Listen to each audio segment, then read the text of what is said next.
video conferencing who are joining us today's sacred spiritual program, the Devi Bhava Samadhi Darshan. So let's start with the Parashakti. A brief introduction about Devi Parashakti. Parashakti, with the cosmic mother, say the pure, ultimate, pure feminine consciousness. See the source Shakti. It is her cosmic Brahmanda Yoni, from which billions and billions of universes comes out and goes in. See the source of the Big Bang and black holes. Parashakti is the divine consort of Paramashiva, with the primordial god of Hinduism. The Supreme Pontiff of Hinduism reveals some truths about the Devi Parashakti, the cosmic mother, and he says the first and foremost relationship is mother. The ability to learn, even the idea to relate starts with the mother. Mother is an important way to connect with what we think as life.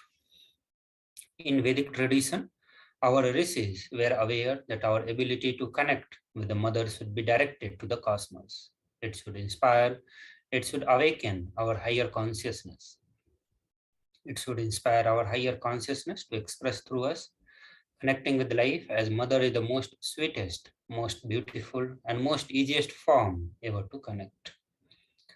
So today, out of his extreme compassion and love, the Supreme Pontiff of Hinduism is manifesting Devi Parashakti herself, gracing us, answering all our questions, attending to our prayers, giving boons, healing us, revealing our past, present, and future, delivering profound spiritual truths, and ultimately giving us the experience of Paramashivoham itself. So now we'll look into the Bhava Samadhi Darshan. We'll give a brief introduction about the Bhava Samadhi Darshan and the science of Bhava Samadhi Darshan. So Sama is oneness and the Adi means source. So Samadhi means being one with the source. Bhava means attitude, the aspect. Bhava Samadhi means being one with the source through this aspect. Looking into the introduction of the definition of the darshan, darshan means to have a glimpse of. In Vedic tradition, it is used to describe the moment we behold a deity, an avatar, a saint, or an enlightened being. As just seeing such a being can cleanse the karma of lifetime and create a deep, lasting transformation in the receiver. Darshan is the most powerful, superconscious vibration that is present around an avatar at all times. He simply radiates darshan just as the sun continuously radiates light. The auspicious moment when we are able to catch it becomes the moment of darshan for us, raising us to the next level of superconscious breakthrough, like hitting the reset button on our being. Now, looking into the science of Bhava Samadhi Darshan, there are two fundamental principles on which this Bhava Samadhi works. And the first one is the divine cosmic beings are real, and the second, they manifest from Kailasa, which is the enlightened time-space zone, and they manifest through the deities and incarnation. So the divine cosmic beings that are real and they manifest through the Archavatara deities, Archavatara means deities, in the temple, and through Bhava Samadhi Darshan in the Nijavataras. Bhava Samadhi Darshan is the science of Nijavatara, manifesting Paramashiva, the supreme consciousness. Devi Parashakti expresses through the being of Rajrajeswari and manifests as Nijavatara, the physical form, Devi Meenakshi. The avatar reflects the consciousness and manifestation of the superconscious energy, but human beings are not mature enough to receive the higher level experiences from the Archavatara directly, and the avatar comes down to bridge the gap and create the experience of the superconscious energy in all of us. So Bhava Samadhi awakens our Kundalini Shakti, which is the latent potential energy in every human being. During darshan, the whole brain comes alive, turning into a superconductor of the conscious energy that heal, empower, and transform our life. So during Bhava Samadhi Darshan, our neuron mirror that of the incarnation, and mirror neurons activate and process all the observed movements or the information of the avatar just by seeing. Looking into the science of Akashic readings are the readings from the cosmic archives.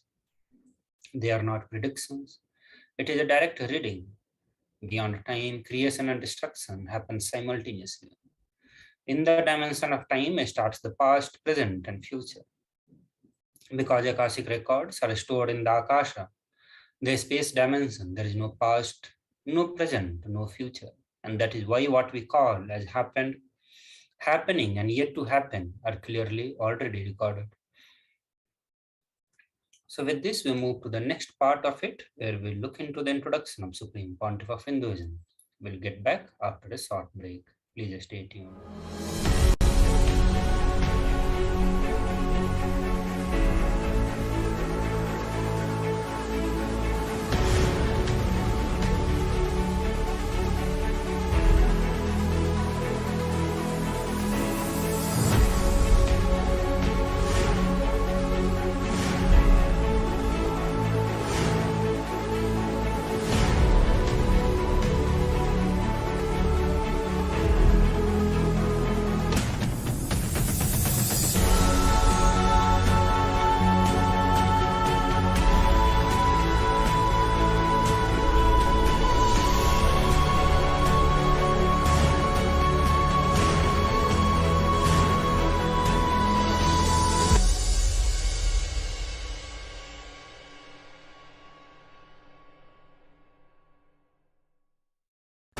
Just be alive for next 3 years. Don't die within next 3 years. I guarantee you, I will reach you wherever you are.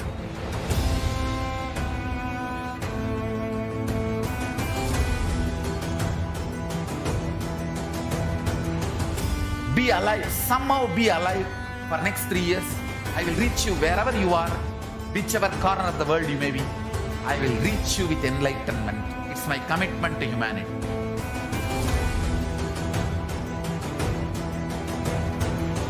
I'm going to empower, enlighten each and every one of you with the fuel and energy of the parallel universe.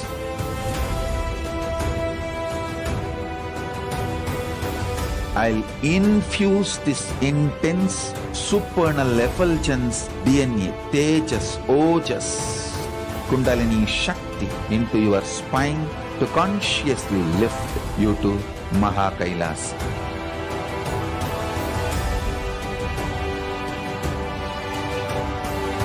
It is irreversible permanent enlightenment, irreversible power manifestation, irreversible permanent empowerment.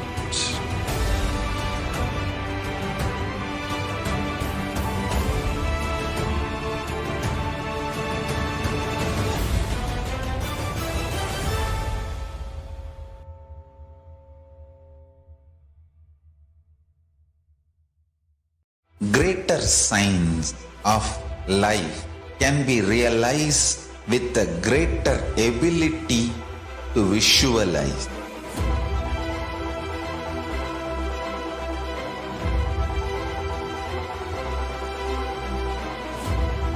Greater science is the equivalent word for Hinduism.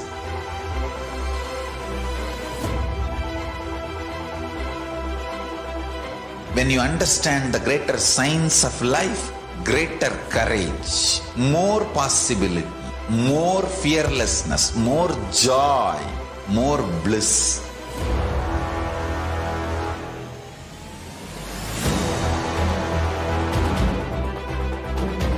When you visualize Paramashiva with 25 heads, 75 eyes, 50 hands, your consciousness becomes ferocious, and that ability to visualize, you will get involved in everything deeply.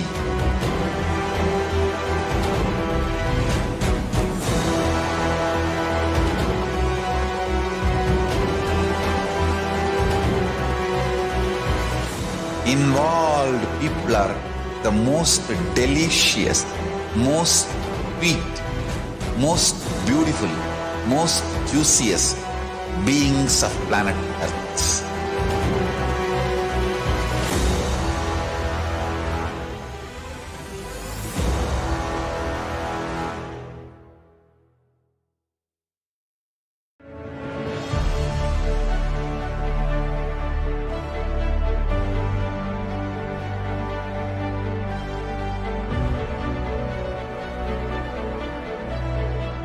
I'm your Guru. I will make you enlightened. It's my commitment.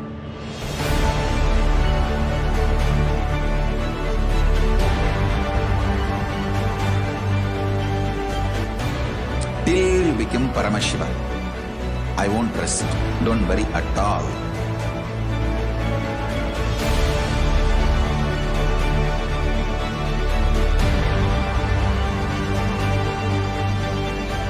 To all my disciples, I give you this as a boon. I'll swallow everything with which you are stuck and liberate you all.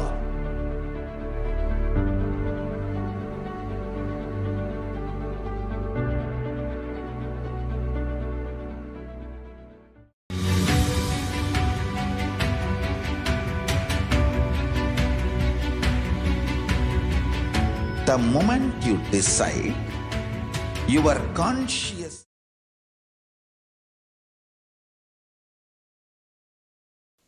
So now we'll look into the brief introduction of the Supreme Pontiff of Hinduism and the various global initiatives taken by Supreme Pontiff of Hinduism.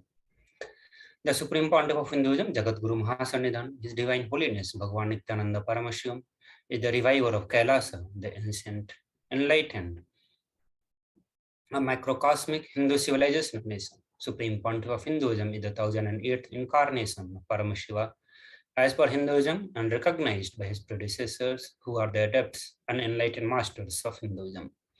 Supreme Pontiff of Hinduism has made the science of power manifestation, yoga and temple-based universities a lifestyle for humanity. Looking into the coronation ceremonies of Supreme Pontiff of Hinduism, Supreme Pontiff of Hinduism was identified as the 1008th incarnation of Paramashiva by the spiritual adepts and enlightened masters of Hinduism before the year 1981. In the year of 1981, he was initiated into the Bala Sannyas and Chaturmasya at the age of 3. In the year of 1988, Supreme Pontiff of Hinduism was coronated as the future Guru Mahasannidhanam of Tondai Mandaladinam, the oldest monastic university. In the year of 1994, he was appointed as the successor of Arunachala Sarvanyapita by Guru Parampara. In the year of 1999, he founded the Nithyananda Mission. He founded the mission Nithyananda Sangha to revive Kailasas internationally. In the same year, he was also coronated as the successor of Kashi Sarvanyapitham. Supreme Pontiff of Hinduism was declared as the successor of Adi Arunachala Sarvanyapitham by the Guru Parampara. Here in the pictures, you can see the previous gurus of Supreme Pontiff of Hinduism. Supreme Pontiff of Hinduism founded the Nithyananda Mission, the Kailas, to revive the Kailasas internationally. In the pictures, you can see the Supreme Pontiff of Hinduism at the age of 21. In the same year, he was also appointed as the successor of Kashi Sarvanyapitham, and in the pictures, you can see the Supreme Pontiff of Hinduism at the Kashi Sarvanyapitham. In the year of 2002, he founded the Adi Kailasa Sarvanyapitham, and in the year of 2004, he was declared as the successor of Bhagyanagara Sripura Sarvanyapitham. In the same year, he was also appointed as the incumbent emperor of Suryavamsa Surangi Samrajyam of Suryavamsa lineage. So here in the pictures, you can see the Supreme Pontiff of Hinduism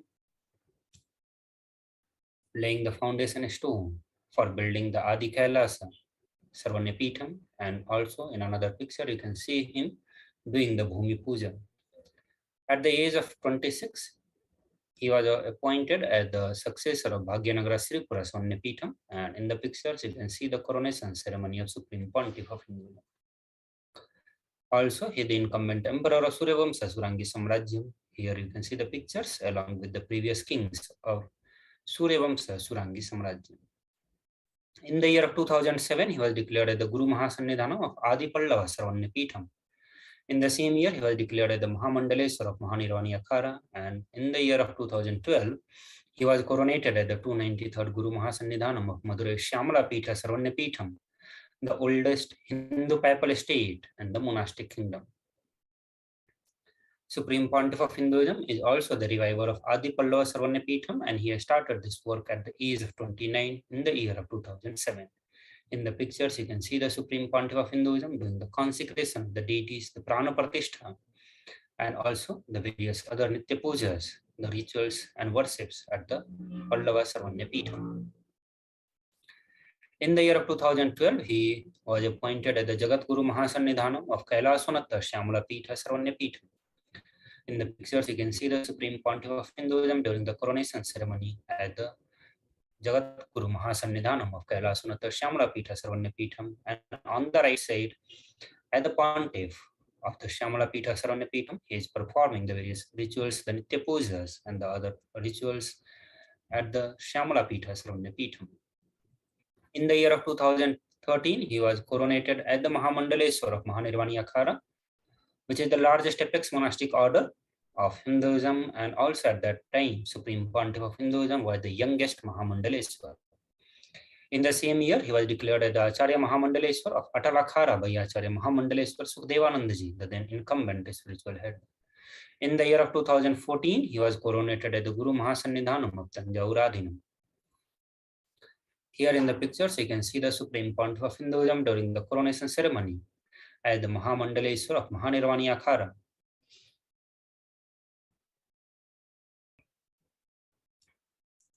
In the pictures, you can see the Supreme Pontiff of Hinduism at the Tanjore Adinam. So as the Guru Mahasannidhanam of Tanjore Adinam, Supreme Pontiff of Hinduism is performing the various rituals, puja, sevas, conducting the various programs for the devotees and disciples. And also on the bottom right side, you can see the Supreme Pontiff of Hinduism in one of the oldest temple, the Somanatha Swami temple of Tanjore Adinam. In the year of 2014, Supreme Pontiff of Hinduism was coronated at the Guru Mahasannidhanam of Tiruvarur Adinam, and in the same year coronated at the Guru Mahasannidhanam of Vedaranyam Adinam, and followed by the coronation ceremony as the Guru Mahasannidhanam of Panchavdikhulam. So here in the pictures, you can see the Guru Parampara pictures, the previous Guru Mahasannidhanam of Tiruvarur Adinam. Here in the picture, you can see the previous Guru Mahasannidhanam of Vedaranyam Adinam. In the year of 2015, he was coronated as the Guru Mahasannidhanam of Dharmamukti Swargapuram Adinam. In the same year, he was also appointed as the Guru Mahasannidhanam of Adipeeth Koladamat. In the year of 2015, he was elected as the Supreme Pontiff of Hinduism by a congregation of over 1,000 spiritual leaders, that is Pontiff. So here in the pictures, you can see the Guru Mahasannidhanam, the previous Guru Mahasannidhanam of Dharmamukti Swargapuram Adinam, and the present Guru Mahasannidhanam, the Supreme Pontiff of Hinduism, Bhagavan Sri Nithyananda Paramashivam. Moving to the next pictures, and here you can see the coronation ceremony of Guru Mahasannidhanam, the Supreme Pontiff of Hinduism. Here, Supreme Pontiff of Hinduism can be seen during the coronation ceremony, where he was elected as the Supreme Pontiff of Hinduism by a congregation of over 1,000 Hindu pontiffs. So now we'll look into the various global initiatives taken by the Supreme Pontiff of Hinduism. So 26 years of relentless humanitarian services and initiatives including the free vegetarian food, medical services, natural disaster relief, women empowerment initiatives, conflict resolution, peace initiatives, and sustainable Hindu practices through the various international agencies and the bodies.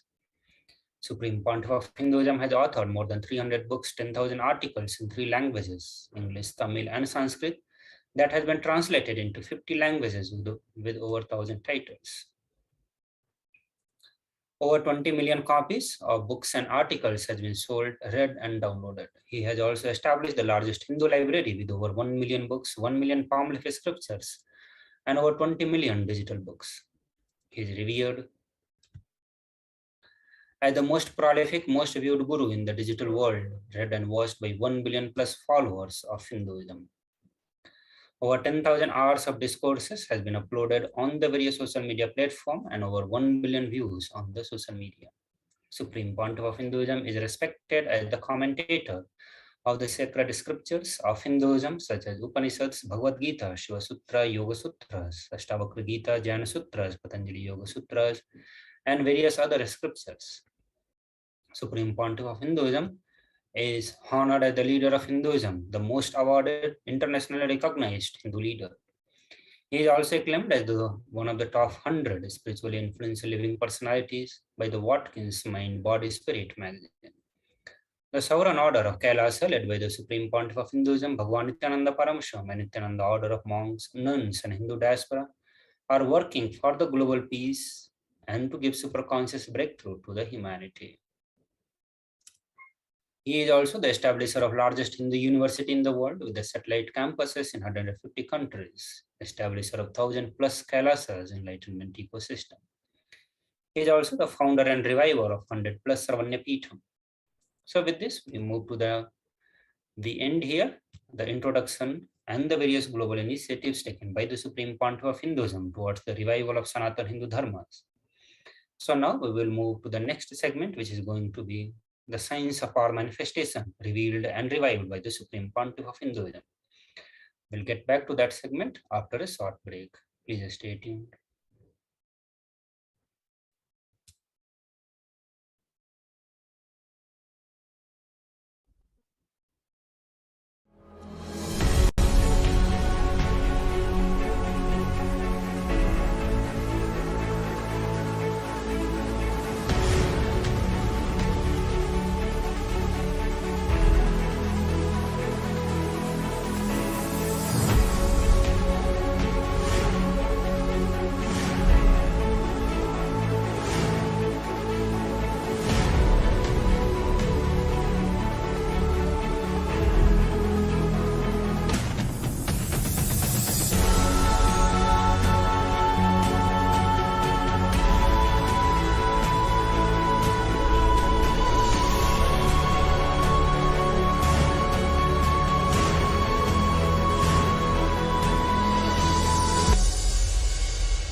Just be alive for next 3 years. Don't die within next 3 years.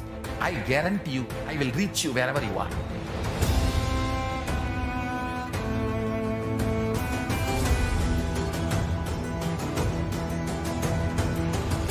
Be alive, somehow be alive for next 3 years. I will reach you wherever you are, whichever corner of the world you may be. I will reach you with enlightenment. It's my commitment to humanity.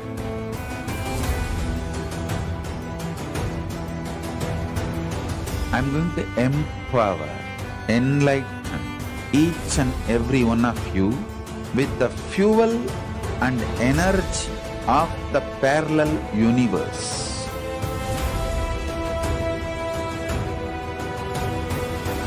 I'll infuse this intense supernal effulgence DNA, Tejas, Ojas, Kundalini Shakti into your spine to consciously lift you to Mahakailas.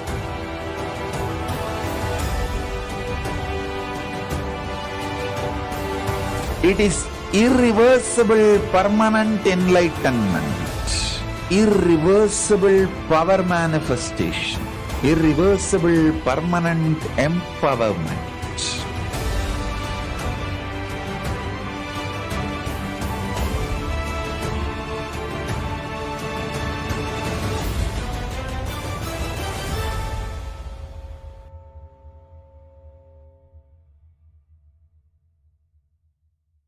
Greater signs of life can be realized with a greater ability to visualize.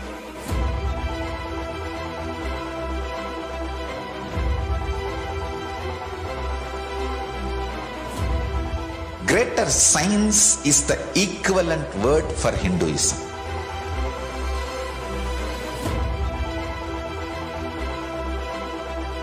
When you understand the greater science of life, greater courage, more possibility, more fearlessness, more joy, more bliss.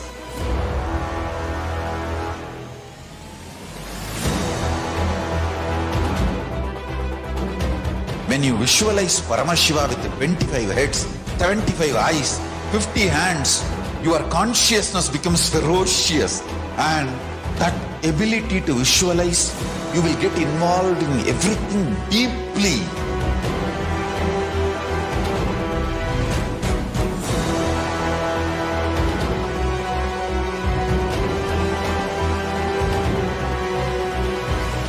involved people are the most delicious, most sweet, most beautiful, most juiciest beings of planet Earth.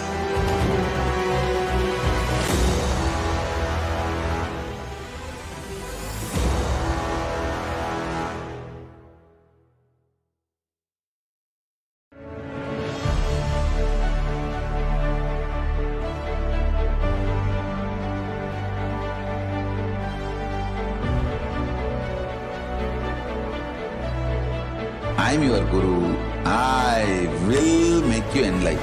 It's my commitment.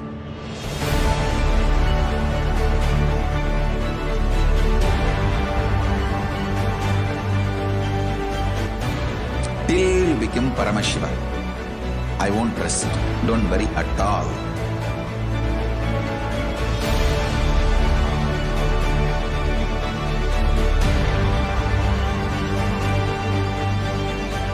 To all my disciples, I give you this as a boon. I'll swallow everything with which you are stuck and liberate you all.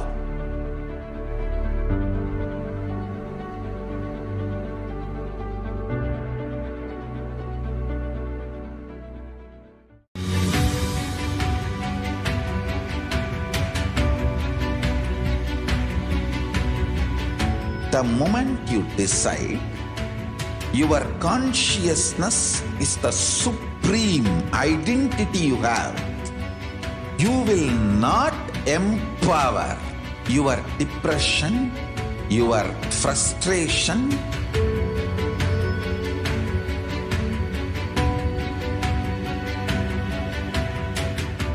deal your problems, whether it is simple headache or depression, or the worst suicidal patterns, or life negativity, only through consciousness. Don't go for any other solution.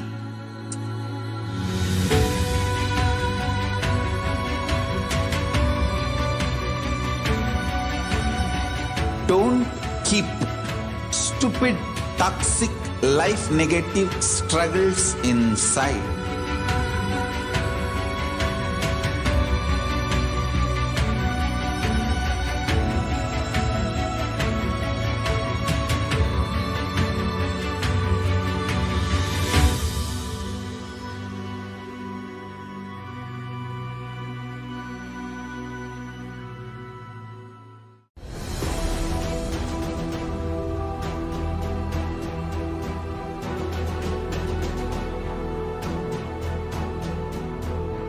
Your consciousness has power at this moment to swallow, digest, clean up all negativity and all toxins.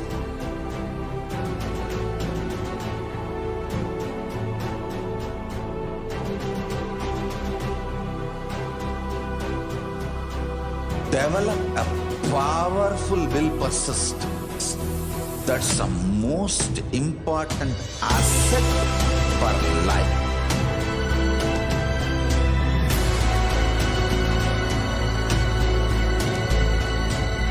I am not giving you some life positive blah blah. I am giving you the facts of life. I am triggering your consciousness.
time itself is nothing but your decision to struggle with the same rut.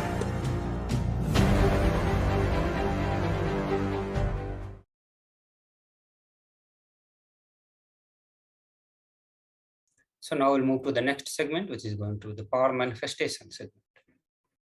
The Balasans, the Nithyananda yogis, the initiated disciples of Supreme Pontiff of Hinduism, will now be demonstrating the powers of third eye and sharing with all the experiences and results of the extraordinary manifestation of the divine powers awakened in us through the Diksha.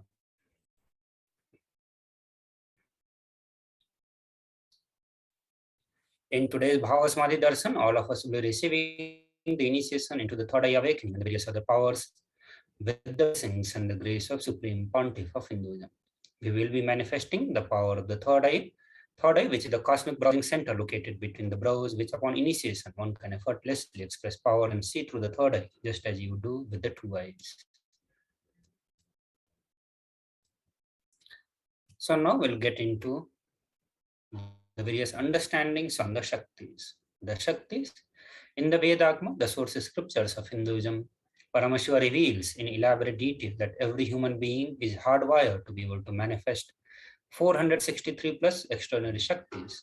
Manifesting Shaktis powers are described as a system, method, and science for human beings to explore the various possibilities and powers and have access to various states of consciousness. The Shaktis manifest from the fundamental cognition that you are divine and you need to manifest divine, and not that you are a man and you need to reach divine. So now we'll look into some of the fundamental differences of the Shaktis and the Siddhis. Shakti expressed from the space of enlightenment as a side effect of feeling connection with the divine and the high integrity with the Guru. Siddhis are the power that manifest from the tapas or penance for enlightenment. Shaktis are the source of enlightenment, whereas Siddhis are on the path of enlightenment. The Shaktis of Paramashiva manifest through ordinary human being in an extraordinary way after the initiations from the avatar. Siddhis are not permanent. Siddhis may divert you from the enlightenment, whereas Shaktis are the permanent. So Paramashiva is the primordial divinity in the Hinduism, the ultimate reality and cause, which is self-effulgent, Swayam Prakasa, all-pervading, unchanging beyond time, space, form, and causality. At the fundamental base of Avyakta, the unmanifest and Vyakta, the manifest existence, he performs the Panchakritya or the five cosmic acts of Srishti, Sthiti, Samhara, Tirobhava, and Anugraha. The Supreme Pontiff of Hinduism, Jagat Guru Mahasannidhanam, His Divine Holiness Bhagavan Nithyananda Paramashivam, as the 1008th living incarnation and representative of Paramashiva, the reviver of Kailasa, the ancient enlightened Hindu civilizational nation. The great cosmic borderless Hindu nation. Ever since the beginning of the civilization, the Sanatana Hindu Dharma has been cradle of enlightened beings and highly advanced sciences. It was where the science of enlightenment, the powers, was lived and taught as the lifestyle. For the first time in the modern day, Supreme Pontiff of Hinduism is reviving these yogic sciences and transmitting it to the world at a record-breaking, never accomplished before. The knowledge and the science of manifesting these Shaktis are passed down from one generation to the next generation through Diksha, initiation by the enlightened Gurus.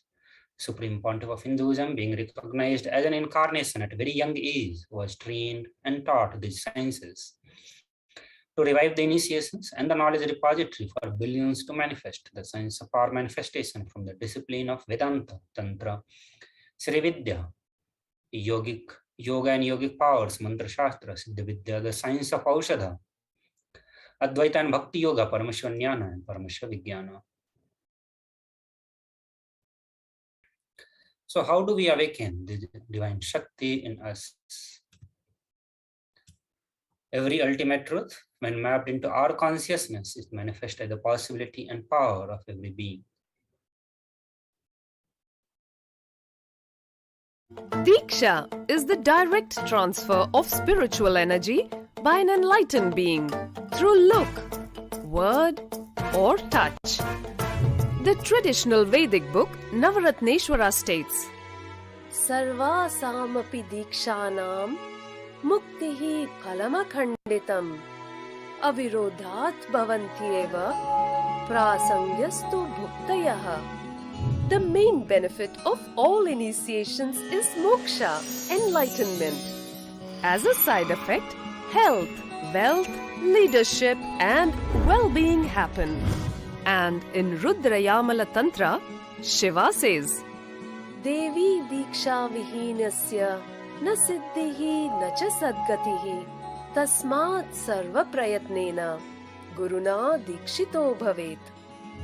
The one who is not initiated does not attain liberation nor a better future. So by all efforts, one should get initiated by Guru. What is the science of initiation? Neuroscience has proved that the process of initiation floods the brain with energy. This is the superconscious energy of Kundalini, our own highest inner potential energy. As the Kundalini flows from the thalamus to the cortex, it sets up a powerful energy loop within the brain, which awakens the latent non-mechanical parts which we have never used before. With increasing levels of coherence, the whole brain comes alive, turning into a superconductor of conscious energies that heal, empower, transform our lives, bliss and fulfillment. Initiation creates high awareness, visualization, creativity. It also slows the aging process and improves the immune system. Kundalini awakening, healing experience, levitation, teleportation, materialization. Experience the power of initiation through a range of exclusive programs conducted at the ashram. Nithyananda Dhyanapitham, Nithyananda Nagar, Birdi, Bengaluru.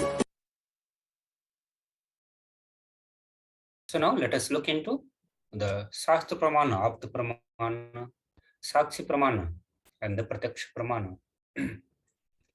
So these are the aspects, these are the four aspects of evidences to verify or authenticate the science of power manifestation. The Shastra Pramana, which is the eternal, unchangeable truths revealed in the sources scriptures.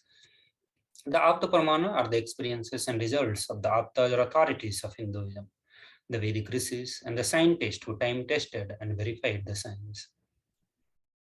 Atma Pramana, or the account of Supreme Pontiff of Hinduism, Bhagavan Nithyananda Paramashivam, this millennium's avatar personal experience of the power manifestation. The Pratyaksha Pramana, or the empirical evidences from the observations and the scientific experimentations. So Vedas are the ultimate superior authority for Hindu. Vedas are the pure science where the ultimate truths are explained. Agamas are the scripture where the applied technology, the applied science is explained. Vedas and Agamas, together Vedagamas, are given the status of Shruti as they are directly revealed by Paramashiva, their ultimate, eternal, unchangeable truths. A reference cited from this Shastra or the source scripture is called the Shastra Pramana. So now we'll get ready to witness a very unique and exciting demonstration of the power of third eye, that is going to be the body scanning. So all the viewers who are watching us through the live YouTube channel, so one of you can request for the body scanning, and we'll do the body scanning after we present the Shastra Pramana, the Apta Pramana, Atma Pramana, and Sakshi Pramana for the body scanning.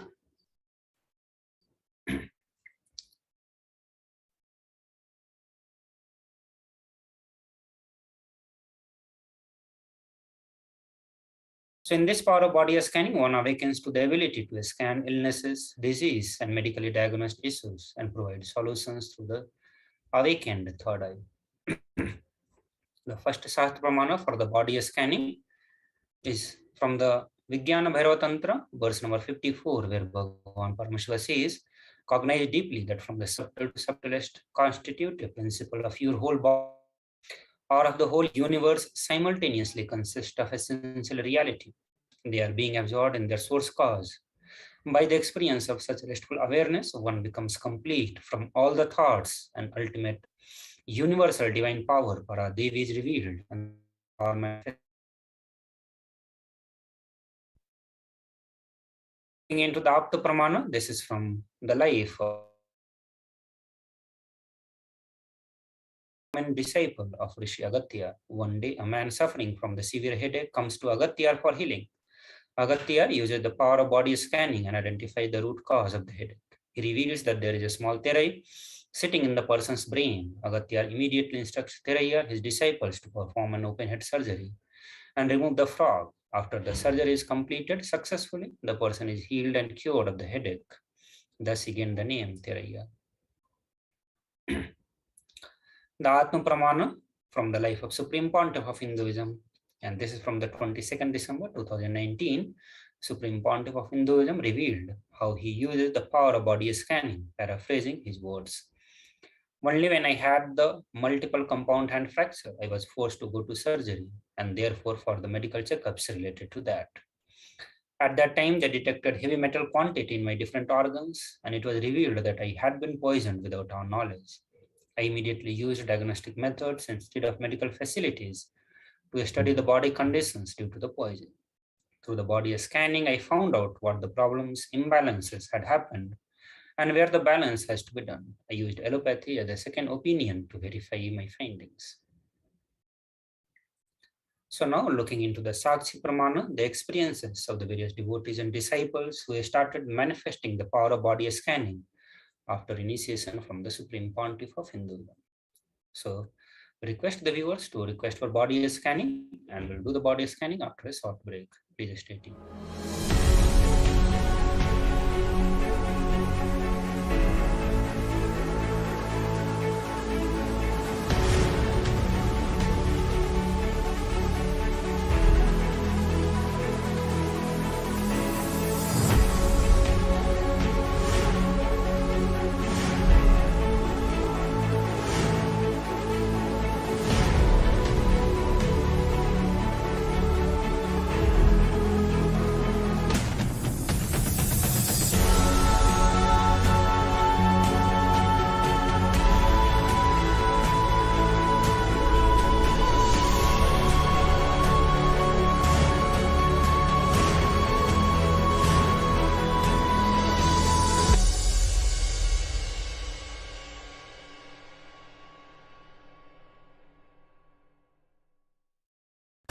Just be alive for next 3 years. Don't die within next 3 years. I guarantee you, I will reach you wherever you are.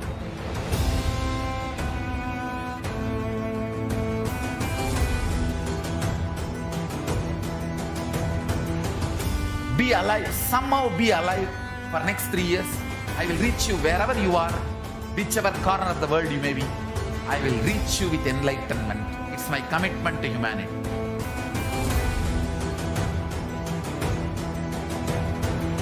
I'm going to empower, enlighten each and every one of you with the fuel and energy of the parallel universe.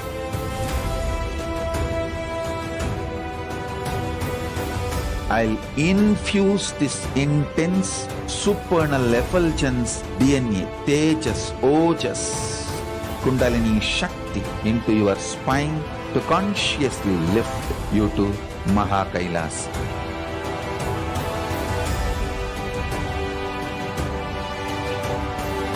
It is irreversible permanent enlightenment, irreversible power manifestation, irreversible permanent empowerment.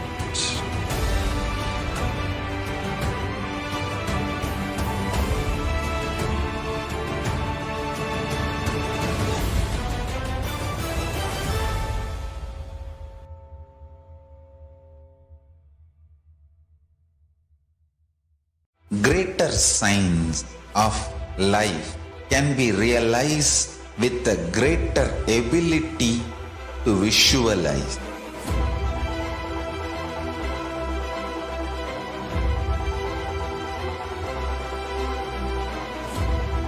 Greater science is the equivalent word for Hinduism.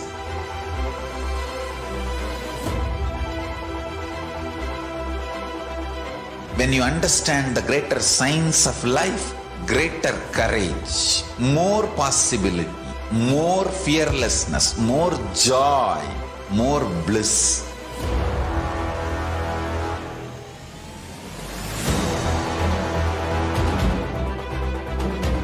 When you visualize Paramashiva with 25 heads, 75 eyes, 50 hands, your consciousness becomes ferocious, and that ability to visualize, you will get involved in everything deeply.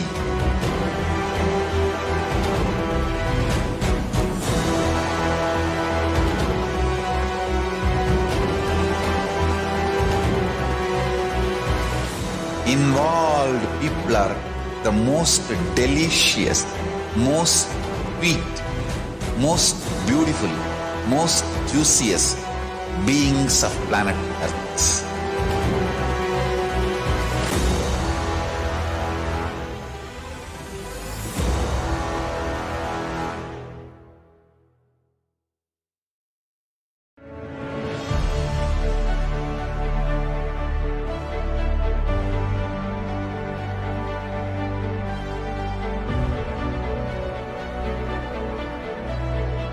I am your Guru. I will make you enlightened. It's my commitment.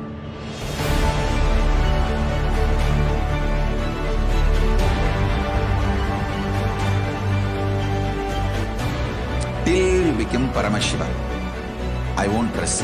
Don't worry at all.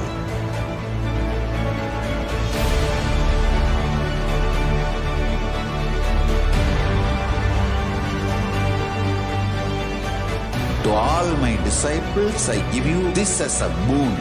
I'll swallow everything with which you are stuck and liberate you all.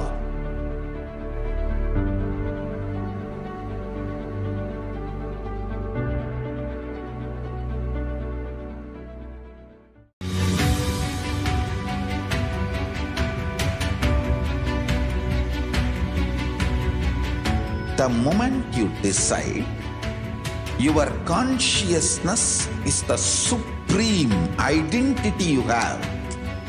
You will not empower your depression, your frustration,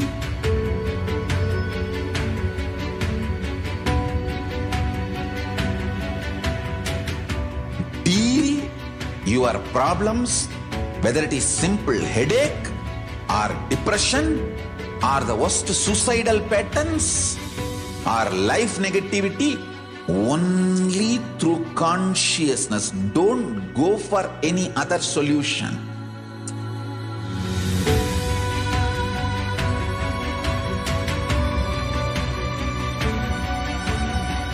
Don't keep stupid, toxic, life negative struggles inside.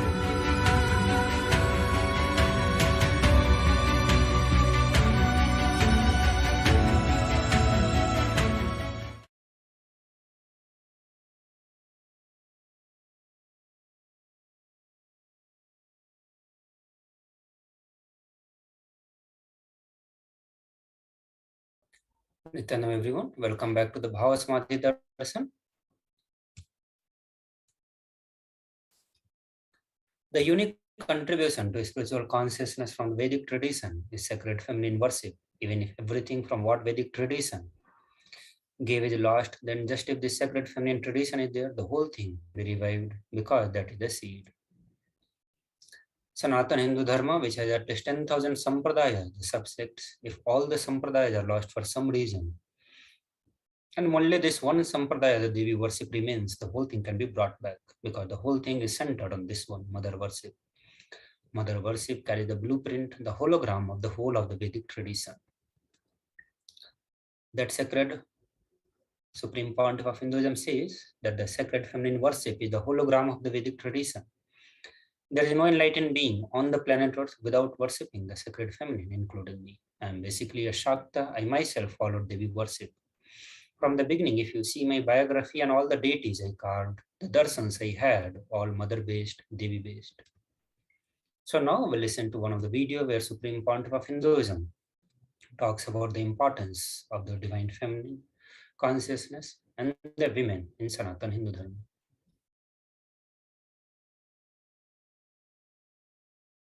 Hinduism is the most feministic religion, I tell you.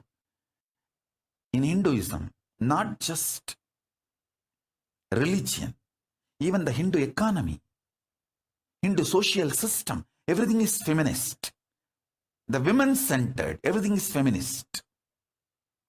When time comes, I'll try to reveal more details about it. How the woman is the foundation of Hindu civilization.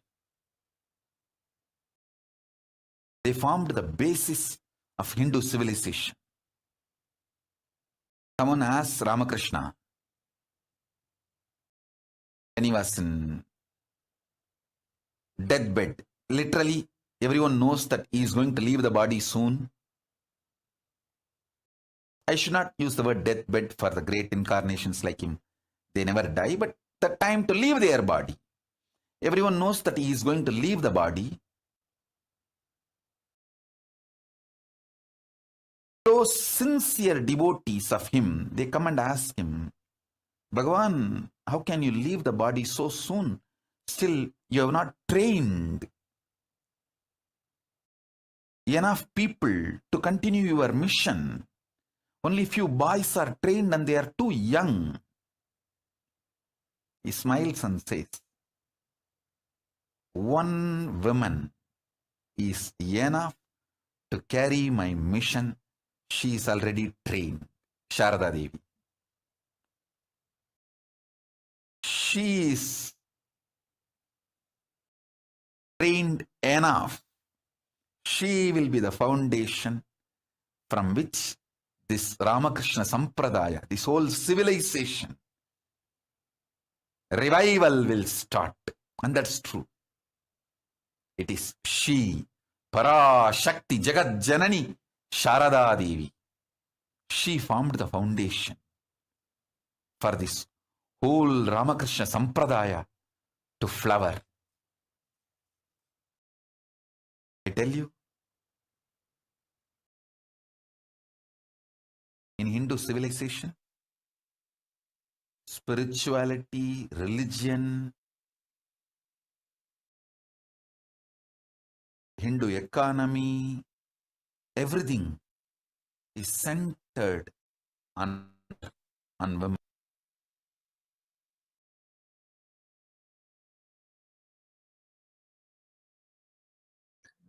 Sri Ramakrishna Paramahamsa, a great author who lived from 1836 to 1886, says, Shiva is the Brahman, but the Devi has the key to reach that Brahman. Unless he opens, nobody can reach.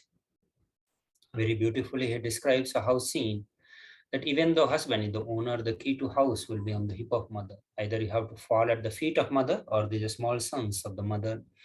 Only they can touch that place and remove the key. Nobody else can touch. So either surrender to mother or people who are closer to mother, they can only reach. So now we'll look into the Shastra Pramana of Devi Parashakti. And this is from Lalita Sahasranama, Dhyana Sloka, which says, the Divine Mother is to be meditated upon as shining in vermilion red body, with the triple eye sporting a crown of rubies, studded with a crescent moon, and face all smiles, a splendid bust, one hand holding a jewel cup brimming with a mead, and other twirling the red lotus. I meditate on the great empress, is red in color, and her eyes are full of compassion, holds the nose, golden bow, and the flowery arrow in her hand. She is surrounded on all sides by powers such as anima, forage, and see the self within me. So Devi is the ultimate pure feminine consciousness. Parashakti is the cosmic mother. It is her cosmic womb from which billions and billions of universes comes out and goes in. She is the source where the Big Bang and black holes goes on. Parashakti is the source Shakti, source energy, source power from which all of us came, in which all of us are now, and in which all of us are going to merge. Out of her extreme love and compassion, Parashakti herself is manifesting through the embodied form as the Nijavatar of Supreme Pontiff of Hinduism, Jagat Guru Mahasannidhanam, His Divine Holiness, Bhagavan Nithyananda Paramashivam, gracing us, answering all our questions, attending to our prayers, giving boons, healing us, revealing our past, present, and future, delivering profound spiritual truths, and ultimately giving us the experience of Paramashivoham itself. So now, in this video, we will listen to Devi Parashakti, where Devi Parashakti is manifesting through the Nijavatara, Supreme Pontiff of Hinduism, and giving the introduction about herself. Let us watch this video.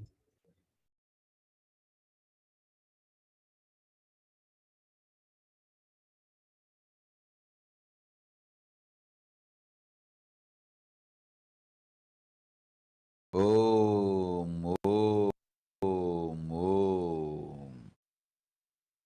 ஓம் ஓம் ஓம். ஓமெனும் ஓங்காரத்து உட்பொருளாய் மலர்ந்து உயிர்த்தெழுந்து இறையனார் இடப்பாகத்திருந்து குமரிக்கண்டம் ஆளும் மீனாட்சி மலர்ந்தேன் இங்கு நல்லருள் செய்திடவும் நல்வாக்கு தந்திடவும் ஆனந்தம் ஞானத்தொடு பூரண அன்பு ஏகம் அநேகமாய் ஆகிய இப்புவுலகிற்கு பரமசிவன் ஞானம் தர வந்தேன் பராசக்தி மீனாட்சி. அருளாட்சி அரசாட்சி பொருளாட்சியோடு நன்மாட்சிமையோடு ஆட்சி செய்யும் பராசக்தி மீனாட்சி நான். கருணையே வடிவாய் கண்மலர்ந்து நன்மை செய்திட வந்திட்டேன். மாந்தர்கள் கேளுங்கள் இந்த பெருநன்மை சத்தியத்தை. கேட்டு நீங்கள் வாழ்ந்திட கேடும் பெருந்துக்கமும் உங்களுக்கில்லை. கேட்டிடுங்கள். இவ்வினாடி என்னை கண்டுகொண்டும் கேட்டுக்கொண்டும் இருக்கும் உங்கள் எல்லோர்க்கும் நான் அளிக்கும் தீட்சை. நானே நினைப்பும் மறப்பும் கடந்த உயிர்ப்பாய் உங்கள் எல்லோருக்குள்ளும் இருக்கின்றேன். பரமசிவோஹம் பரமசிவோஹம் பரமசிவோஹம் பரமசிவோஹம் பரமசிவோஹம் பரமசிவோஹம் பரமசிவோஹம். இதை தீட்சையாய் ஏற்று இதே உணர்வோடு அமர்ந்திருங்கள். உங்கள் எல்லோருக்கும் எல்லா நன்மையும் வரமும் ஞானமும் அருளும் அளிக்கின்றேன். ஓங்காரத்தின் உட்பொருளாய் வேதமொடு ஆகமம் மெய்யாய் வெளிப்பட்டு உபவேதங்கள் உபாகமங்கள் அனைத்துமாய் உயர்ந்து நின்று தத்துவங்கள் ஆராய் உண்மையை செப்பி ஜகம் முழுவதும் ஞானம் அளிக்கும் பாரதி பராசக்தி மீனாட்சி நான். ஆய கலைகள் 64 உடலும் மனமும் உயர்வை அடைந்திடும் பரமசிவ சக்திகளை உங்களுக்குள் மலர்த்தவே வந்திருக்கின்றேன். அஷ்ட சித்திகளும் அஷ்ட கன்மமும் ஆதி சக்தி பரமேஸ்வரியாய் மலர்ந்து உங்கள் அத்துணை பேருக்கும் ஆனந்தம் அளிக்கின்றேன். அஞ்சாதீர், ஆனந்தத்தோடிருப்பீர். ஓம் ஓம் ஓம் ஓம் ஓம் ஹ்ரீம் ஓம் ஹ்ரீம் ஓம் ஹ்ரீம் ஓம் ஹ்ரீம் ஓம் ஹ்ரீம் ஓம் ஹ்ரீம் ஓம் ஹ்ரீம் ஓம் ஹ்ரீம் ஓம் ஹ்ரீம் ஓம் ஹ்ரீம்.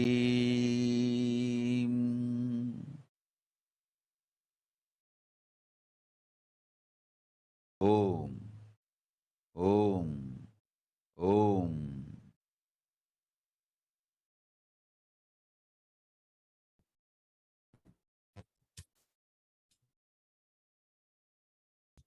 So how to receive Devi Parashakti? Supreme Point of Hinduism says that literally you are seeing Paramashiva and Parashakti at that moment. See, really they are on your screen. So always receive her very traditionally. Keep two betel leaf, one banana, one betel nut, and one coin in front of the screen. Watch Devi. The coin is considered as the traditional dakshina in Hindu tradition.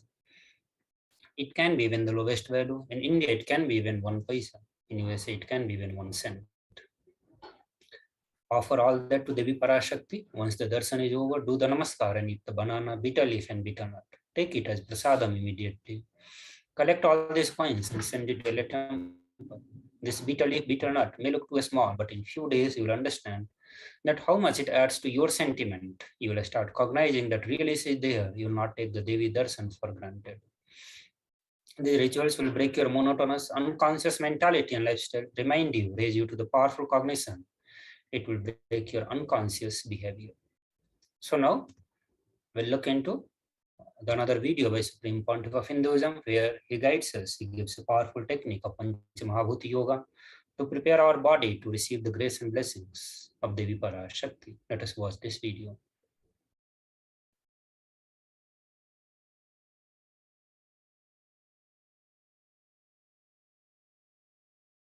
I wanted to give you one sacred secret to all of you. Do this Panchabhuta Yoga. See, whenever you want to ask any question to Devi and receive the answer, on that day, do this Panchabhuta Yoga. Means, apply only mud on the body and take bath. Don't apply any chemical on the body to take bath. Just that Puttuman means that anthill mud. Only that apply on the body and take bath.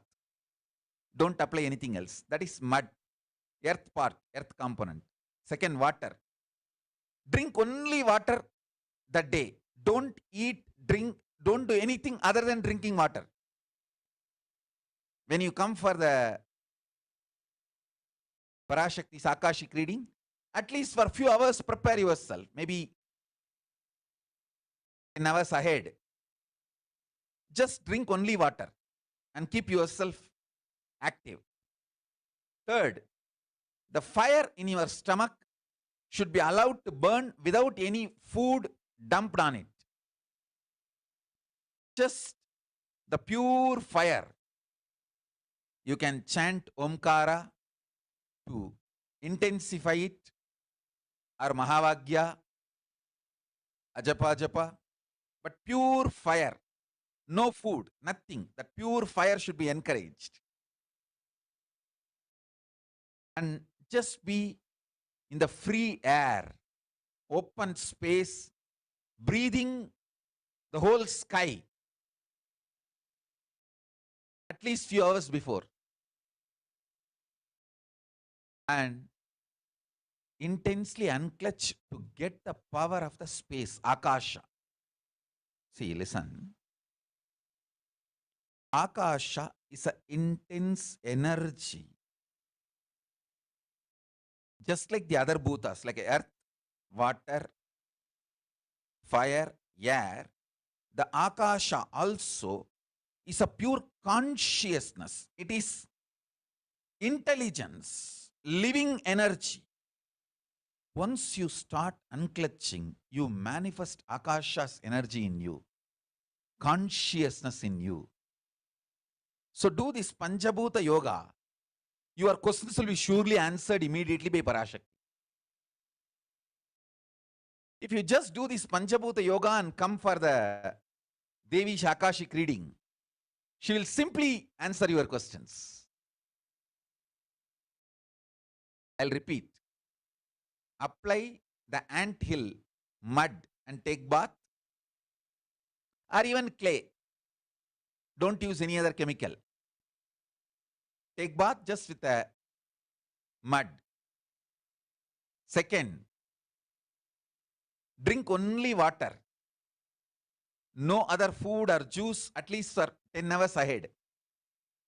If possible, that whole day. Third, Intensify the Agni in your stomach without dumping any food on it. Just through the Omkara, Ajapa, Japa, ignite it, intensify it. Fourth, walk around and breathe in an open space, at least for a few hours before. Fifth, try to unclutch as intensely as possible to receive the Akasha energy, Chitambara, that energy of cosmic space. With this Panchabhuta Yoga come to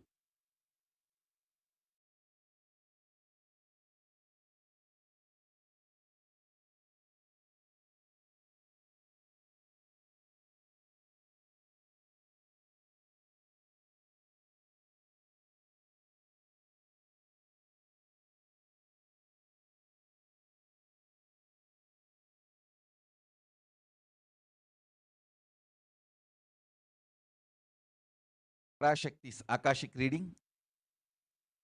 Surely she will answer your questions.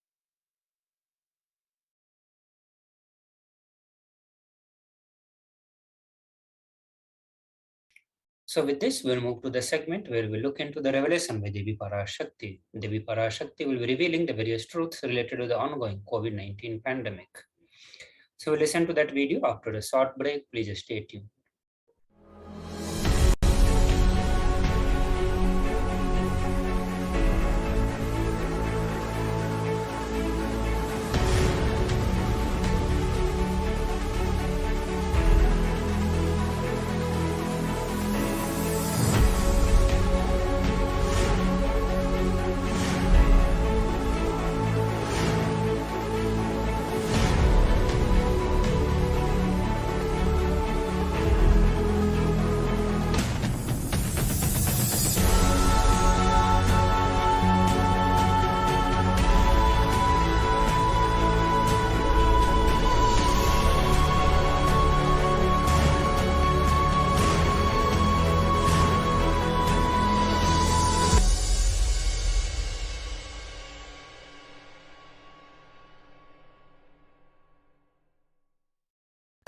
Just be alive for next 3 years. Don't die within next 3 years. I guarantee you, I will reach you wherever you are.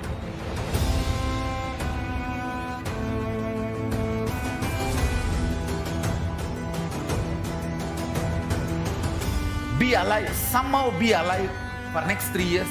I will reach you wherever you are, whichever corner of the world you may be. I will reach you with enlightenment. It's my commitment to humanity.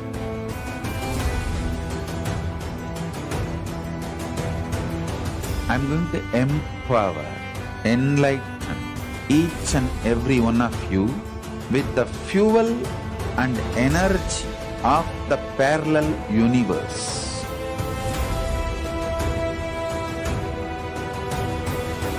I'll infuse this intense supernal effulgence DNA, Tejas, Ojas, Kundalini Shakti into your spine to consciously lift you to Mahakailas.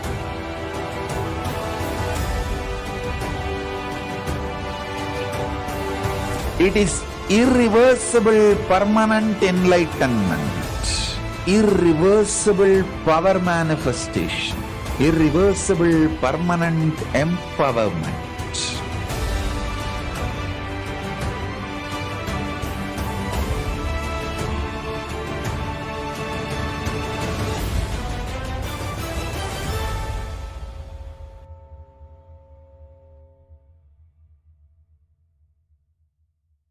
Greater signs of life can be realized with a greater ability to visualize.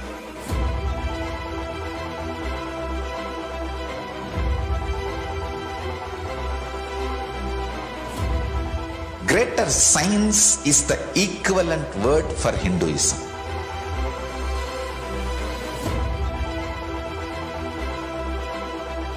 When you understand the greater science of life, greater courage, more possibility, more fearlessness, more joy, more bliss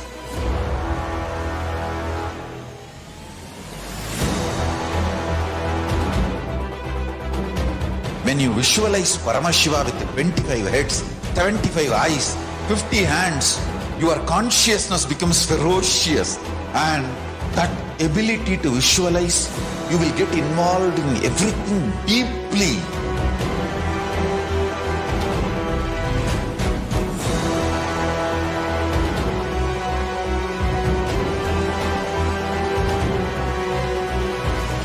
Involved people are the most delicious, most sweet, most beautiful, most juiciest beings of planet Earth.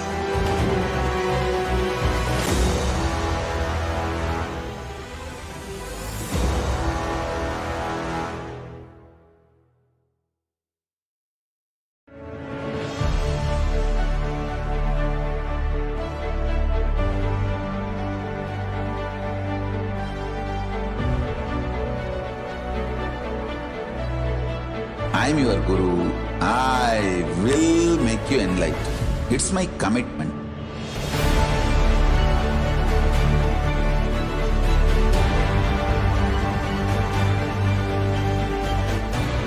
Till you become Paramashiva, I won't rest. Don't worry at all.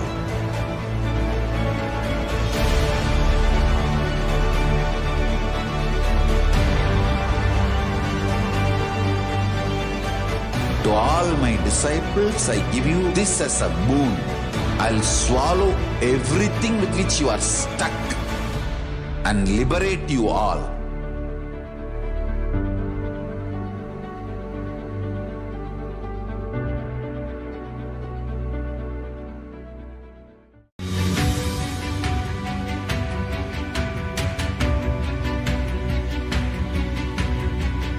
The moment you decide, your consciousness is the supreme identity you have.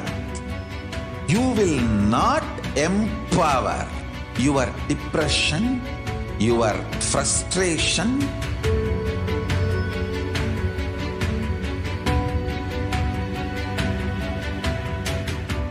deal your problems, whether it is simple headache or depression, or the worst suicidal patterns, or life negativity, only through consciousness. Don't go for any other solution.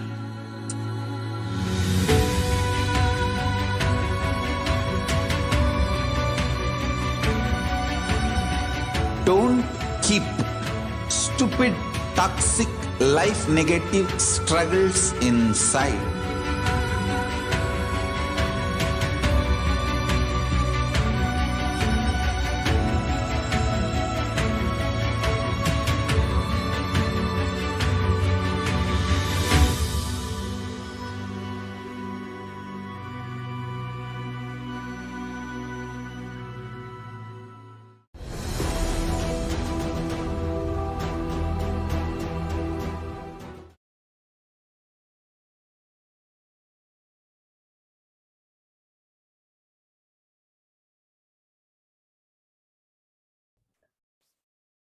Nithyananda everyone, welcome back to the power.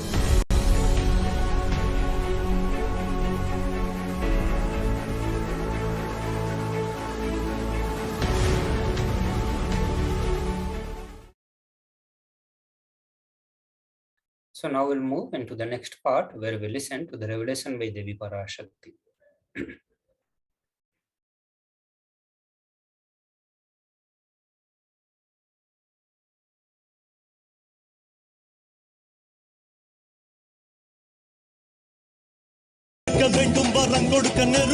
Om, Om, Om, Om, Om, Om, ஓங்காரத்துயர்ந்து பாங்காய் வேதமொடு ஆகமமாய் வெளிப்பட்டு ரீங்காரமாய் மலர்ந்து பரஷோடசியாய் நிறைந்து 40 முக்கோணம் வாழும்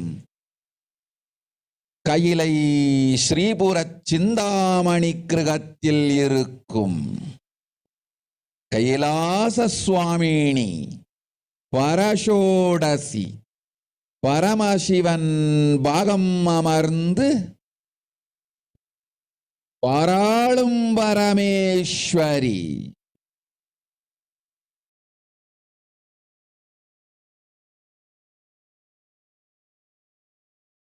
பரமசக்தி மனோன்மணி மீனாட்சி நித்யானந்தனாய் நிஜாவதாரம் கொண்டேன் இங்கு எல்லோர்க்கும் நல்வரம் தந்திட எல்லா நன்மையும் அருளிட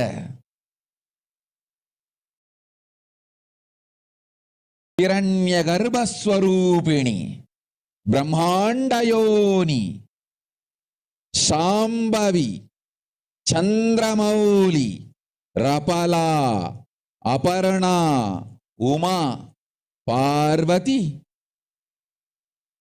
சாவித்ரி நவயவனா சாம்ராஜ்யலக்ஷ்மி பரமேஸ்வரி பரஷோடசி மீனாட்சி நித்யானந்தனாய் உருக்கொண்டு இங்கு நிஜாவதாரமாய் வந்தேன். அருட்பெருங்கருணையினால் அருளுகின்றேன் கேளுங்கள். மக்களே, உங்கள் எல்லோருக்கும் நன்மை செய்யவே நாம் இங்கு நித்யானந்தன் வடிவு கொண்டு நிஜாவதாரமாய் இறங்கி வந்தோம். இந்திய நாட்டு மக்களே, கேட்டுக்கொள்ளுங்கள், நன்றாய் கேளுங்கள்.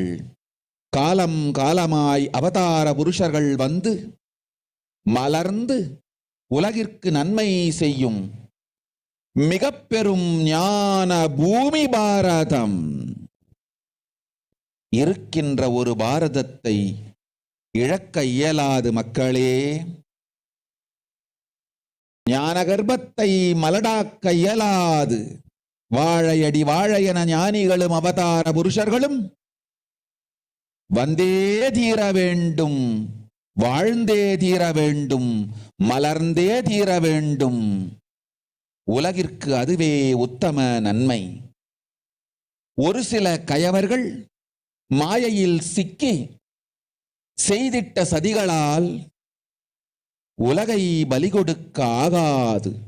சிருஷ்டி நஷ்டமடைய கூடாது. பிரபஞ்சம் அழிந்துவிடக் கூடாது. பிரளயத்து இருந்து இந்த பிரபஞ்சத்தை காக்கவே பெரும் கப்பல் நானொன்று செய்தேன். அதன் பெயரே ஆதி கைலாசம்.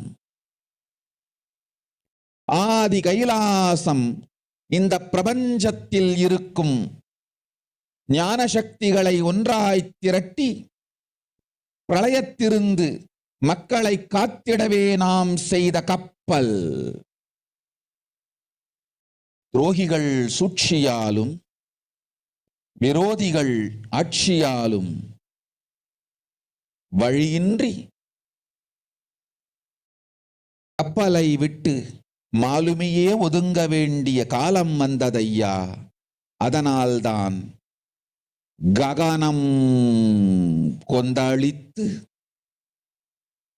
பேரழிவை நோக்கி சென்று கொண்டிருக்கின்றது.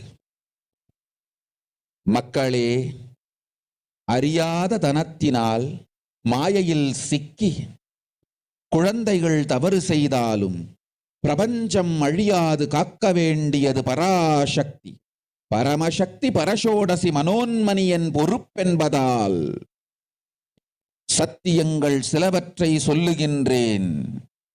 நன்றாய் கேட்டுக்கொள்ளுங்கள். அடுத்த சில மாதங்களில் 1000 அல்ல, லட்சம் அல்ல, கோடியில் உயிர்கள் பலியாகும். இந்திய நாட்டினில் கோடியில் உயிர்கள் பலியாகும். உண்மையை சொல்லுகின்றேன், நன்மையை சொல்லுகின்றேன், தேடிக்கொள்ளுங்கள் உங்கள் வாழ்க்கைக்கு பாதுகாப்பை. ஆதி கைலாசத்தை நிர்வகிக்கும் அன்பர்களே, நன்றாய் கேளுங்கள். 12 ஆண்டுகளுக்கு முன்பாக வரப்போகும் இந்த மாபெரும் பிரளயத்தை தெரிந்து கொண்டு உலகில் இருக்கும் எல்லா ஔஷத சக்திகளையும் ஒன்றாய் திரட்டி நவபாஷாணத்து நிறுத்தி ஆனந்த லிங்கமாய் வைத்திய சரோவரத்தில் ஸ்தாபித்து வைத்தேன். வருகின்ற குரு பூர்ணிமையோடு 12 ஆண்டுகள் அந்த ஞான ரசவாதம் பழுத்து முதிர்ந்து முழுமையான நவபாஷாண லிங்கமாய் மலர்ந்து விடுகின்றது. வருகின்ற குரு பௌர்ணமியில் இருந்து வருகின்ற எல்லோரும் அங்கு வந்து நவபாஷாண தீர்த்தத்தில் தீர்த்தமாடி செல்ல அனுமதியுங்கள். அதற்கு வகை செய்யும் விதத்திலே நல்ல முறையிலே எல்லா நன்மையும் செய்து வையுங்கள். இந்த தீர்த்தத்தில் தீர்த்தமாடியோர்க்கும் அந்த தீர்த்தத்தை அருந்தியோர்க்கும் கொரோனா கொடுந்தொற்று வராது, மரணம் இல்லை, துக்கம் இல்லை. இது அறிவியல் பூர்வமாய் அனுபவபூர்வமாய் நிரூபிக்கப்படும். அதனால் கோடிக்கணக்கில் மக்கள் வரிசையில் நின்று தினந்தோறும் வந்து நவபாஷாணத்தாலான ஆனந்த லிங்கத்தில், நித்யானந்த லிங்கத்தில் நீராடி வணங்கி நன்மை பெற்றுச் செல்வார்கள். நன்றாய் கேளுங்கள் மக்களே. ஆதி கைலாசத்து நிர்வாகிகளே, இந்த ஒரு சேவையை உலகத்திற்கு செய்யுங்கள். நீங்கள் செய்த எல்லா கர்மங்களுக்கும் பிராயஷ்சித்தமாகும். நல் அமைதியும் ஞானமும் யோகமும் உங்களுக்கும் கிட்டும், உலகத்திற்கும் கிட்டும். 12 ஆண்டுகள் முன்பாக பராசக்தி நான் செய்து வைத்த நவபாஷாணம் சித்தித்து புளித்து பழுத்து முதிர்ந்து ரசவாத யோகத்தில் சித்தியாகி இன்று நிறைந்த நவபாஷாண நித்யானந்த லிங்கமாய் வைத்திய சரோவரத்தில் மலர்ந்திருக்கின்றது. இதை செய்த காரணம் வரப்போகும் பிரபஞ்சத்தின் பிரளயத்திலிருந்து மக்களை காத்திடவே. எல்லோரும் கேளுங்கள். ஆதி கைலாசத்து நேரடியாய் மறைமுகமாய் உதவி செய்து உடன் இருந்த எல்லோரும் கேளுங்கள். உங்கள் எல்லோரையும் நம்பியே இந்த படகை நாம் உருவாக்கினோம். இந்த பெரும் சேவையில் எல்லோரும் வந்து பாகமாயிருந்து கொரோனா வராதவர், வந்தவர், வந்து நீங்கியோர், இவர்கள் எல்லோருக்கும் மாபெரும் மருந்து நவபாஷாண நித்யானந்த லிங்கத்து தீர்த்த விருந்து. எல்லோரும் வந்து நீராடி தற்காப்பும் தீர்ந்து நன்மையெல்லாம் அடைந்திட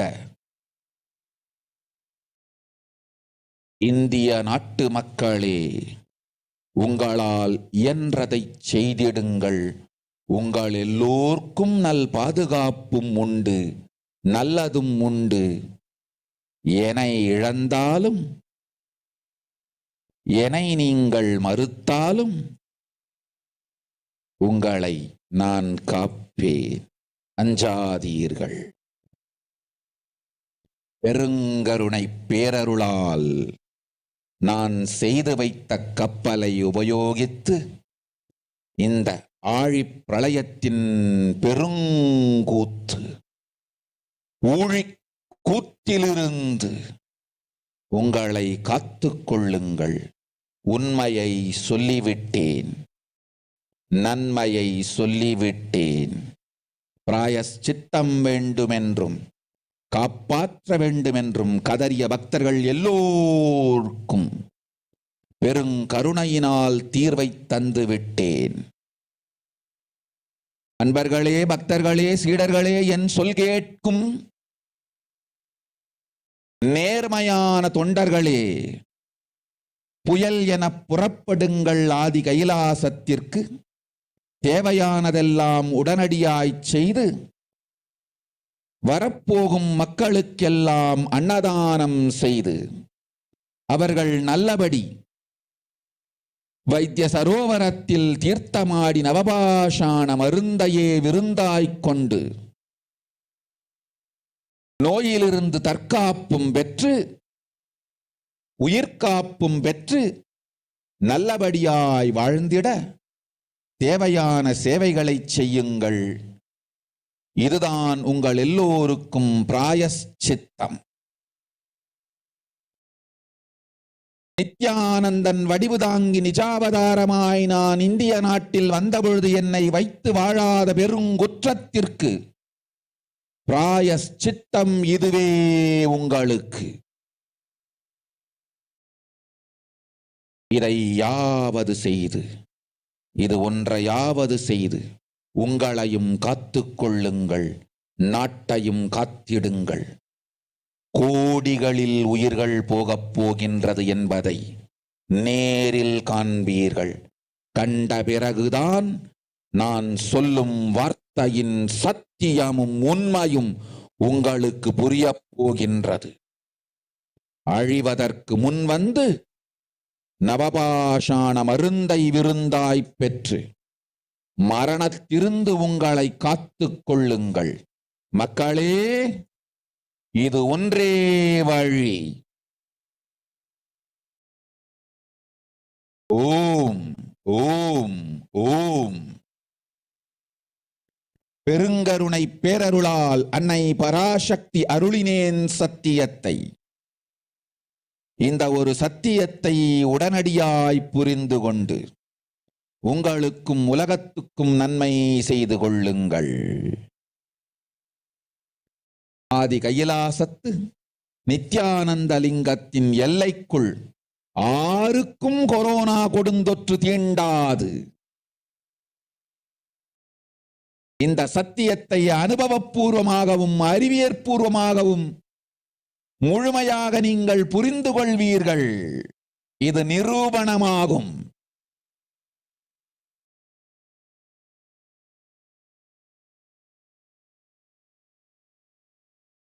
அன்னை பராசக்தி 12 ஆண்டுகளுக்கு முன்பாக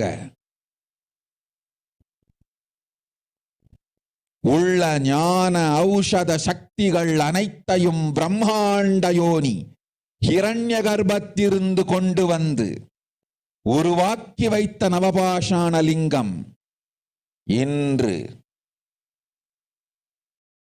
பிரளயத்திலிருந்து காக்கும் பெரும் கப்பலாய் உங்களுக்கு ஊதாவும்.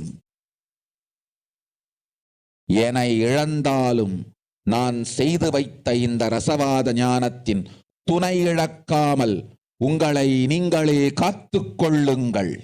இது ஒன்றே வழி. மக்களே, இது ஒன்றே வழி. ஓம் ஓம் ஓம் ஓம் ஓம்.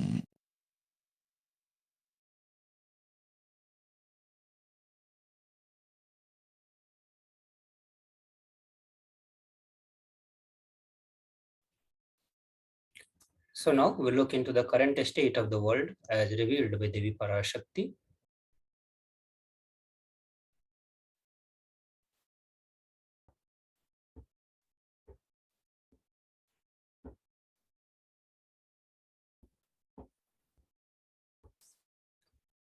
So authorities in 223 countries and territories have reported about more than 513 million of confirmed cases and more than 6.2 million of deaths since China reported its first case to the World Health Organization in the December of 2019. So now we'll present the various other reports from the various news agency and the health agencies. So severe cases of the COVID causing cognitive impairment equivalent to aging 20 years, and this is one of the study. So patients who overcome severe COVID infection suffer from same cognitive impairment that people generally go through between the age of 50 and 70, a new study has found. This is the equivalent of losing 10 IQ points, say the team of scientists from the University of Cambridge and Imperial College London. Their findings suggest that the effect of the coronavirus infections are still detectable more than 6 months after the illness, that cognitive recovery is gradual at best, and that it may even impact the people who only had mild cases. There is a growing body of evidence that the COVID-19 causes lasting cognitive and mental health problems, with recovered patients still experiencing symptoms month after infection. The symptoms they report include fatigue, brain fog, problems recalling words, sleep disturbances, anxiety, and even the post-traumatic stress disorder, say the scientist. By comparing the patients to 66,000 members of the general public, the researchers estimate that the magnitude of cognitive loss is similar on average to that sustained with the 20 years aging between 50 and 70 years of age, and that is the equivalent of losing 10 IQ points. The next report is from the World Health Organization, which says the report has estimated that there are around 47 lakhs COVID-19 deaths in India from January 2020 till December 2021, which is nearly 10 times the official figure given by the India. The next report that was published in Reuters says that Omicron is as severe as other COVID variants. The Omicron variant of the SARS-CoV-2 virus is intrinsically as severe as previous variants, according to a preprint version of a large US study that counters assumptions in other study that it was more transmissible but less severe. The findings, which estimated Omicron's severity after the accounting for the impact of vaccines, should reinforce the importance of inoculations and booster shots, experts said. Vaccines help to keep hospitalizations and death relatively low during the Omicron surge compared with the previous variant. The new study, based on the records of 130,000 COVID patients in Massachusetts, is unique and pretty strong, said the Dr. Arjun Venkatesh of Yale School of Medicine and the Yale Centers of Outcome Research and Evaluation.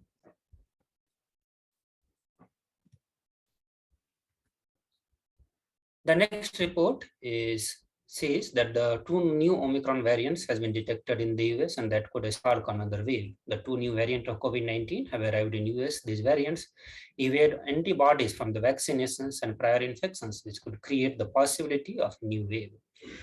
The African Health Research Institute in the South Africa conducted a study that found that BA4 and BA5 variants can evade antibodies. The low absolute neutralization level of BA4 and BA5, particularly in unvaccinated group, are unlikely to protect well against the symptomatic infections. The study noted this may indicate that based on neutralization escape, BA4 and BA5 have the potential to result in a new infections of the wave. So what is the Omicron XE? These are the symptoms of new COVID variant which has been found in the UK. So a new subvariant of Omicron has been found in the UK as the country battles a renewed surge of the coronavirus. The Office of National Statistics said that the 4.9 million people in the UK were infected with the COVID-19 as of the last weekend, a record high during the pandemic. The next COVID could be led by. So this is the report which says that when the South Africa may be entering into the fifth COVID wave earlier than expected, owing to the rise in infections, that seems to be driven by BA4 and BA5 Omicron subvariant. The World Health Organization last month added the sub-lineages to its monitoring, with more than 100,000 official deaths from the COVID-19 and 3 times that it excess death data is taken into account. South Africa is the worst hit country in Africa. Meanwhile, the 30% of the entire South African population has been vaccinated against the coronavirus. The World Health Organization has said that the South African scientists who identified Omicron variant of COVID-19 late last year have now reported 2 more Omicron subvariants, BA4 and BA5. This is another sign that COVID-19 pandemic is not done with us, and there are some clear takeaways, and that is from WHO chief.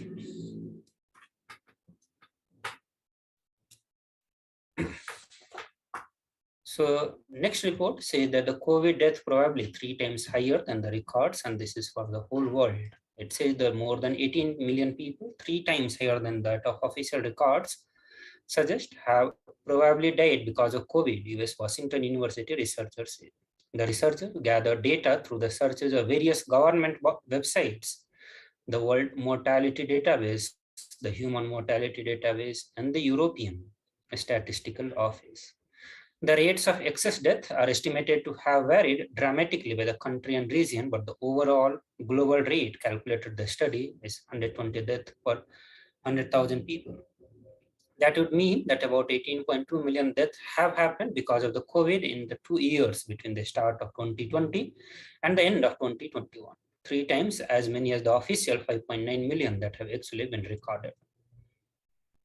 Also, people infected with the COVID-19 are at increased risk of developing heart conditions. Up to a year later, the Pan American Health Organizations warned that millions of children have fallen behind on the routine immunizations during the pandemic, causing outbreaks of diseases such as measles and diphtheria in the Latin America and the Caribbean.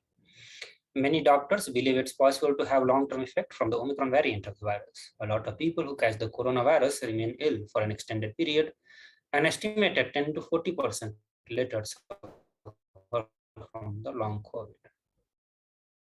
The next report says that because of COVID, there are a risk of blood clot, and that is higher risk of blood clot. So after a COVID infection, there is an increased risk of developing a serious blood clot for the next 6 months, a study from the Sweden suggests. The research found people with the severe COVID and those infected during the first wave had the highest clot risk. About 17 in every 10,000 COVID patients had a blood clot in the lung, compared with the fewer than 1 in every 10,000 who did not have the COVID. The next report says that University of Iowa, in Iowa City, researchers led the study of 24,000 patients with in-hospital cardiac arrest from 286 US hospitals, of whom 5,916 had COVID-19 from the March to December 2020. So adult COVID-19 patients who had an IHCA were 35% less likely to receive potentially life-saving defibrillations without a delay and survived hospital release, according to a study in the JAMA network. So the new study has revealed that the COVID may change the brain. So catching COVID may cause change out to the brain, a study suggests. Scientists found significant differences in MRI scans before and after the infections. Even after a mild infection, the overall size of the brain had shrunk slightly, with less gray matter in the parts related to the smell and the memory. The researchers do not know whether the changes are permanent, but stressed the brain could heal. So this study has been published in the journal Nature, which is one of the prominent journal in the field of science. The lead author, Professor Gwenale Duand, from the Wellcome Center of Integrative Neuroimagining at the University of Oxford, said we were looking at essentially mild infections, so to see that we could really see some differences in their brain and how much their brain had changes compared with those who had not been infected, with quite a surprise. The UK Biobank project has followed the health of the 500,000 people for about 15 years and has a database of a scan recorded before the pandemic, so provided a unique opportunity to study the long-term health impact of the virus.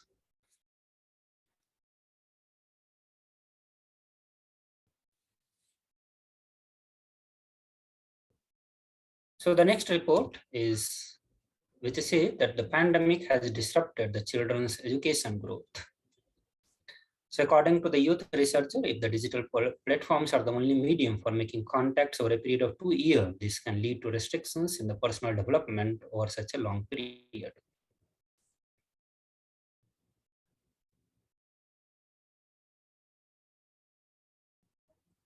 So now we'll look into some of the revelations by Devi Parashakti. Devi Parashakti is revealing the 8 different ways to protect ourselves from the COVID pandemic. So let us listen to this video.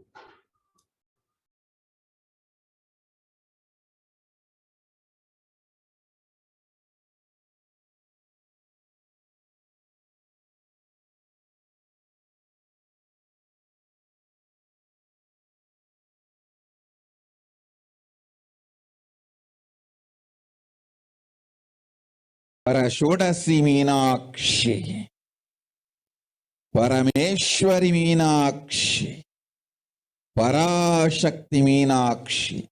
இங்கு எழுந்து அருளினோம் எல்லோர்க்கும் ஞானமும் தன்மையும் தந்திட நன்மையெல்லாம் அளித்திட நாமே வந்தோம் இங்கு. கைலாசத்தின் சுவாமினியாய் பரமசிவன் கிரகத்திருந்து நம் அனுக்கிரகத்தினால் நித்யானந்தன் விக்கிரகமாய் மலர்ந்தோம். உங்கள் எல்லோருக்கும் நல்லதை செய்திட நன்மையை சொல்லிட தர்மார்த்த காம மோக்ஷம் எனும் புருஷார்த்தங்கள் நாளும் பொங்கி மலர்ந்திட வந்தேன் இங்கு. மாந்தர்கள் கொடுந்தொற்று கொரோனா கண்டு அஞ்ச வேண்டாம். 8 வழியின் மூலமாகவும் எண்ணத்தில் தியானித்து என்னை பிரார்த்தித்தல் 1, சமூக வலைதளங்கள் மூலமாய் என்னை சரணடைதல் 2, எங்கெல்லாம் என் மகமாயி வடிவத்தில் நான் குடிகொண்டிருக்கின்றேனோ அங்கெல்லாம் பூமிதித்து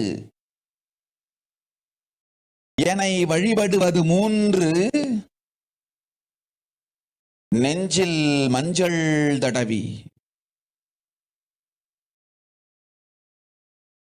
வேப்பம் சாரருந்தி தினந்தோறும் என்னை தியானிப்பது 4, நிர்விகல்ப நிலையிருந்து நித்யானந்தத்தை நிறைத்து உயிர்வது 5, சிவ சிவ சிவ எனும் பிரபஞ்ச பெரும் நாதத்தை அஜபா ஜபமாய் நிகழ்த்தல் 6, நிறைவான பூரண மனத்தோடு வாழைப்பழத்தோலும் வெங்காயமும் குதிகாலில் வைத்து பத்திட்டு நித்திரையில் அடங்குவது 7, பூரணமாய் பரிபூரணமாய் அருணாச்சல ஸ்மரணையில் நினைப்பும் மறப்பும் அருந்த உணர்வு ஸ்மரணையில் அகம் அகம் என ஸ்புரிக்கும் அருணாச்சல ஸ்மரணையில் ஆனந்த ஸ்புரணத்தில் இருப்பது 8 எனும் 8 முறையிலும் என எண்ணியோர் அத்துணை பேருக்கும் இல்லை கொரோனா கொடுந்தொற்றின் தாக்கமும் கொரோனா கொடுந்தொற்றின் பயமும் கொரோனா கொடுந்தொற்றின் மயக்கமும் வாழ்வீர்கள் வளத்தொடு நல் ஞானம் யோகத்தொடு நாமே நிம்மோடு நானே நீயாய் நீயே நானாய் நல்வாழ்வு வாழ்வீர்கள். 8இல் 1 செய்தாலும் கொரோனா உங்களை எட்டவிடாது காப்பு.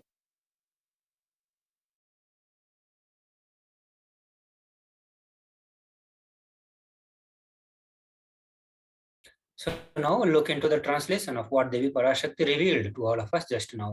Devi Parashakti says, "O humans, do not be scared of the deadly infection of corona. Through these 8 ways, praying and meditating on me, surrendering to me through social media, wherever I am residing, worshipping me by doing fire walking, applying turmeric in the chest, drinking neem juice, and meditating on me every day, being in uncrushed state, filling with eternal bliss, doing ajapa ajapa, the cosmic sound, Shiva, with a complete mind, applying banana peel and onion in the hills and going to sleep, being in the state beyond any remembrance or forgetting in the Arunachala Spurna that blossoms as aham in the state of Ananda Spurna.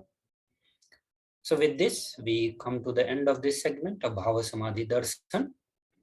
After a short break, we'll move to the next segment where we'll look into various enriching platforms and also the various seva that you can offer to Devi Parashakti. We'll come back after a short break. Please stay tuned.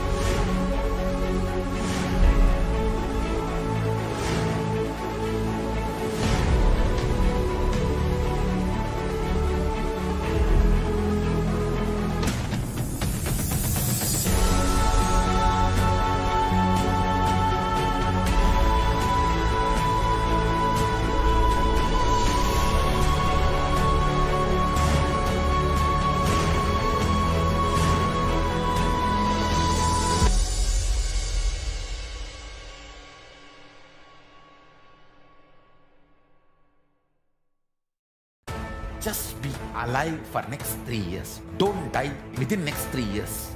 I guarantee you, I will reach you wherever you are.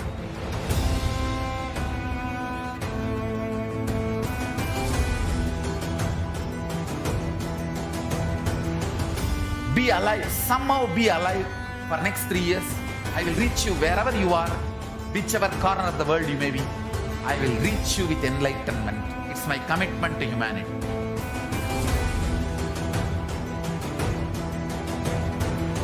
I'm going to empower, enlighten each and every one of you with the fuel and energy of the parallel universe.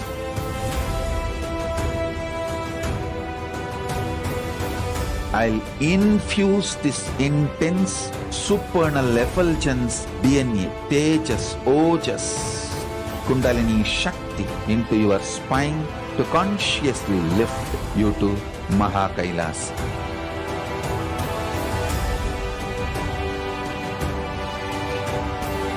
It is irreversible permanent enlightenment, irreversible power manifestation, irreversible permanent empowerment.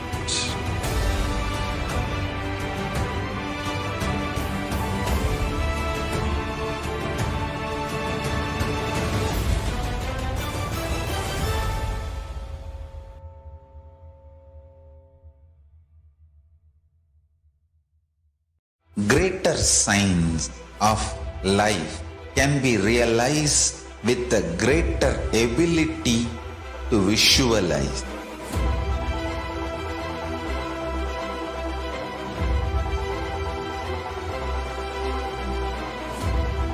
Greater science is the equivalent word for Hinduism.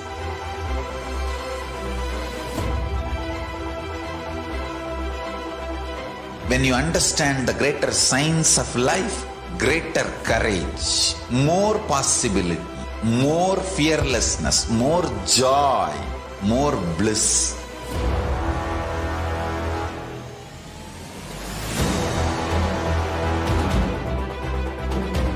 When you visualize Paramashiva with 25 heads, 75 eyes, 50 hands, your consciousness becomes ferocious, and that ability to visualize, you will get involved in everything deeply.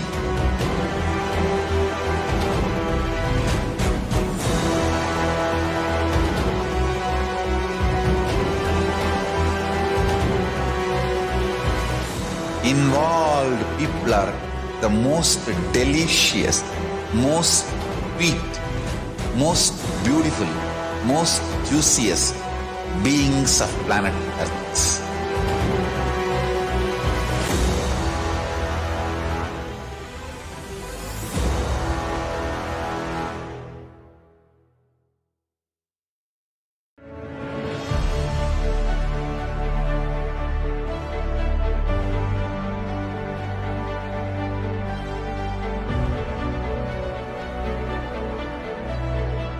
I am your Guru. I will make you enlightened. It's my commitment.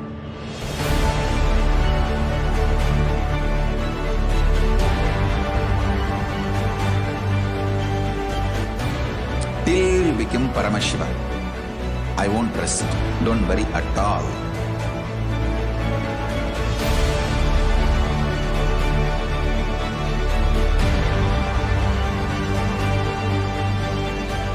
To all my disciples, I give you this as a boon. I'll swallow everything with which you are stuck and liberate you all.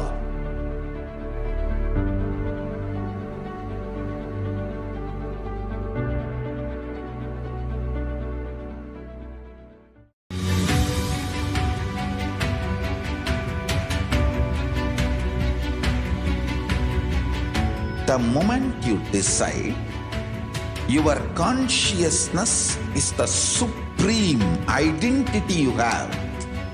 You will not empower your depression, your frustration,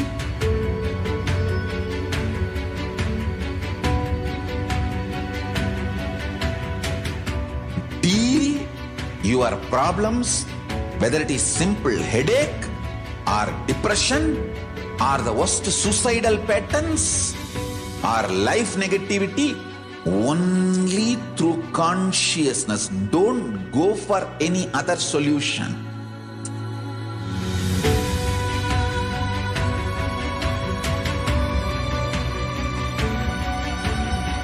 Don't keep stupid, toxic, life negative struggles inside.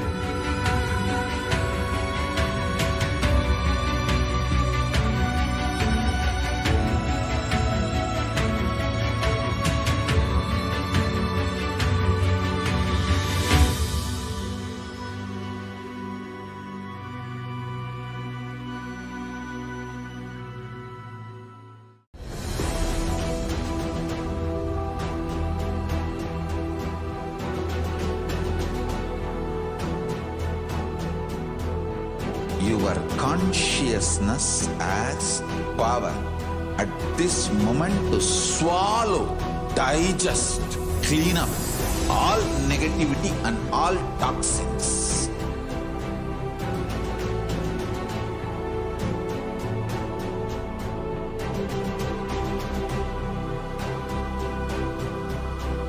Develop a powerful will persistence. That's the most important asset for life.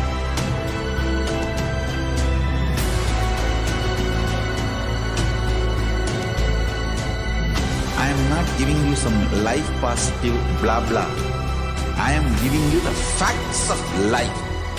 I am triggering your consciousness.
Time itself is nothing but your decision to struggle with the same rut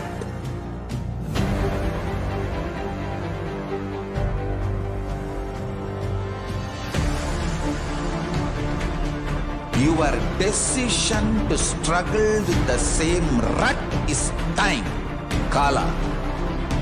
Your decision to swallow time is Kala Bhairava.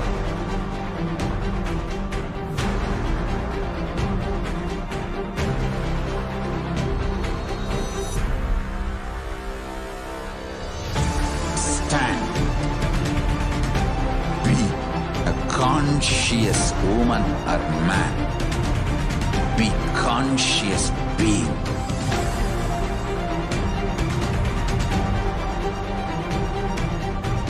Shrink the time through conscious will persistence. Make the future into present by being ferocious with yourself.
Just be alive for next 3 years. Don't die within next 3 years. I guarantee you, I will reach you wherever you are.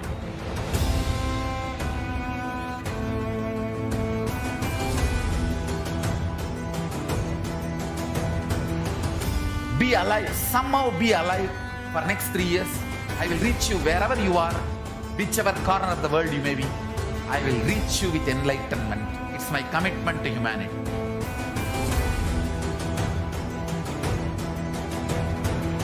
I'm going to empower, enlighten each and every one of you with the fuel and energy of the parallel universe.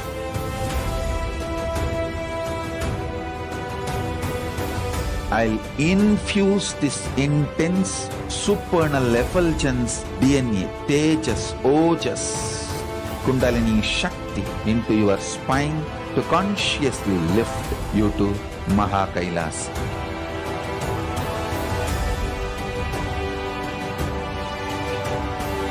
It is irreversible permanent enlightenment, irreversible power manifestation, irreversible permanent empowerment.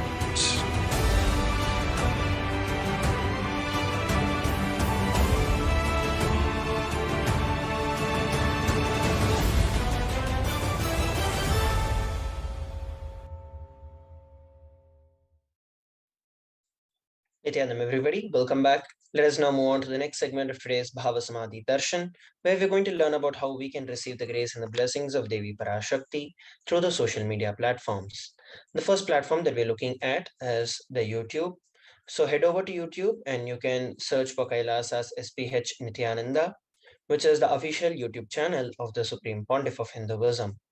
You can go and subscribe to the channel if you've not yet subscribed, and join the channel so that you can get access to posting your comments and questions in the chat option.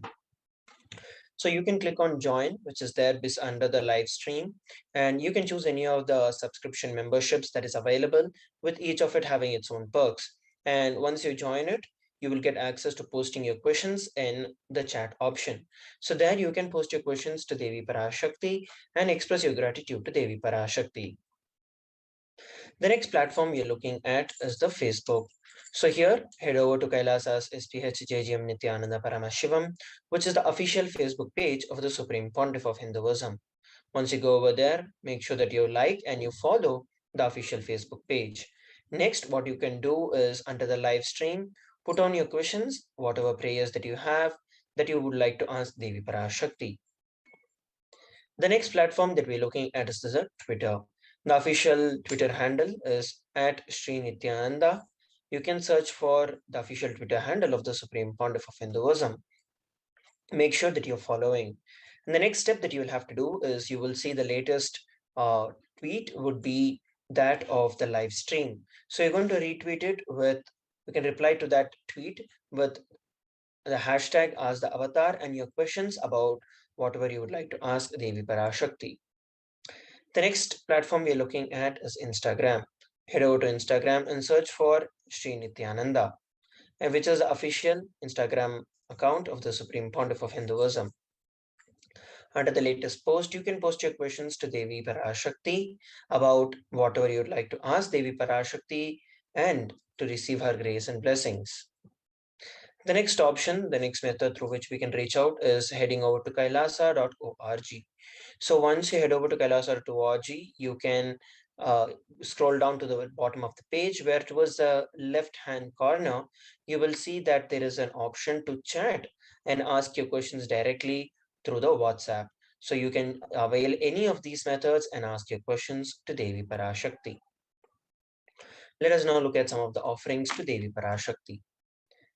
There are various references in the Puranas and Itihasas that describe about offering. One of the references is from Bhagavad Purana. Dharma yayashasertaya kavaya swajanaya cha panchagna vibhajan vittam mihammutra cha modate. One part should be used for dharma, second for yasha, third should be invested for gaining more wealth, and fourth should be used for enjoyment of material things, and the fifth one should be used for the family and friends. So the Bhagavad Purana very clearly describes that 20% of whatever you generate should be donated for dharma. Grihe dashagunam dhanam goshte chaiva shatadikam punyatirteshu sahasram manantam shiva sannidau. Dana given at home yields 10 times as much merit as when made elsewhere, 100 times when made in a goshala, 1,000 times when made in sacred places, and an infinite number of times when made in the premises of a Shivalinga. दानं त्रिविधमित्येतत् निष्ठे ज्येष्ठमध्यमं तत्र नैश्वर्यं ज्येष्ठं कनिष्ठं स्वार्थसिद्धये कारुण्यात् सर्वभूतेषु संविभागास्तु मध्यमः. Dana given in order to achieve moksha is considered the most valuable form. Dana given out of pity or kindness for others or for one's own kith and kin is considered to be of the medium, and it's also called as a daya dana. Dana given to achieve one's own selfish ends is the least valued of all. The first offering to Devi Parashakti is the Ihundi. Bhakti Priya Bhakti Gamya Bhakti Vashya Bhayapaha Shambhavi Sharada Radhya Sharvani Sharmadayini. Devi is fond of true devotion and is realized through true devotion. She can be won over through true devotion and she removes all the fears.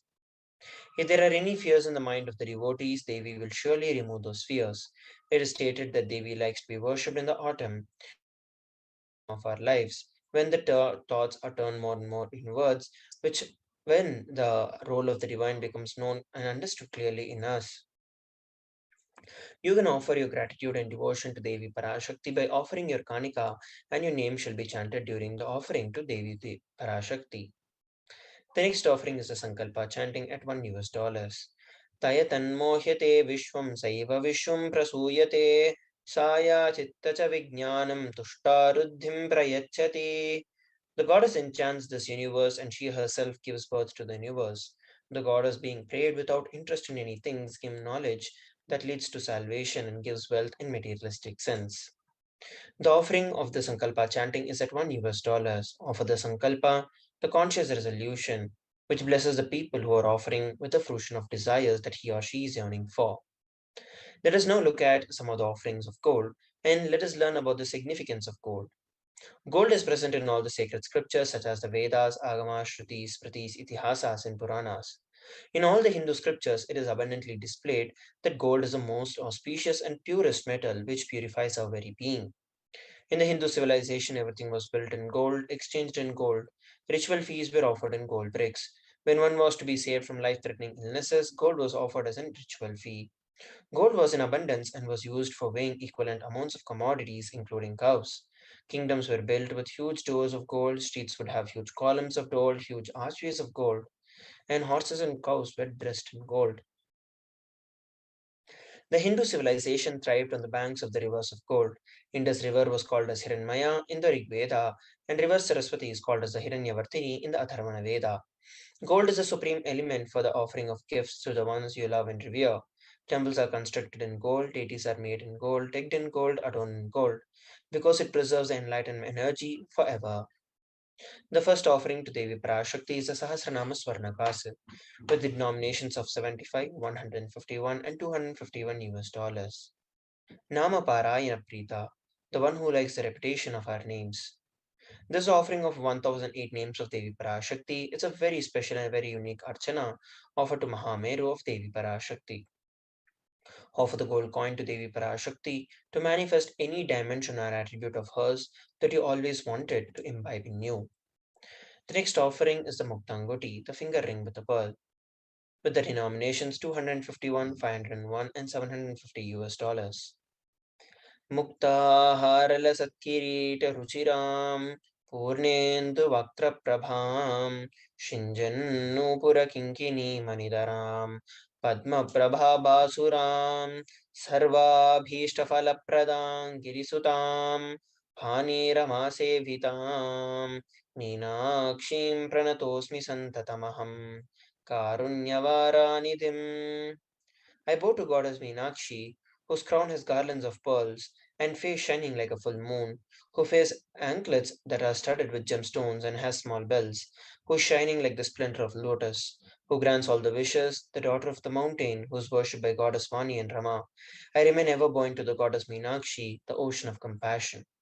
Offer the finger ring with a pearl to Devi Parashakti and experience blessings and healing with your mother. The next offering is the Swarna Padma Pushpa, the golden lotus, which is 600 US dollars. अष्टविद्येश्वरोपेता कुम्भावरणसंयुतं सर्वसा सूत्रवस्त्राद्या हेमपङ्कजभूषिता. All the kalasha should be worn around with suitable thread and covered with new cloth. They should be adorned with a lotus flower made of gold. There are hundreds of scriptural references for using the lotus in the worship of the ultimate. Almost everything in the worship of the ultimate includes the lotus flower. The lotus itself is a divine flower, whether it is the consecration of the deities or the meditation, mudras, asanas that are used during the worship. In every dimension, lotus is involved and offered. The Shakti of Paramashiva is also called lotus. The base of Paramashiva Linga is also a lotus. The disciple of Paramashiva is also considered as a lotus about to bloom. Offer the golden lotus in any size that you wish and express your gratitude to the Tyaga and the sacrifice of your mother. The next offering is the Swarnametti at 750 US dollars. Nakadhititi sanjanna namajjanna tamoguna padadvaya prabhajala parakrita saroruha. You whose brightness from toenails destroys the darkness of your ignorance from the minds of your devotees, who prostrate at your feet, you whose brightness from your 2 feet overpowers that of the lotus flower. The 83rd verse of the Saundari Lahari describes that the nails of the Parashakti have been sharpened by constantly being touched with the crowns of celestial beings who always prostrate before Devi Parashakti. Tamoguna is the darkness. In this stotram, tamas is indicative of ignorance in the minds of the devotees, and by constantly prostrating before Devi Parashakti, their ignorance is removed and they attain knowledge. Offer the touring to Devi Parashakti, adorning her sacred feet to be in constant gratitude to receive her blessings in your life. The next offering is the Swarna Mangtika at 750 US dollars. Sudha Sarabhi Varshini, the one who makes the nectar flow in all our nerves from the Sahasrara.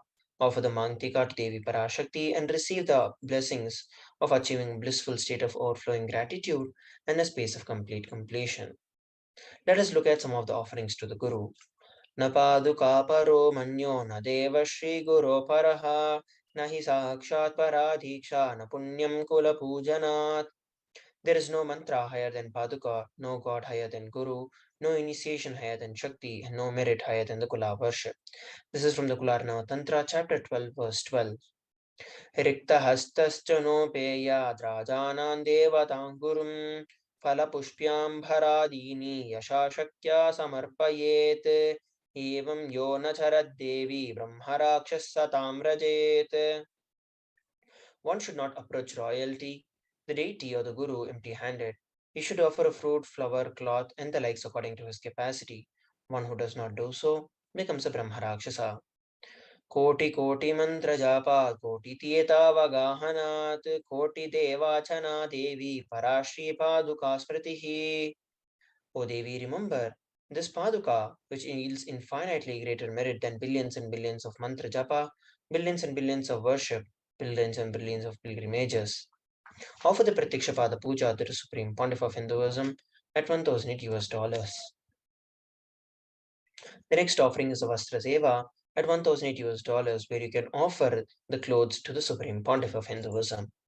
Head over to gateway.nithyanandeshwarahindutemple.org/NHTLA. You can head over to this link where you can register yourself for the various rituals and the various offerings to Devi Parashakti and to the Supreme Pontiff of Hinduism. And we also have the upcoming Paramashivoham Level 3 program from June 1st to 21st. Head over to kailasa.org/Paramashivoham and register yourself for the Paramashivoham Level 3 program. Let us now move on to the next segment of today's Bhava Samadhi Darshan after a short break. We request all the participants to stay tuned.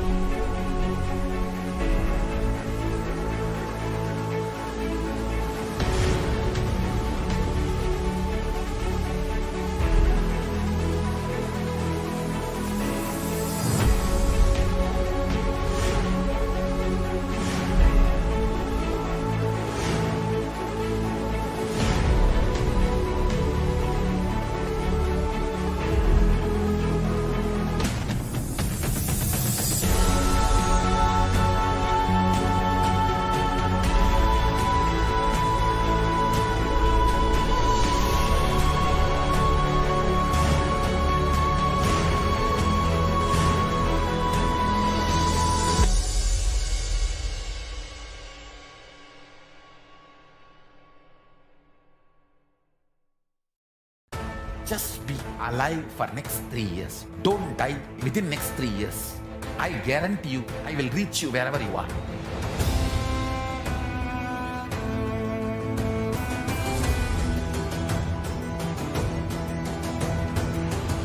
Be alive, somehow be alive for next 3 years.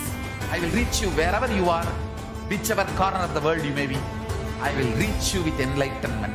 It's my commitment to humanity.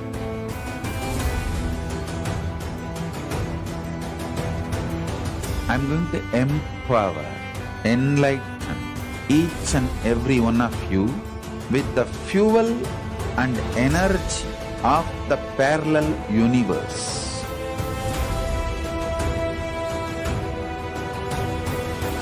I'll infuse this intense supernal effulgence DNA, Tejas, Ojas, Kundalini Shakti into your spine to consciously lift you to Mahakailas.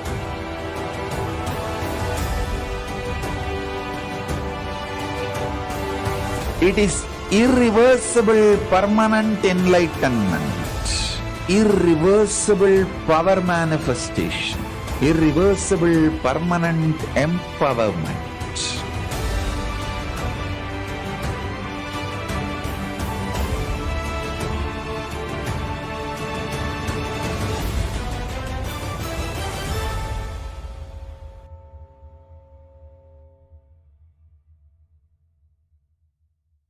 Greater signs of life can be realized with a greater ability to visualize.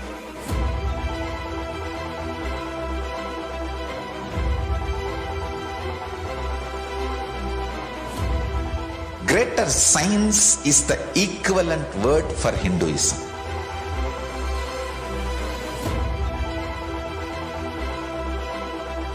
When you understand the greater science of life, greater courage, more possibility, more fearlessness, more joy, more bliss.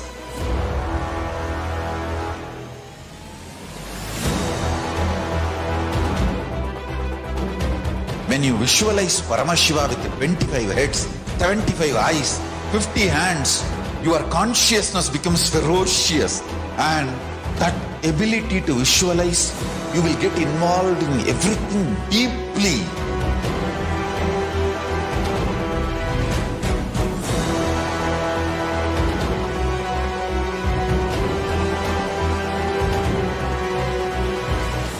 Involved people are the most delicious, most sweet, most beautiful, most juiciest beings of planet Earth.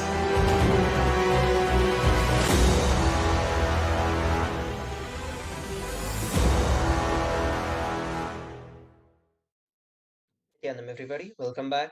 Let us now enter into the next segment, which is the glimpses of the glorious past. On this, the day of 10th May, we're going to look at various happenings from the life of the Supreme Pontiff on this day.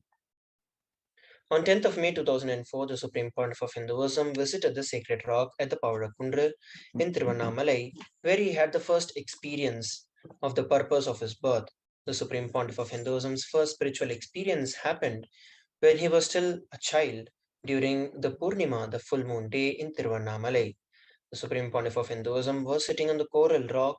He was playfully experimenting with the simple technique of trying to find the source of his thoughts. As he was doing so, the first thing happened to him was that he is not solid as he always thought.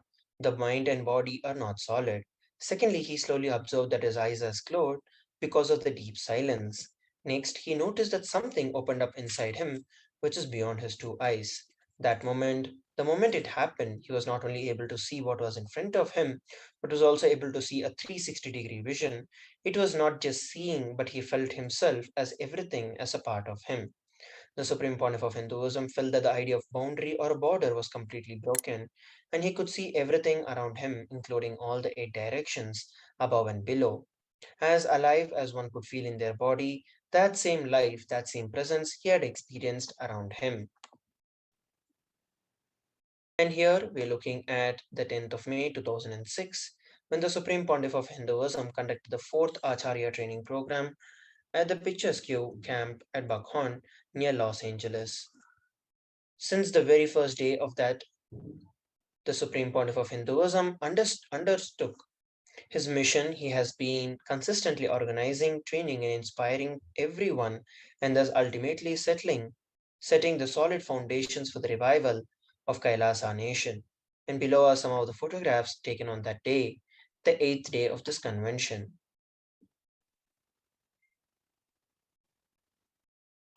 And here we're looking at the 10th of May 2007, when the Supreme Pontiff of Hinduism gave deeper insights on the center of our being, where we are all enlightened. The Supreme Pontiff of Hinduism further explained that Paramashiva has given over 112 meditation techniques to provide different methodologies and different methods for various people to experience enlightenment and to fall in tune with the bliss consciousness.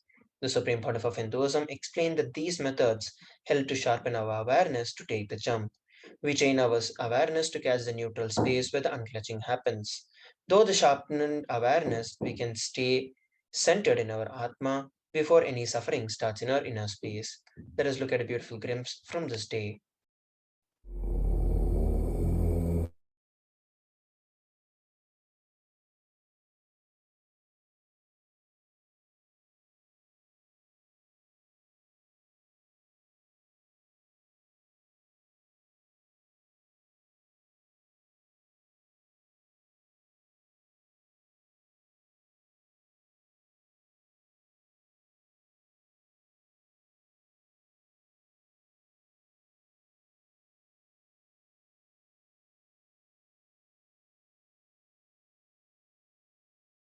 I had very abusive childhood, disturbed childhood, disturbed past.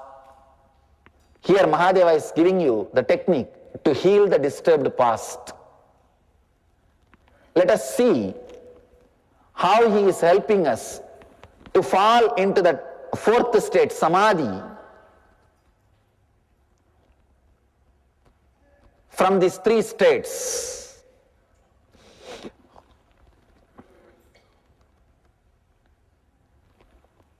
when you want to do this technique, actually every night you can do this technique. It does not need a separate time.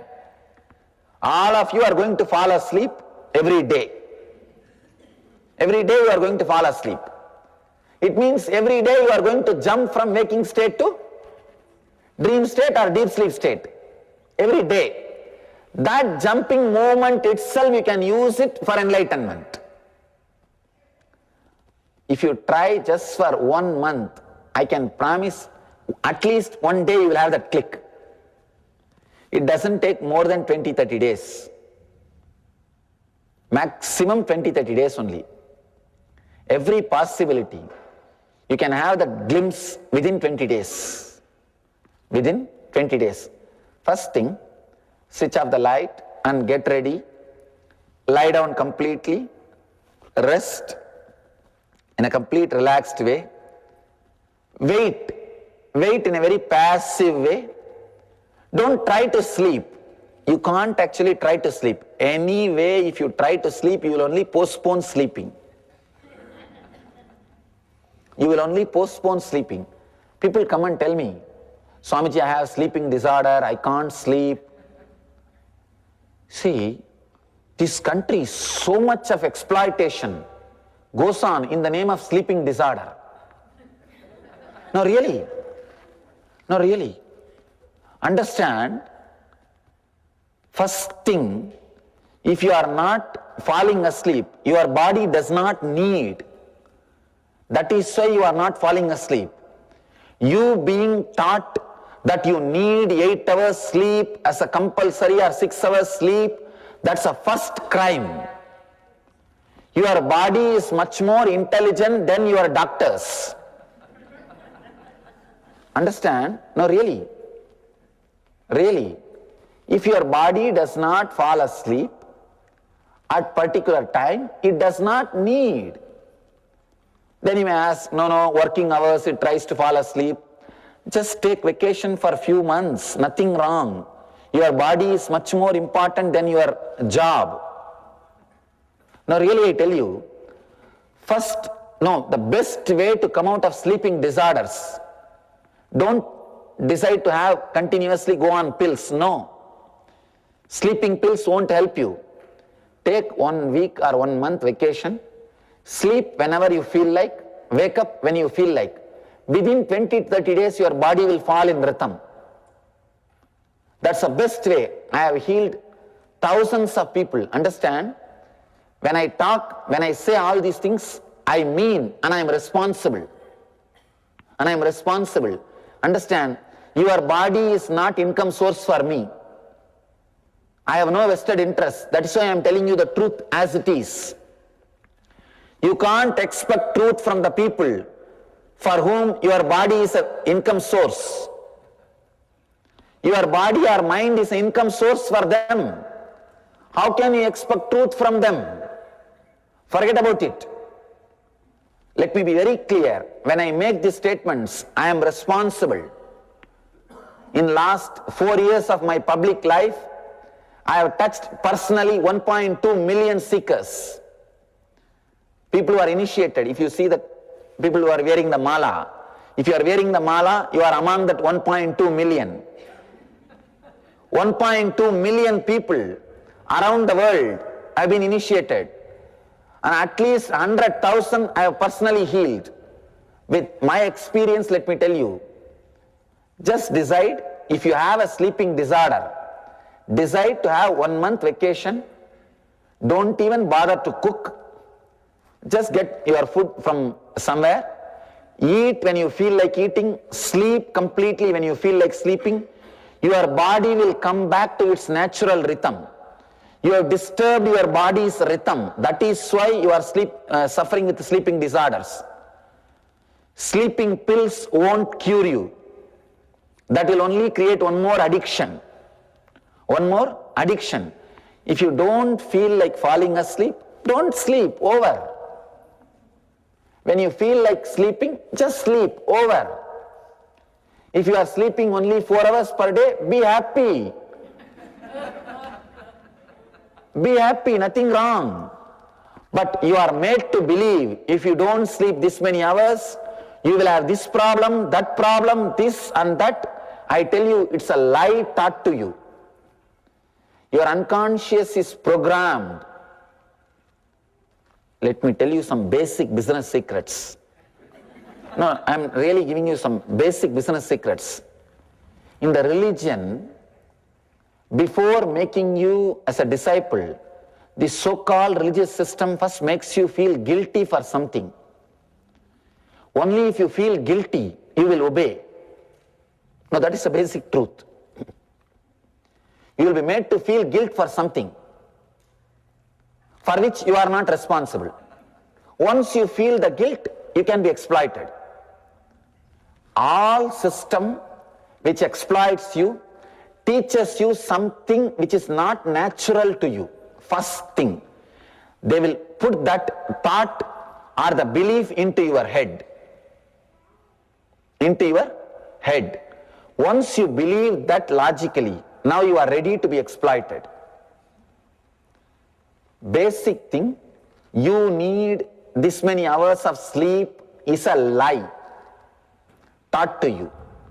Your body is intelligent enough to decide how many hours sleep it needs and when it wants to sleep.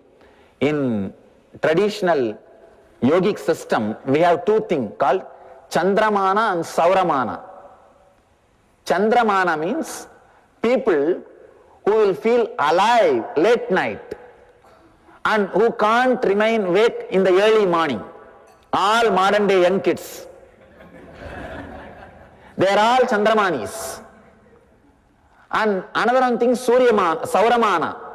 Sauramanis will sleep early. But after 8 o'clock in the night, they can't. They will say bye, goodbye. But early morning, 3 o'clock, they will be out. But these fools always, they force the kids also to do the same thing. They put little guilt also. Don't remain awake too late and don't sleep in the early morning. Nothing wrong. I tell you, Chandramani means people who remain late night, jumping and singing and dancing, who sleep early morning will be very intelligent. They will be very intelligent. Chandramanis will be very sharp. Shiva is basically Chandramani.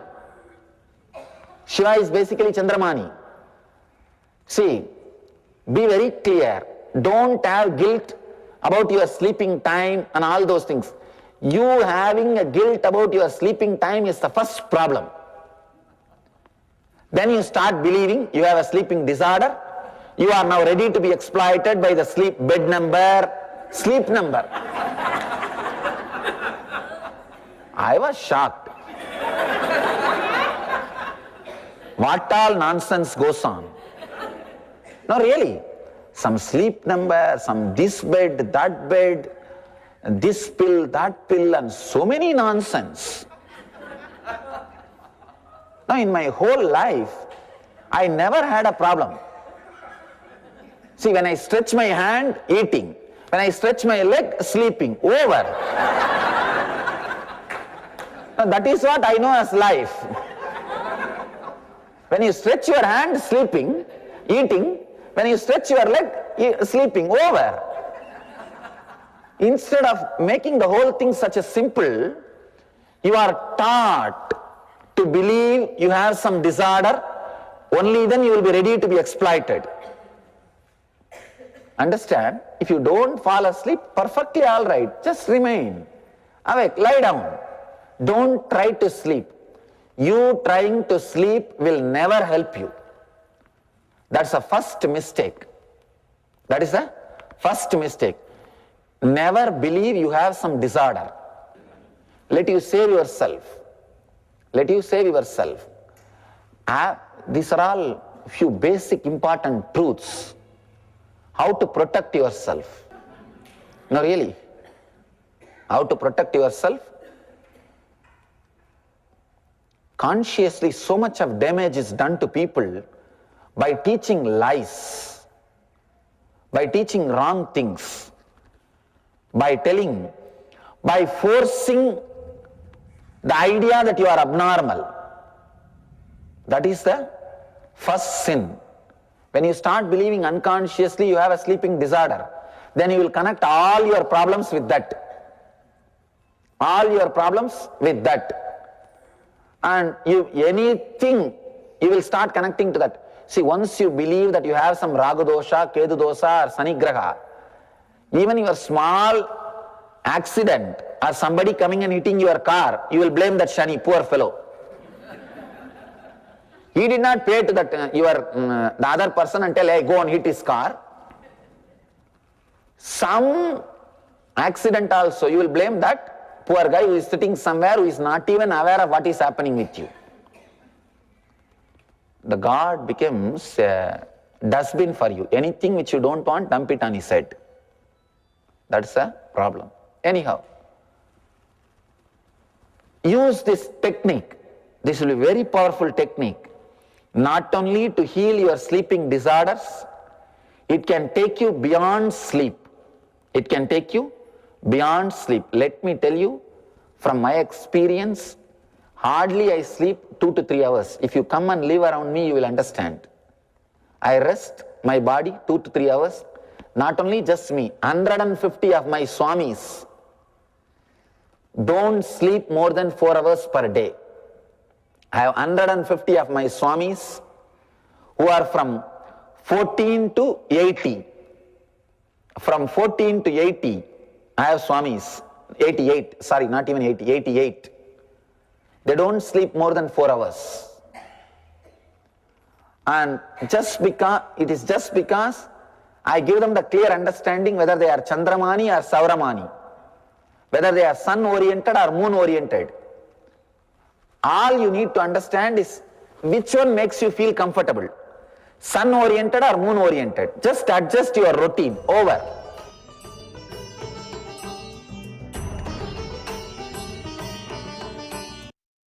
We saw the beautiful satsang where the Supreme Pontiff of Hinduism explained about the Chandramani and the Suryamanis.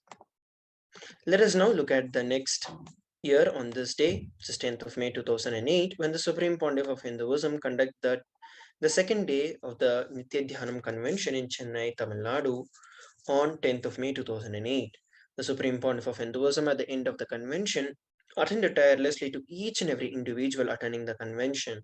He enriched, blessed and healed couples and elders with the love, compassion and deep listening, after which each person experienced deep connection with the Supreme Pontiff of Hinduism and felt that the Supreme Pontiff was there for them only. Here we are looking at the year of 2011 on 10th of May, when the Supreme Pontiff of Hinduism revealed about the Patanjali Yoga Sutras. Let us look at a glimpse from that day.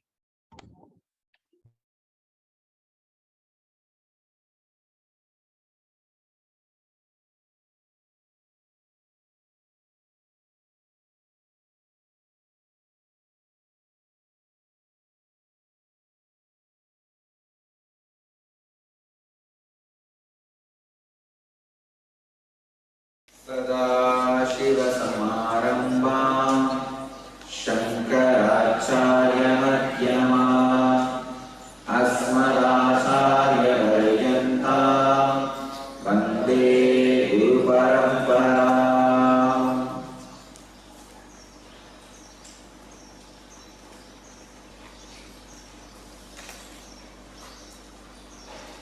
I welcome you all with my love and respect. I welcome all the devotees, disciples, samajis, satsangis sitting with us around the world at this moment, at least in 254 places through NTV and 6 places through video conferencing, having Nayana and in 90 cities in 14 countries. I welcome you all with my love and respect. I welcome all the devotees, disciples sitting with us around the world. The cities having Nayana with 2 video conferencing are San Jose, Ohio, Seattle, Los Angeles, Phoenix and Vancouver. I welcome you all with my love and respect. Let's enter into today's subject.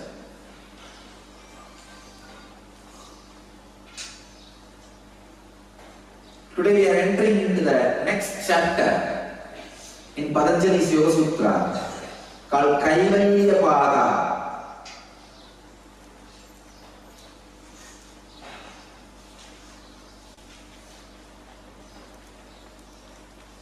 Patanjali describes after and side effects and the very signs of Kaivalya. Please understand. The Kaivalya, Samadhis, side effects and after effects are always positive, good, right. But you need to know the side effects and after effects of Kaivalya so that you can be in rest. Kaivalya, the very word is a beautiful word. Kevala means oneness, nothing but, nothing else. The pure aloneness, not loneliness. Please understand. When you are one but still having the craving for the other, it is loneliness. But when you are one and complete by your existence, it is aloneness. The pure aloneness, all oneness is aloneness. All oneness is aloneness.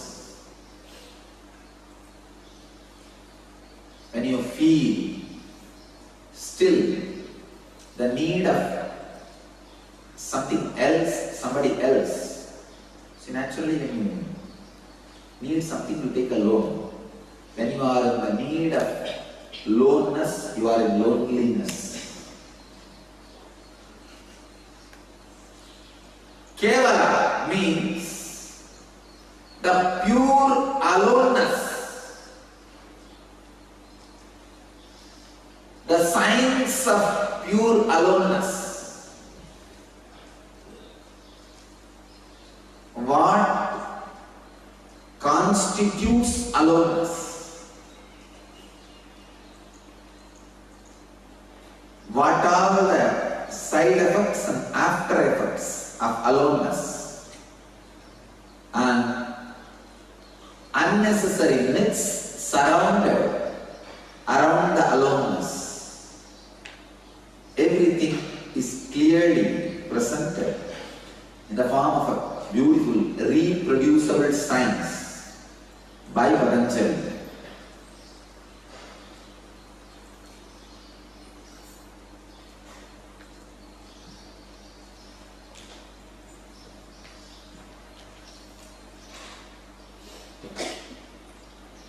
Power of Kaivalya. Let me enter into the sutras. The 4th chapter, 1st verse. In Patanjali's Yoga Sutras, 163rd Sutra, subject, the science of miracles. In the first sutra itself, Patanjali talks beautifully, step by step, the science of miracles. Get the book.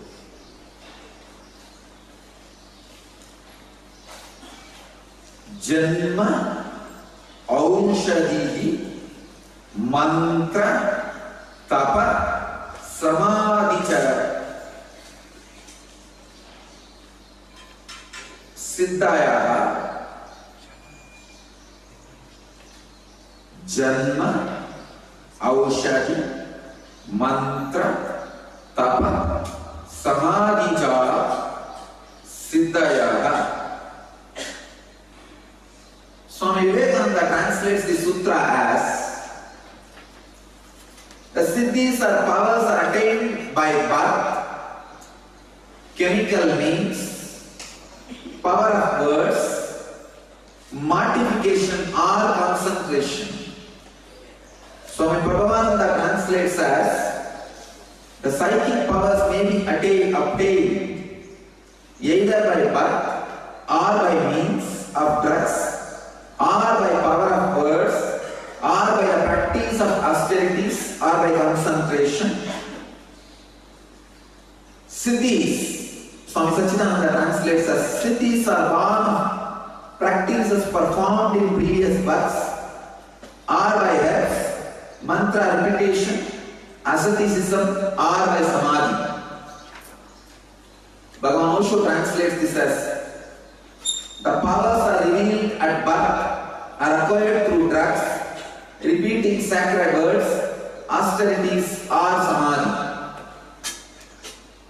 I humbly disagree with all the translations. With all my due respects to all the great masters, I wanted to repeat, I humbly disagree with all the translations. Unfortunately, all these translations are done by the masters after the British era, where much of this science and knowledge about cities are lost. And I am not boasting, egoistic. I just wanted to present the facts in front of you. I had the fortune of sitting at the feet of few people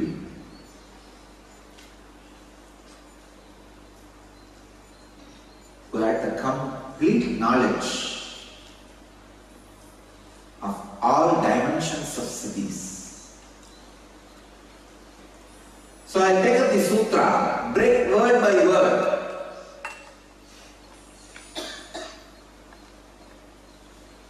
First I'll explain why I differ. Next I'll say what really I wanted to express. Third, is really Patanjali wanted my interpretation, what I am expressing, what I am trying to convey. So I will do this step by step, because this one sutra, understood properly, opens thousands of doors, not just for miracle powers or psychic powers. It opens the door for very enlightenment itself. I call enlightenment as complete when extraordinary powers and experiences expresses through you. Please understand, there are hundreds and hundreds of masters saying siddhis are not required to be expressed along with enlightenment. I do accept, but at least from my experience and an analysis, thoroughly, there is no master who is truly enlightened and through whom siddhis are not expressed. You cannot hide enlightenment in a single body. Understand? It is not like some ornament or a weapon. You can have it in your case. No. You can't possess it. That possesses you. You do not create context. Context creates you. I'll explain the keywords in the sutra. Keywords are Janma, Aushadhi,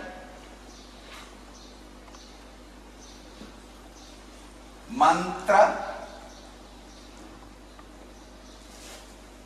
Tapa, Samadhi,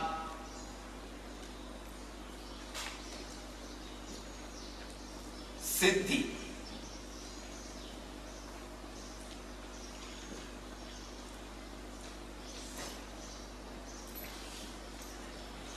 But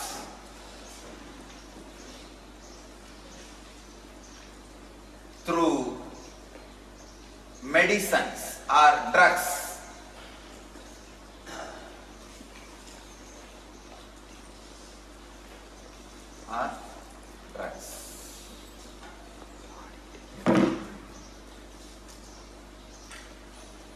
mantra, sound, tapaha, austerity,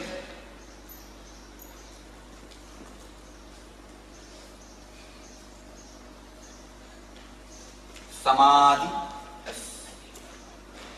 no equivalent, but we can say enlightenment.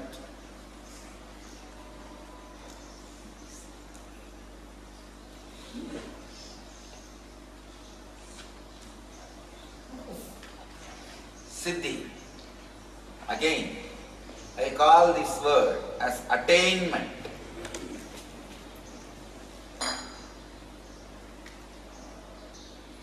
Unfortunately, maybe the lack of words, or I don't know, these words have been translated in a very incomplete way by many of the different translators, especially the Siddhi word. When this word Siddhi is translated as just psychic powers or mental powers, the whole sutra loses its strength.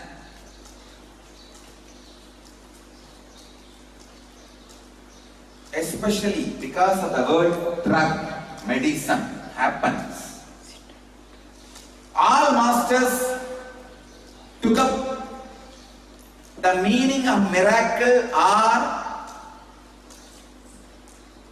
the psychic powers to the word Siddhi, because nobody can trust, nobody is able to think the Siddhi, the ultimate enlightenment itself or the Kaivalya itself can be experienced just by medicines.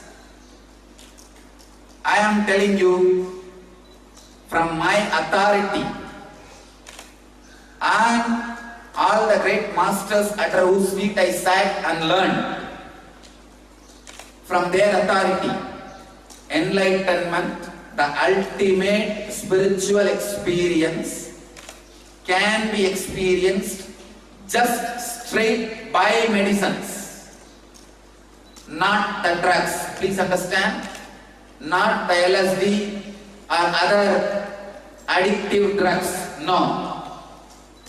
Through proper Siddha medicines, which raises your consciousness and awareness more and more and more, the direct, complete enlightenment itself can be achieved just through Aushadhi.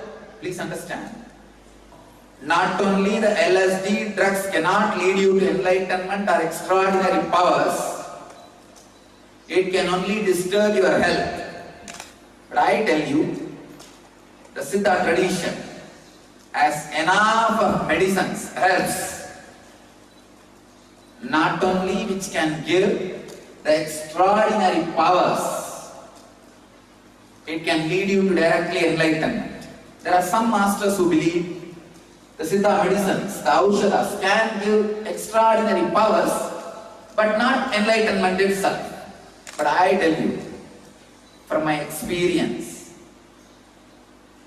the attainment, Siddhi, when I say the word attainment, I mean Kaivalya, establishing yourself in enlightenment, which expresses extraordinary powers and experiences.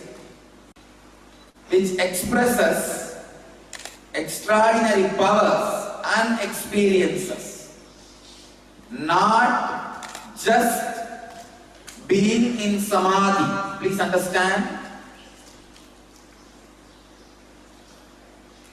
I am defining Kaivalya, Siddhi, exactly as Patanjali wants.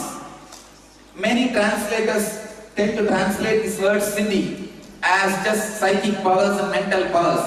If that is the case, why Patanjali is keeping this sutra as the first sutra in Kaivalya Pada? Please understand. The last chapter, Patanjali is completely explaining about different mental powers, psychic powers, and different miracles. If the word Siddhi is supposed to be translated as miracles or psychic powers, Patanjali would have kept this sutra in last chapter. And he is introducing here a new chapter, Kaivalya Pada. Why will he talk about something else in the first sutra? So we need to understand, when Patanjali means Siddhi, he means establishing yourself in enlightenment, which expresses extraordinary powers and experiences. Kaivalya. So the word Siddhi should not be translated as psychic powers or mental powers. It should be translated as attainment, establishing yourself in enlightenment, which expresses extraordinary powers and experiences and the great knowledge, the ability to reproduce the same experiences in others through the words, initiation, and by the mere presence. The ability to transmit, ability to be established and transmit the enlightenment experience and extraordinary powers and experiences. That's what I call as Kaivalya, attainment, Siddhi. The word Siddhi cannot be superficially translated as psychic powers or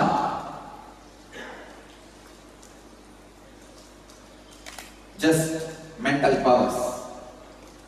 Now let's analyze this sutra. Janma, by birth, you can radiate this quality. Only these beings are called incarnations. People express these qualities by birth. Aushadhi.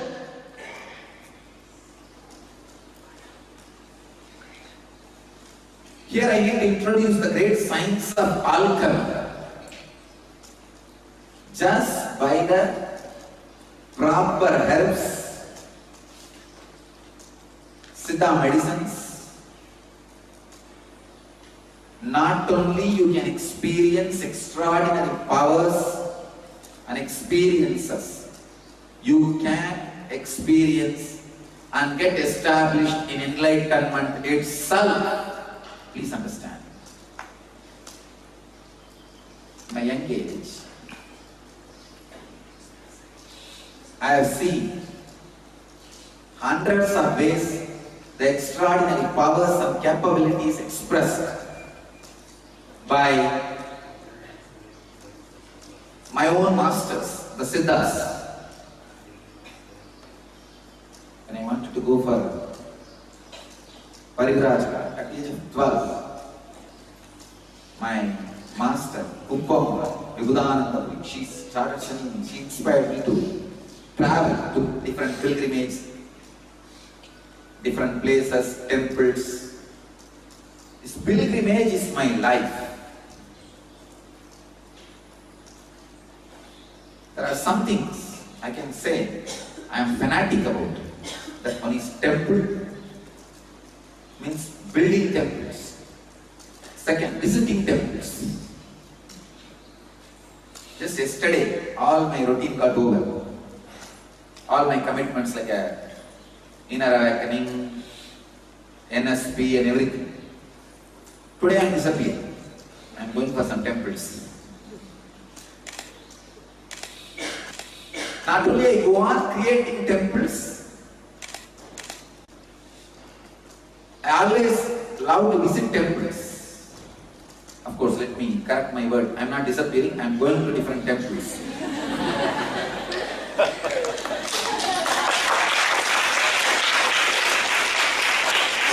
Because we don't know who are all watching and what meaning they will make for it.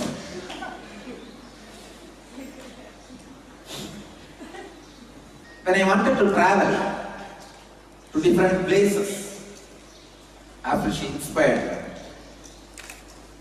she just gave me one small root of a particular plant and told me, whenever I feel hungry, just scratch, means just rub that herb on my stomach or on the liver area.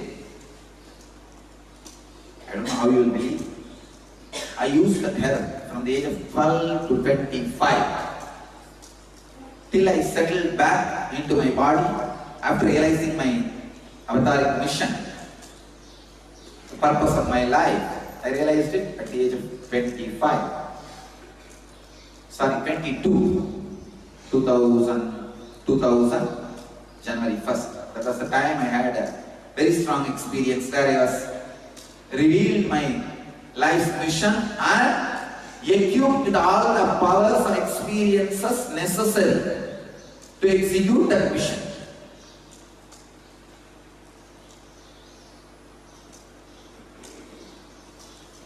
Then it took 1 year to settle into the body and start the mission.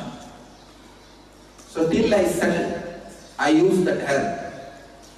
I don't know how many hundreds of times, if not thousands. Every time I use that herb, hunger and thirst just disappear. Please understand, just disappear. Unfortunately, I have that herb. Still it is there. And I will prove scientifically the power of that herb. I have seen in my life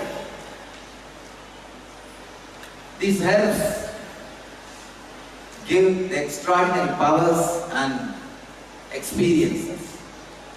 I can tell you from my predecessor's life, when I take card of Siddhar, who was in Arunachala, who is my predecessor, he received enlightenment just by herb.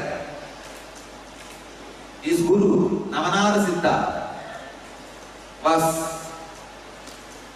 going for a walk and he saw this Daikada, a shepherd boy, very obedient, respectful, asking the Guru for the blessings to attain enlightenment or Kaivalya, ultimate. All Navananda Siddha did is he got a small cup of milk and he plucked some herb, mixed it, asked him to drink. That shepherd drank, he became enlightened and Daikada. How nice it will be to have a pill for enlightenment.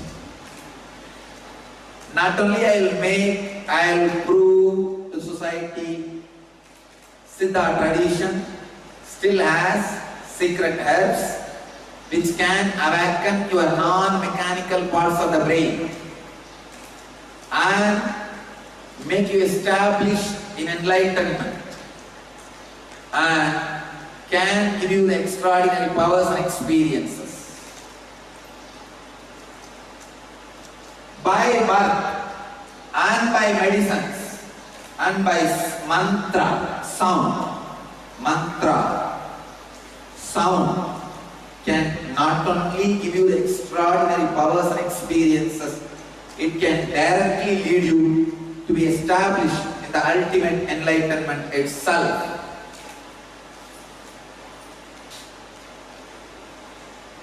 Mantra sound can lead to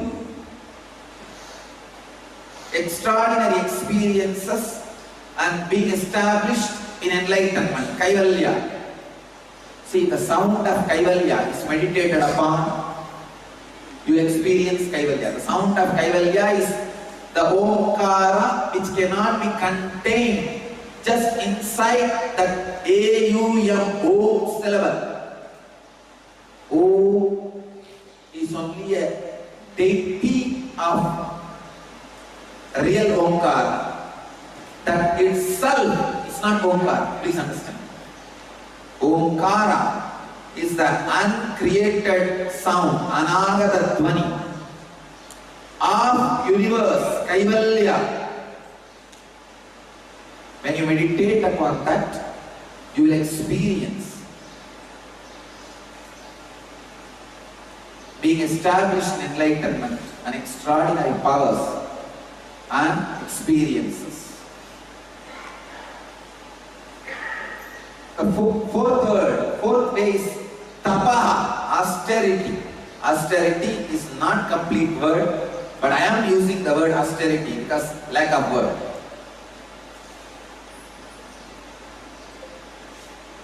The society from which this language is created, English, they do not know the concept of tapaha. So, only the superficial word austerity can be used. I will translate the word tapaha exactly. The ability to be with the ultimate truth and allowing that truth to express through your body and mind, trusting it even before you experienced it. So through the trust, being open to those great powers and experiences to express through your system is tapaha. You may not be enlightened now, but trusting the great truth of enlightenment and allowing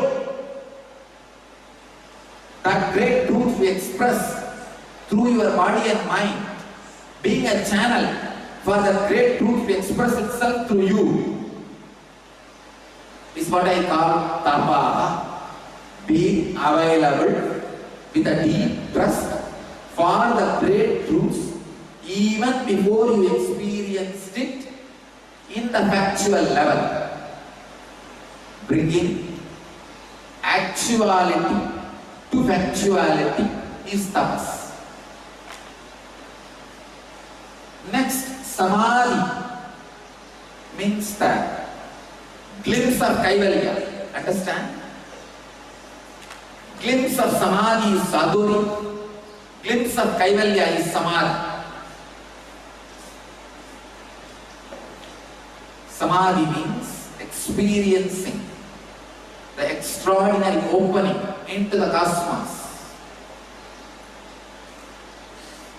Kaivalya means not only experiencing, expressing the extraordinary powers and capacities and experiences of samadhi. Please understand. Samadhi is like becoming a king of a country. Kaivalya is like a ruling property. Radiating samadhi is Kaivalya.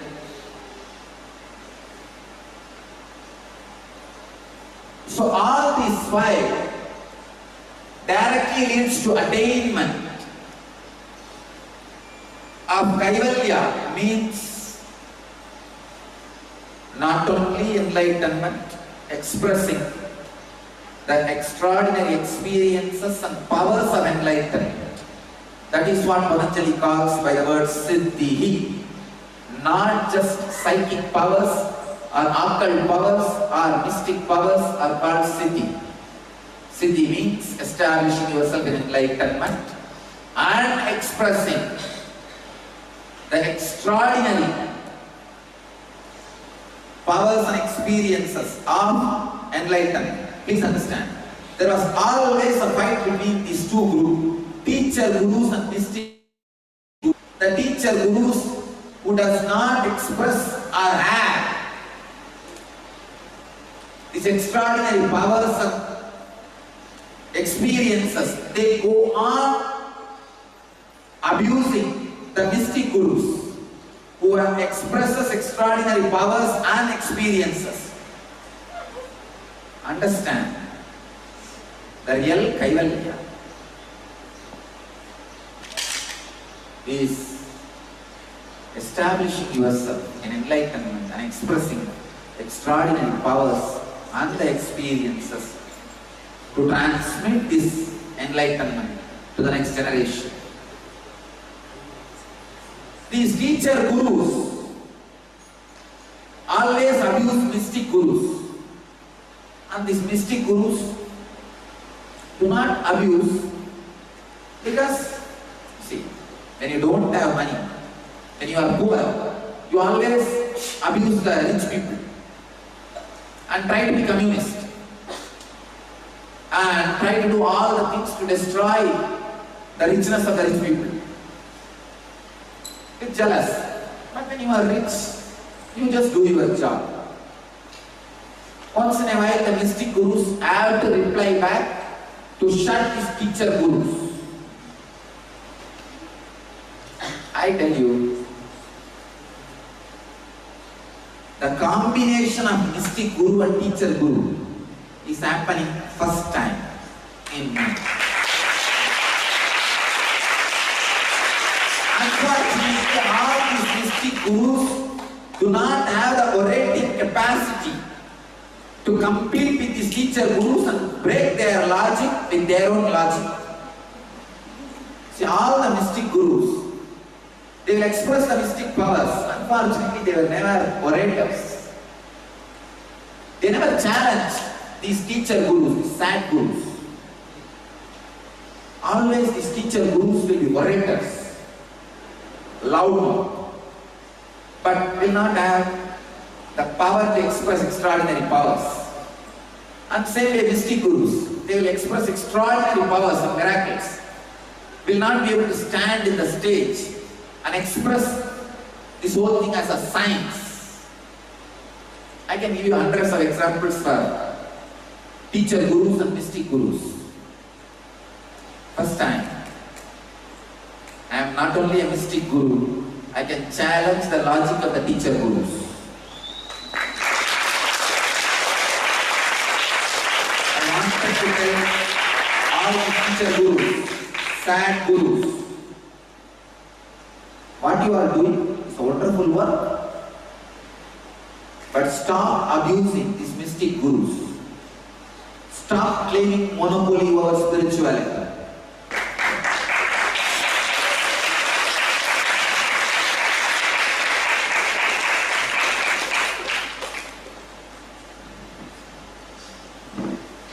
Now these teacher gurus have brought a lot of confusion to the planet. Without understanding the whole truth, these fools do not know what a joy is experienced by disciples and devotees when some extraordinary powers and experiences are shared.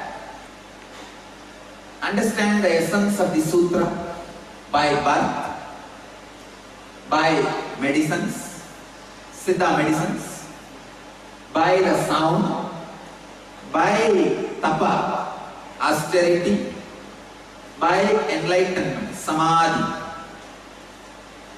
The Kaivalya, Siddhi. Siddhi means being established in enlightenment, radiating and sharing the extraordinary powers and experiences. This is what I call Siddhi. This is what Patanjali wants to call as Siddhi.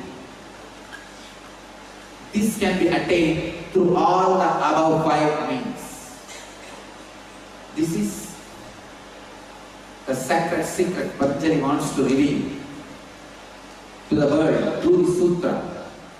In the next satsangs, I will explain sacred secrets in every word: Janma, Aushadhi, Mantra, Tapa, Samadhi, so that the deeper and deeper understandings and experiences lands on all of you. I bless you all who are sitting with us at this moment, at least 518 places through NTV. We saw a beautiful video when the Supreme Pontiff of Hinduism revealed about the mystical sciences described by Patanjali in his Yoga Sutras. On the 10th of May 2012, the Supreme Pontiff of Hinduism conducted a press meeting with the Madurai 292nd Guru Mahasannidhanam. The Madurai Adinam preserved the blueprint of this enlightenment ecosystem through the sacred of lineage gurus of pontiffs. The chosen emissaries of Paramashiva and Paramashakti, the pontiffs are the direct embodiments of the cosmos, with the Supreme Pontiff of Hinduism being the 293rd pontiff of the Madurai Adinam. Kailasa's national anthem begins with a verse that addresses the Supreme Pontiff of Hinduism as Kailasonata Dwadashanta Shamala Pitharuda. Later that day, the Supreme Pontiff of Hinduism received the visit of many VIPs who came there to receive his blessings and to reconfirm their loyalty to the Supreme Pontiff of Hinduism and the Madurai Adinam. And here we're looking at 10th of May 2013 when the Supreme Pontiff of Hinduism in the Nitya Satsang presented the great question of why and why we need to meditate, why is Kriya necessary, why do our Sangha Acharyas teach us the four principles. The Supreme Pontiff of Hinduism explained that there is no definitive answer to the why of the universe, and any why must be answered by the questioners themselves. As we understand the deeper spiritual mysteries, the answer becomes self-evident. We grasp it without explanation. This answer is different for each individual as we increase in our level of maturity and awareness. The answer also evolves and changes. Let us look at a beautiful Nithyananda Times video magazine from this day.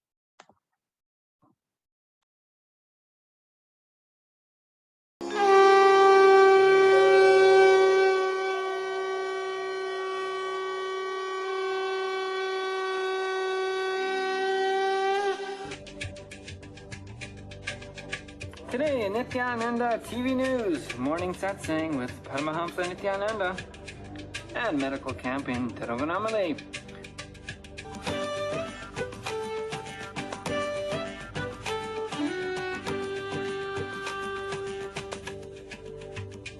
Nithyanandam and welcome to Nithyananda TV News for Friday, May 10th, 2013. During the Purnatha Ratao, the season of completion leading up to Guru Purnima, July 22nd. Now for today's top stories.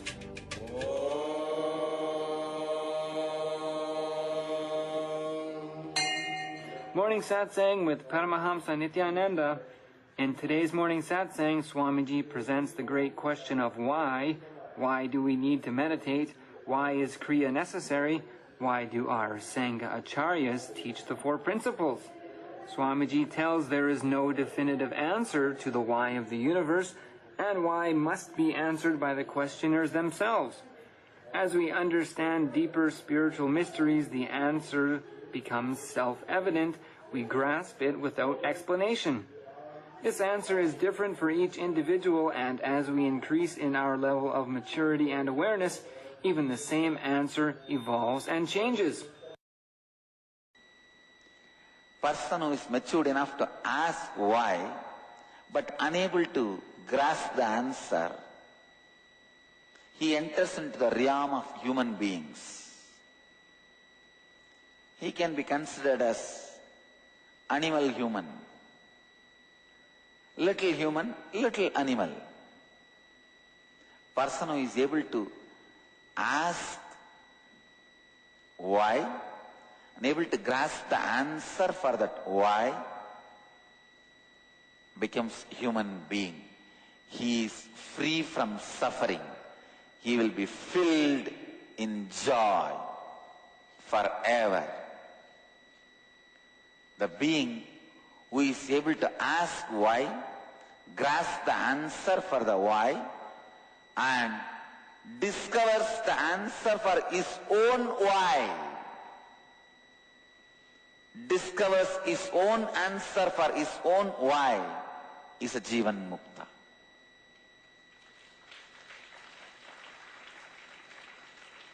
So why this great why? Till you understand why this great why this great why will be in your consciousness as why this great why. Understand?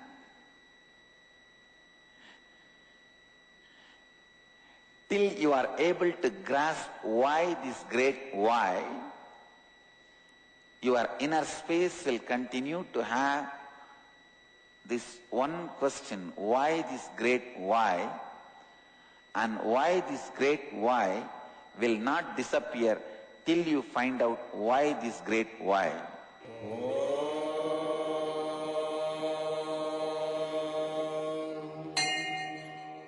Medical camp in Tiruvannamalai. Every month, a free medical camp is being conducted from Tiruvannamalai Ashram.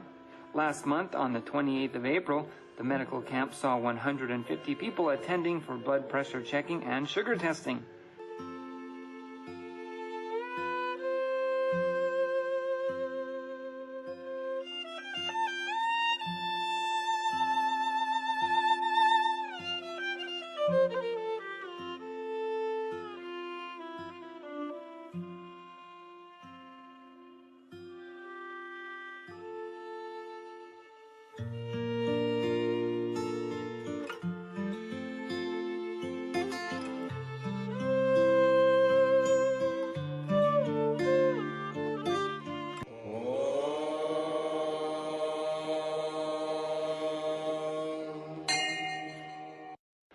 That's all for Nithyananda TV News for now. Thank you for joining us. Here we are looking at the 10th of May 2014, when the Supreme Pontiff of Hinduism conducted the Varanasi Inner Awakening Day 9 and the Meenakshi Kalyanam. During the day's presidential briefing, the Supreme Pontiff of Hinduism expanded about what makes a being enlightened. He told that the enlightenment itself is difficult if you put your energy in too many directions, and it is easy if you focus your energy in one direction. He said, my DNA will become what I am, and the key is decision to be bigger than anything which cannot be accomplished by making others smaller or by war. Let us look at Nithyananda Times video magazine from this day.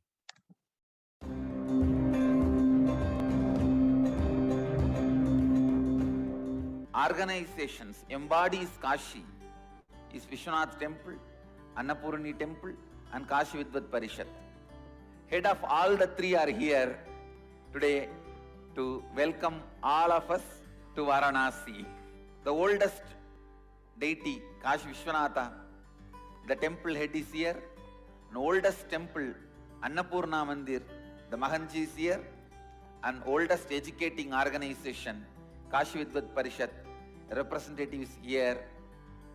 All of them are here to receive us, welcome us in Varanasi. Already Mahanji has organized, and I have received the formal invitation from the head of the Kashi Vishwanath temple. We are all going to have one more Rudrabhishekam and Darshan in Kashi Vishwanath temple and Annapurni temple. This city, most fascinating. If you just go on and on and on, I can say only one word. This is the physical manifestation and representation of the whole Hinduism, Sanatana Hindu Dharma. Anything you call as Hinduism belongs to this city. Whether Moksha Dayini Ganga or Kala Bhairava, Mahadeva Vishwanatha or Annapurani, all the gods known to the world as Hindu gods are present here, are available here, are living here. I can be very sure Varanasi has more Shivalingas than the population of Varanasi. The world famous temple Annapurna Mandir, His Holiness Sri Rameshwar Puriji, Annapurna Trust is one of the largest trust in India, which is serving thousands of people food free every day. The representative from Kashi Vidvat Parishad, Dr. Ram Narayan Dubey, is also here. I would like to introduce Arun Kumar Mishra, who is the chief of Kashi Vishwanath Temple.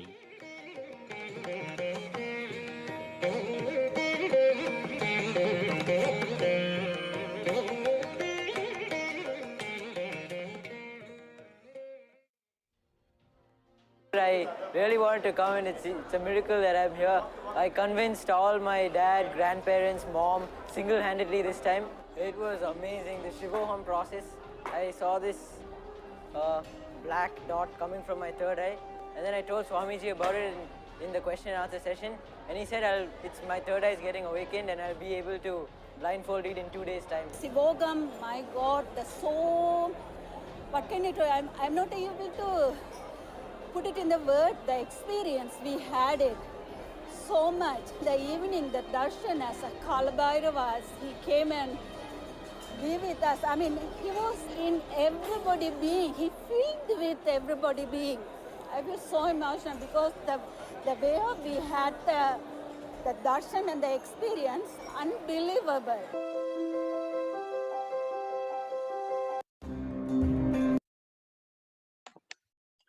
Let us now look at this day on 10th of May 2015, when the Supreme Pontiff of Hinduism revealed about the Vishwanatha temple.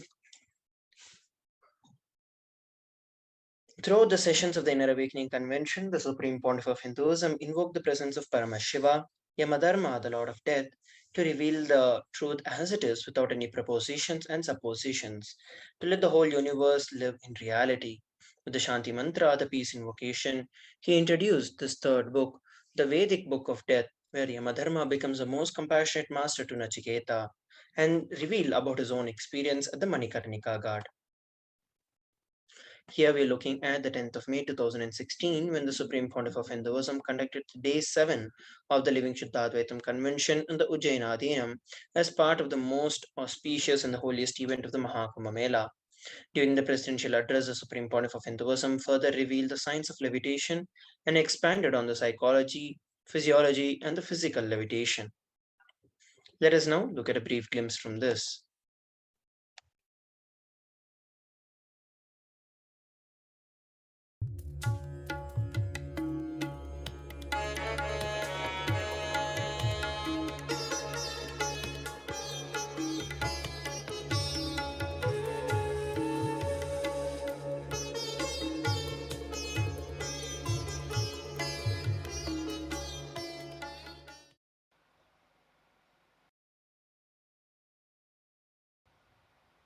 Please understand, the next initiation is levitation.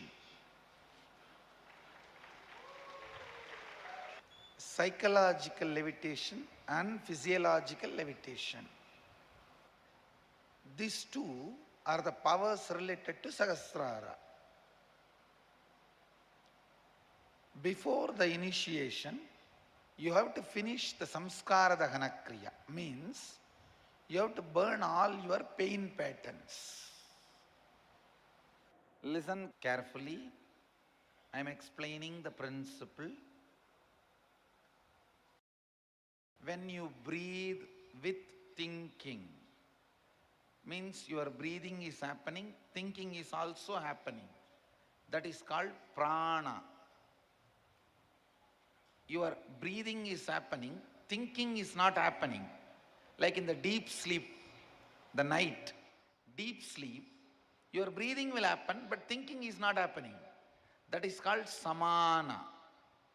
Now, even while you are awake, I am going to infuse samana in you. Listen carefully. While you are breathing and thinking together, the process is called prana. While you are breathing but not thinking, example is the midnight deep sleep, when you don't even have a dream. You are breathing, but you are not thinking. That process is called samana. Now, I am going to infuse samana in you even while you are awake. While you are awake. So naturally what will happen? Your whole psychology will become so light, you will feel like it is flowing, it is floating on the air. When the psychological levitation happens, automatically physiological levitation starts happening, means the body will start jumping.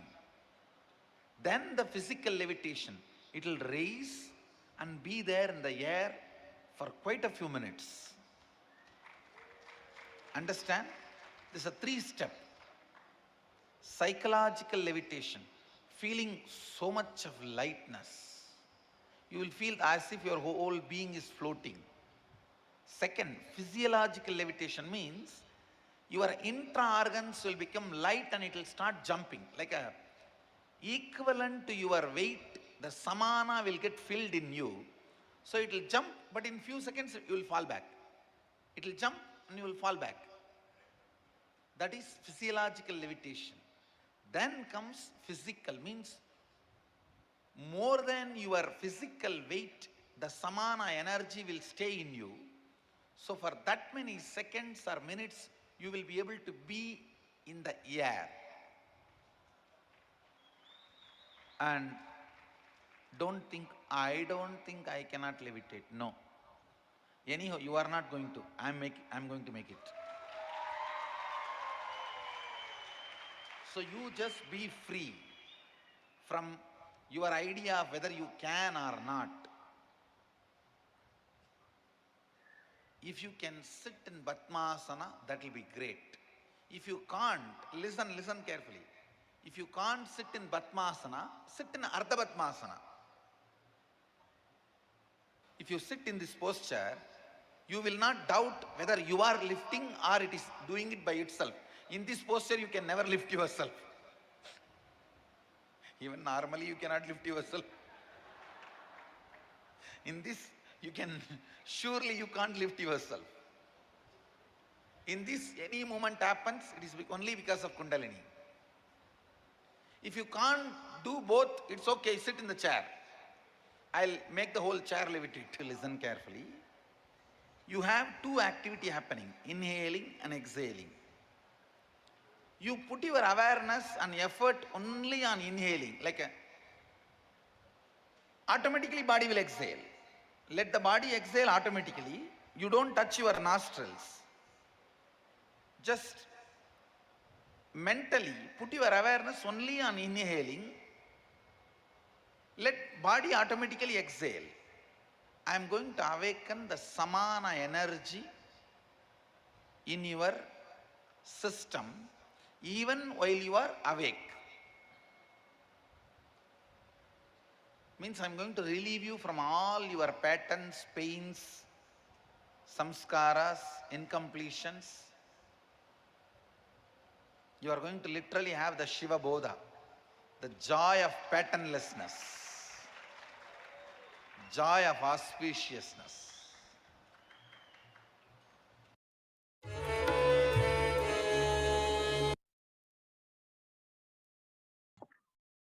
Here we are looking at the 10th of May 2017 when the Supreme Pontiff of Hinduism had blessed a group of inner awakening participants with an opportunity to visit his birthplace in Tiruvannamalai. The Tiruvannamalai Adinam hosted a variety of events today on the auspicious occasion of the Chitra Purnima celebrations. Thousands had gathered for the free Kalpataru class happening in Tamil. The Supreme Pontiff of Hinduism also initiated everyone who gathered into the Shiva Diksha and a sacred ritual in which the individuals are initiated into a mantra and taught how to worship Paramashiva as per the Shaiva Agamas. The Balasins of the Nithyananda Gurukul also conducted the Akashic readings, where they read out the cosmic archives and conducted the third eye demos throughout the day. Annadan free meals were served to anyone who visited the Adinam. Let us look at a beautiful Nithyananda Times video magazine from 10th of May 2017.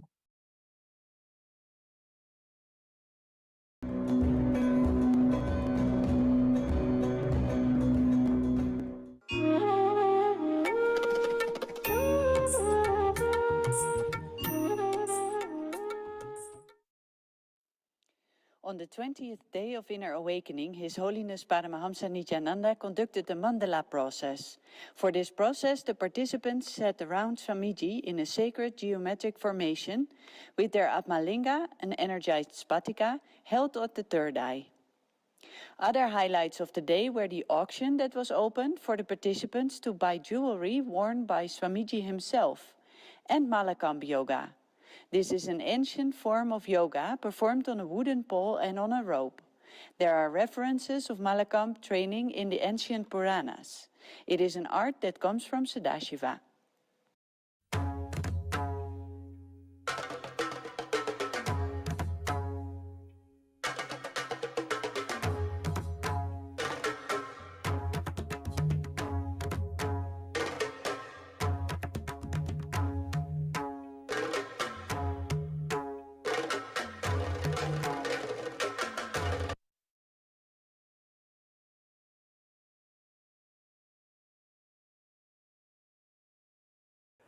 Sadashivoham is a completely different genre altogether. The whole Inner Awakening program, which now has the Sadashivoham process. Now there are no more individual completion sessions or anything like that. That might have happened in the first 10 days. But then the last 10 days that we are experiencing now, it's only about power manifestation. And Swamiji has made it so easy. We really don't have to do too much. From our side, we just sit there in an initiation and he does the trick for us. I was not at all a big believer of all these Shaktis and everything until Swamiji started showing this to the world. And even then there is a little bit of skepticism. I'm a logical person by nature. I have this little skepticism in one corner of the mind. And all that got wiped out after you really experiencing some of those powers yourself.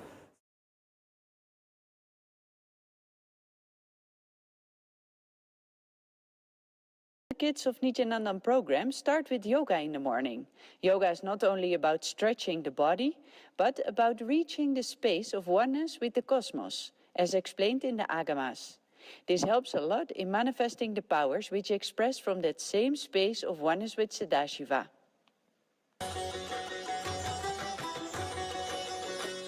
जटाकटाह संभ्रम भ्रम निलिम्प निर्जरि विलोल वीचि वल्लरि विराजमान मूर्धनि धगद् धगद् धगज्ज्वल ललाट पट्ट पावके किशोर चन्द्रशेखरे रति प्रतीक्षणं मम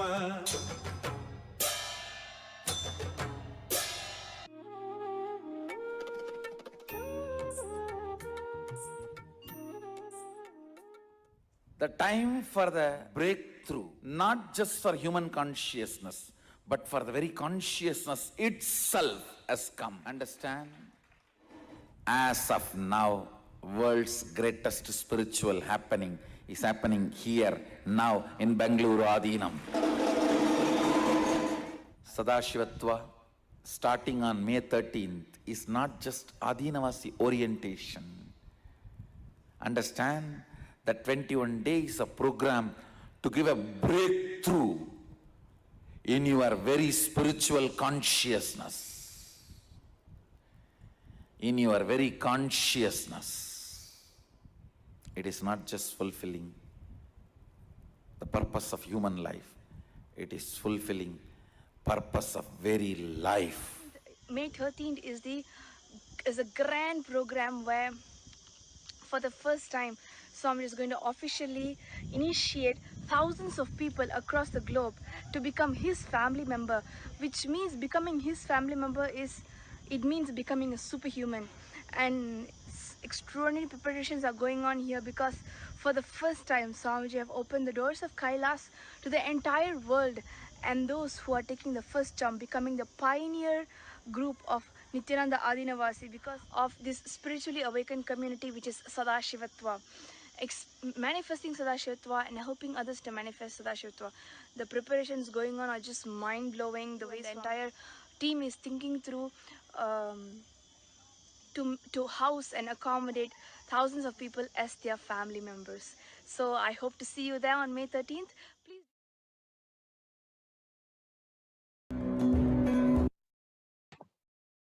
And here we're looking at the glimpses from the 10th of May 2018, when the Supreme Pontiff of Hinduism initiated the delegates into the Vishesha Diksha. Additionally, on this day, the Uttamottama Seva was offered to Paramashiva in the Nithyanandeshwara Paramashiva Devasthanam, with various rituals, sevas, enriching activities, power manifestations, inspiring millions towards the science of enlightenment and Hinduism. And on 10th of May 2019, the Supreme Pontiff of Hinduism expounded on the cosmic principles of the Jiva Samadhi of his Guru. The Supreme Pontiff of Hinduism announced the building of the Jiva Samadhi of his Guru Arunagiri Yogeshwara Paramashiva himself, which was scheduled to be inaugurated on 18th of May 2019. He shared that Arunagiri Yogeshwara blessed him to build on the land which was donated by his Purvashram family. The Supreme Pontiff of Hinduism announced that the Jiva Samadhi was getting built in granite stone on the exact spot Devi Parashakti had done her penance, and Paramashiva came in the form of a hunter to protect her. The Samadhis of his other gurus had already been built, and he had shared that ancient temple of where the Purishwarar exists inside the Kailasa's property. He also shared that many decades ago, one great Siddha Purusha, known as Srinivasa Swamigal, revealed that in this very place, one of the incarnations will come and settle down. On this day, the traditional Brahmotsavam of the Enlightenment Day celebrations were held in the Adi Kailasa. And here we're looking at 10th of May 2020, when the Supreme Pontiff of Hinduism graced and marked the season 4 of the day 4 of Paramashivoham on one of the major highlights station today being the power of body scanning. The darshan for today was Vaidishwara Bhava Samadhi Darshan, where the monastic members of the Nithyananda order affiliated the department with the Department of Education and conducted a series of seminars focusing on the truths of Aushadha process, Sarva Parityaga, completion root patterns, and so on. And here we're looking at 10th of May 2021 when the ambassadors and the delegates of the Kailasa nation received the Shaktipada and the Shaktinipada with a live darshan of the Supreme Pontiff of Hinduism. The Supreme Pontiff of Hinduism conducted the Devi Parashakti Akashic readings in Tamil for the whole of humanity. Furthermore, the Supreme Pontiff of Hinduism gave his respects and prayers for the Samadhi of His Holiness Pujya Sri Omkarananda Mahaswamiji. So with that, we are coming towards the conclusion of the glimpses of the glorious past. Let us now prepare ourselves to enter into the Nitya Satsang of the Supreme Pontiff of Hinduism. Please sit straight with your head, neck, and spine in a straight line as we prepare to enter and have and receive the Nitya Satsang by the Supreme Pontiff of Hinduism.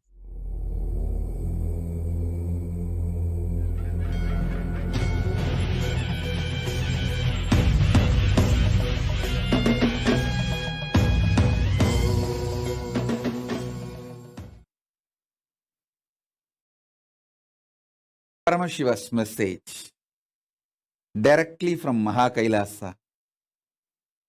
Listen. The existence of the superconsciousness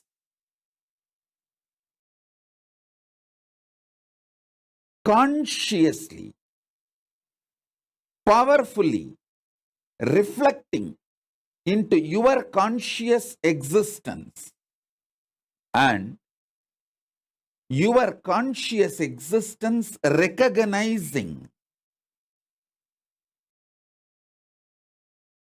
your possibilities and powers of your superconscious existence is superconscious mutation.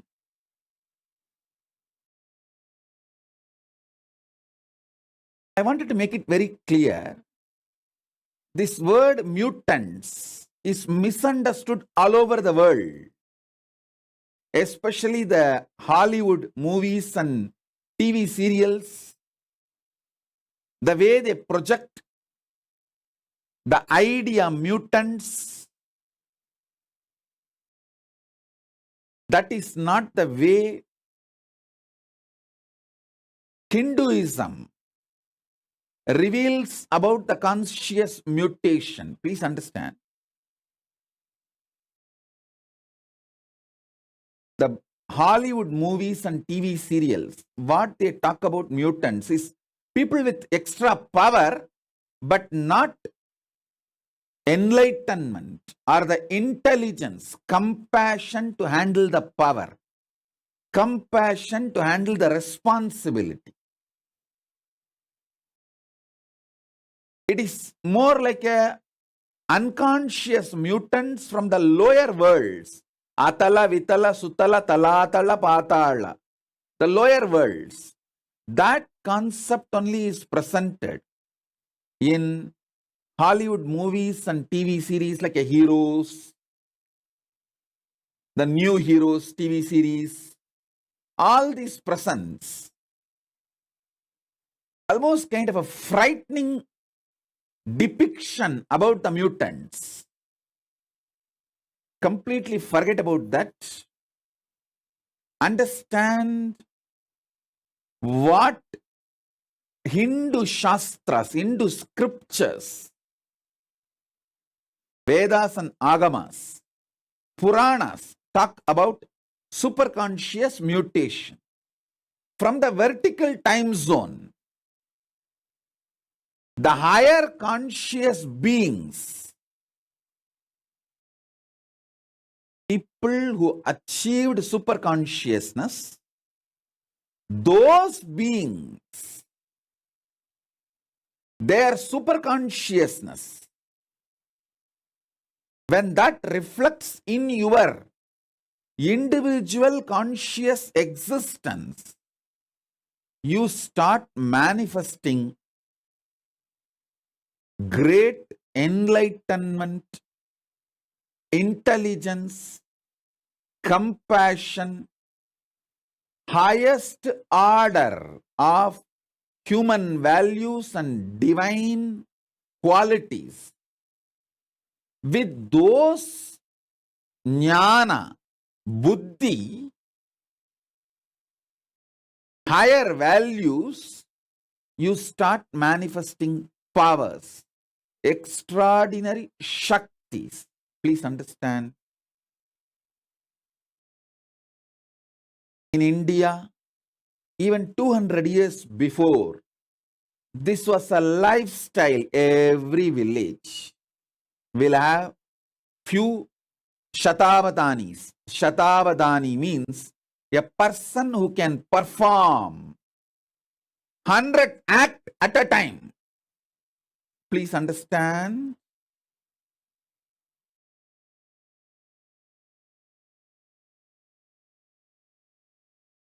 Great Vedic scholars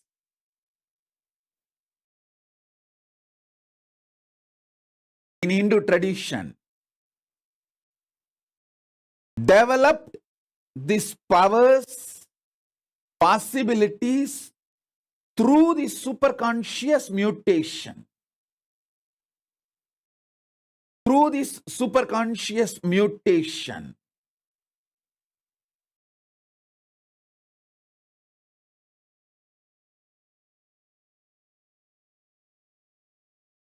they could perform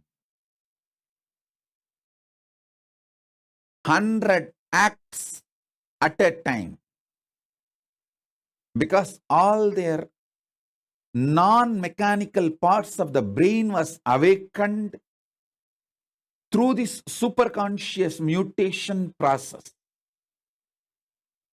I want all of you to know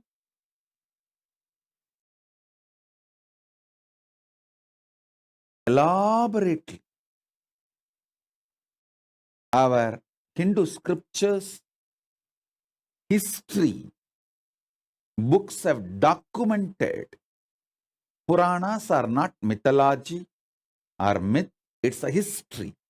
They have documented these superconscious mutants, people who had the superconscious mutation experience. The Panchapandavas' birth itself is a superconscious mutation. Kundi received the power to make the superconscious beings give their DNA and give birth to kids through their DNA. She brought Surya's DNA with the blessing of Surya. That superconscious mutant is Karana.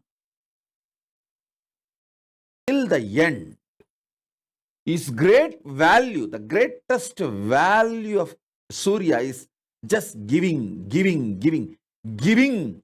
Radiance is his very nature. Anything Karna had, he just gave, gave, gave. The quality of giving, radiating, would never be removed from Karna because he is from the DNA of Surya. The greatest giver, Bhaskara, radiating. He gave his very life.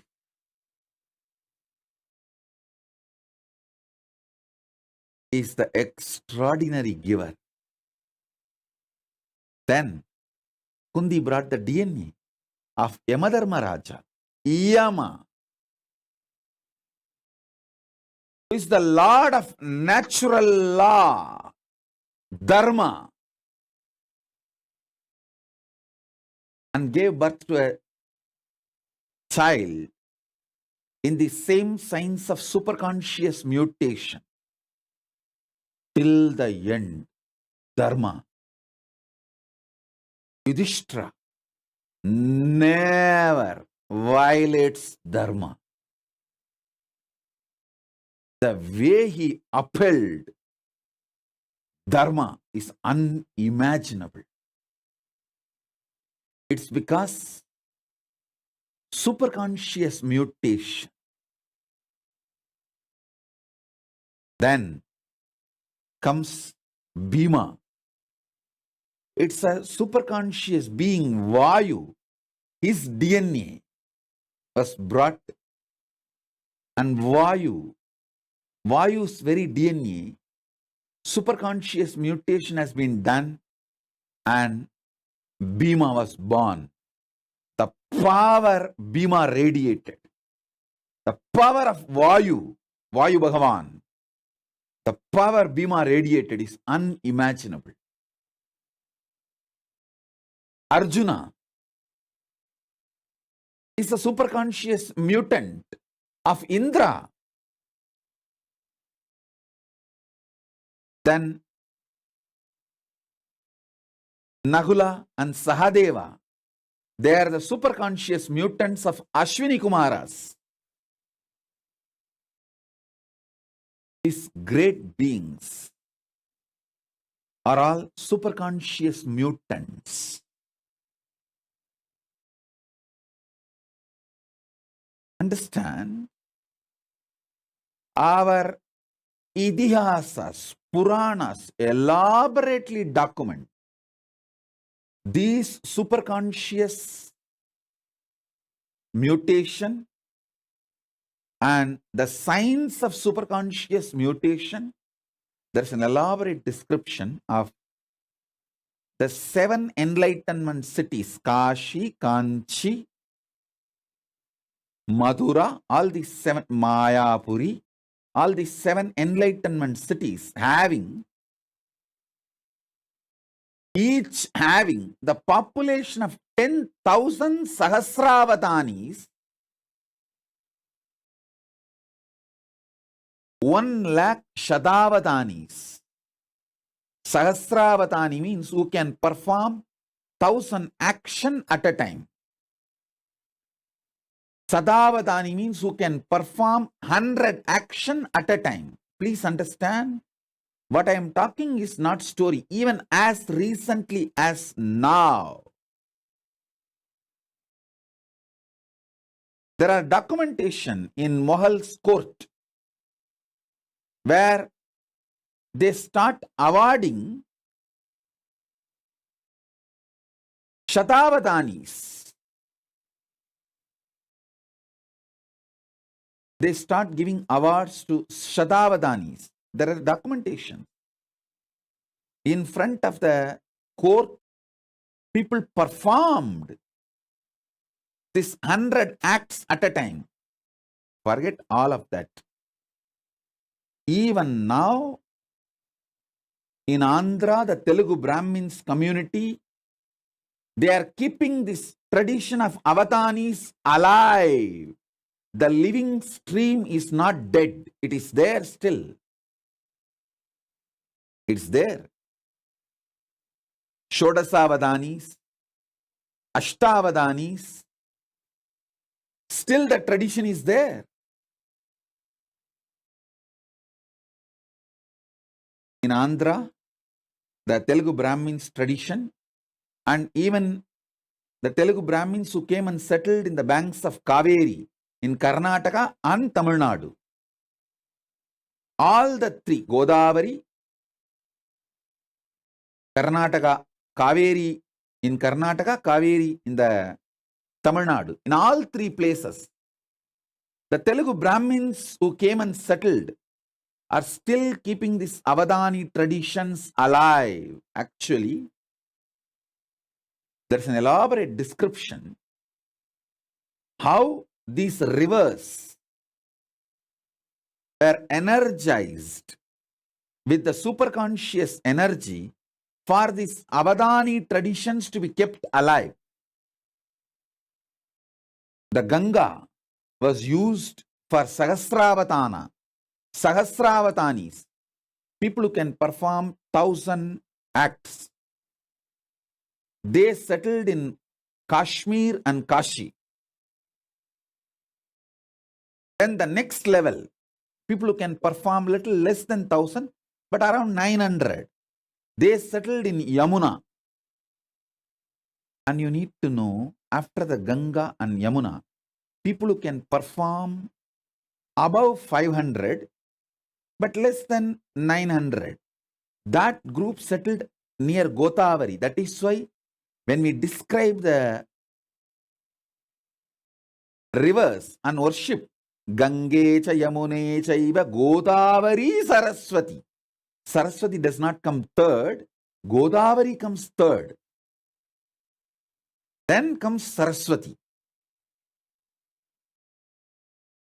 Gange cha Yamune chaiva Godavari Saraswati Narmade Sindhu Kaveri. It was different settlement of different Avadanis. There's an elaborate description of how these Avadanis are trained and how this science was kept alive. Avadani's training is one of the aspects of superconscious mutation. More than Avadanis, another important aspect of superconscious mutation is ability to use the astras. Ability to use the different organs, senses. Listen. Ability to use different organs and senses. That superconscious mutation is Avadanis.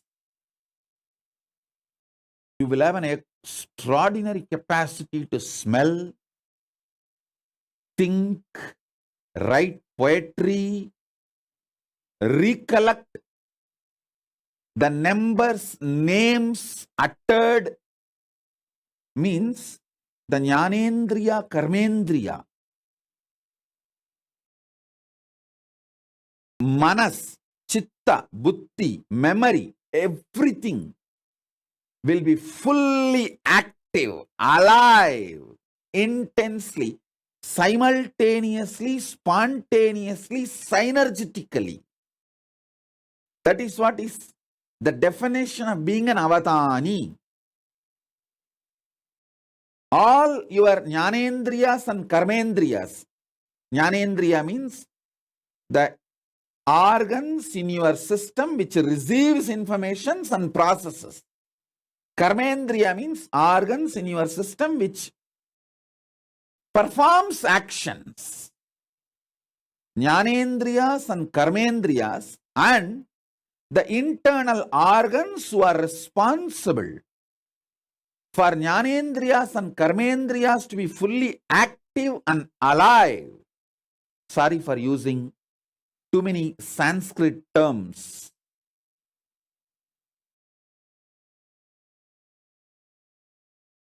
I'll try to translate every Sanskrit term I'm using and give English meaning.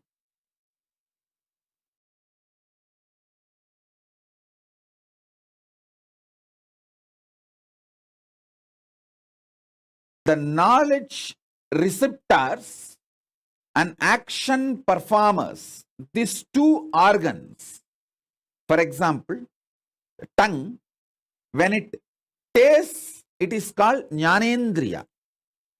When it speaks, it is called Karmendriya. Same tongue, when it performs the action of receiving the taste and processing that information, it's called Jnanendriya.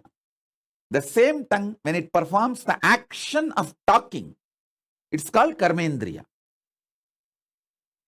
Like that, the Jnanendriyas and Karmendriyas and the internal organs which are responsible for these Jnanendriyas and Karmendriyas to be active. For example, liver.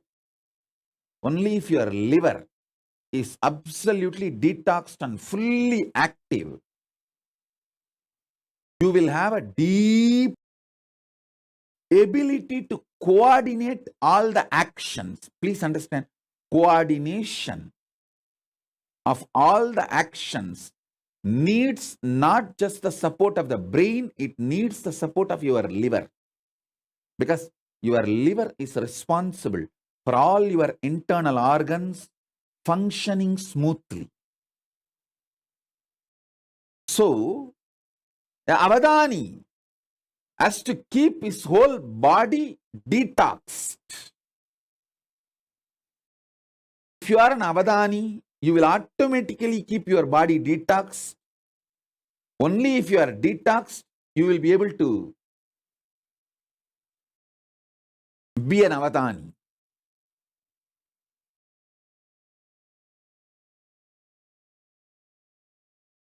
Keeping all your Karmendriyas, Jnanendriyas and internal organs active, alive, simultaneously, spontaneously, synergetically, in a synced way, is called Avadana. I myself have seen an Avadani who can smell, listen to the music, taste some of the food items, and hear the numbers, flower names, various other names being uttered, and see the scenes in front of him, which is constantly changed, various paintings, mix all this and sing poetry without missing the order. He can see everything, listen everything, and during this whole process, somebody will be touching his back with peacock feather at various points. He will narrate this whole thing in a poetic way without missing the order. This multiple performance Avadanis is one aspect of superconscious mutation. Then the next, using Shastras,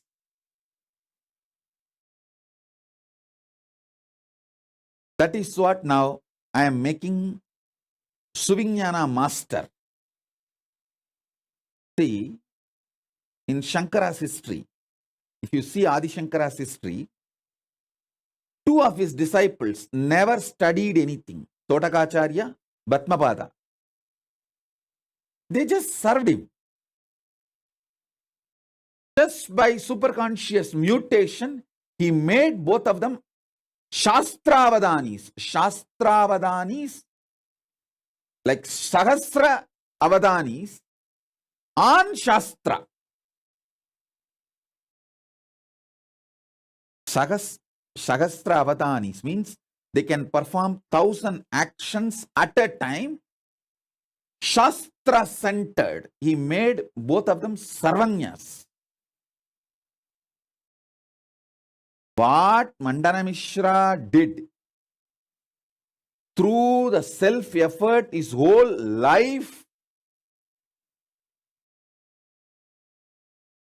Adi Shankara gave it through superconscious mutation to Todaka and Bhatmabadacharyas, just like that. Sarvanyatva can be transmitted through the initiation.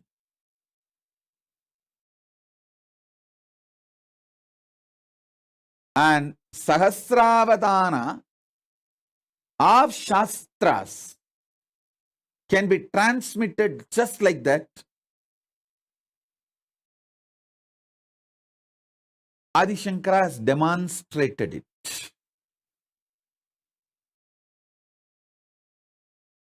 Then Sahasravadanis of Shastras. How do you think Drona could transmit this whole science to all the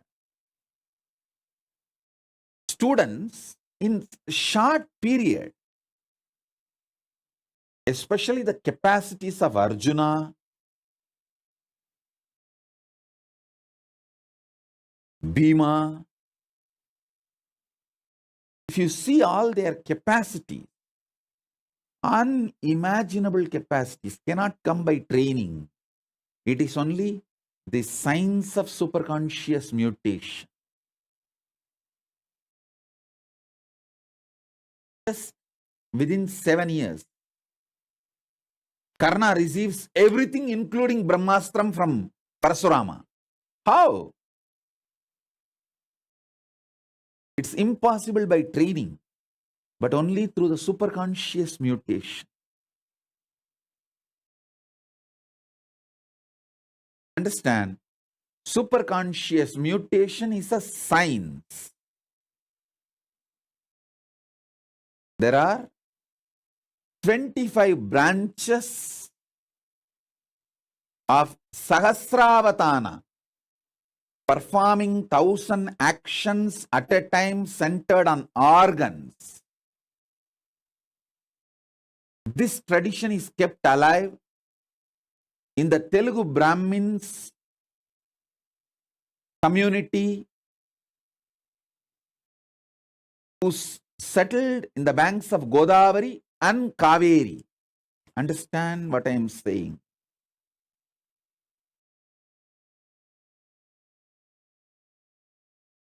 Even now, there is a living stream, at least few people.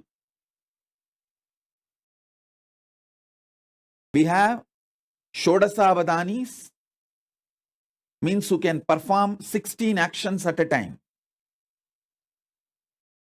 I want to tell you, put this on record, how the invaders of India destroyed this Avadani tradition. They understood these Avadanis are the powerful people keeping this Hindu tradition alive. So these invaders started rewarding the Avadanis. Everyone thought, why will award and reward Avadanis? Hindus. Because all these Hindu Avadanis have started coming out openly, publicly to receive the award and reward. They collected everyone and finished them off once for all. That is the way the living stream of the Avadanis were destroyed by the invaders. Understand? But one good news I have for you, all of you, is fortunately, this avadani, the superconscious mutation is done in the DNA level. If the Telugu Brahmin DNA is available, Telugu Brahmin kids are available, that is enough. I can reinitiate them, revive the whole Avadani tradition, which is what I am doing through our Gurukul. This is the good news we have. The Gotra of Avadanis, the Telugu Brahmins who carry this Avadani's DNA. If the child is initiated,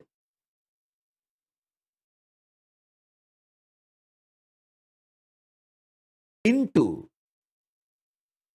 power manifestation, immediately he reclaims, his DNA is awakened, and the whole Avadana powers starts manifesting. The superconscious mutation starts happening. Shrikant Iyer is sending a message. His family also, there are Avadanis. Shrikant Iyer, you are a Tamil Brahmin. That is not called Avadanis. That is a different science. It is yogic powers. Please understand. The Telugu Brahmins kept the Avadana tradition alive. Tamil Brahmins kept the Mantra Shastra alive. The Avadanis which you are talking, Shrikant Iyer, your family, you are actually Tamil Brahmin, means the Tanjavur Brahmins, Tambra's family. Hope I am right. And people who carry that Iyer title, that DNA, your Avadanatva is manifested through Mantra Shastra. Fundamentally, the Tamil Brahmins Avadana tradition, that superconscious mutation is Shastra centered. The Telugu Brahmins Avadana tradition is organ centered. Karmendriya, Jnanendriya centered power is the Telugu Brahmins Avadana tradition. The Tamil Brahmins, see, I don't want to create any conflict or community fight here. I am just putting all these things in record. Whatever I saw in the Akashic records and Shastras and the traditions and books, I am putting it on record. The Tamil Brahmins have the Sahasravatana capacity, Shastra centered. Once the Tamil Brahmin boy or a girl goes through a superconscious mutation, he can perform Avadana on any Shastras. On any Shastras.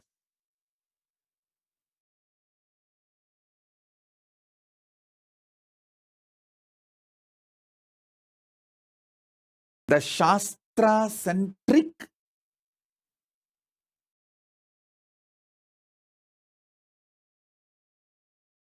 Avadana performance, Sahasravadana performance, science was kept alive, focused by Tamil Brahmins. Please understand, it's not that Tamil Brahmins never studied the Avadana tradition of Telugu Brahmins, but each of them took up one branch and kept it alive.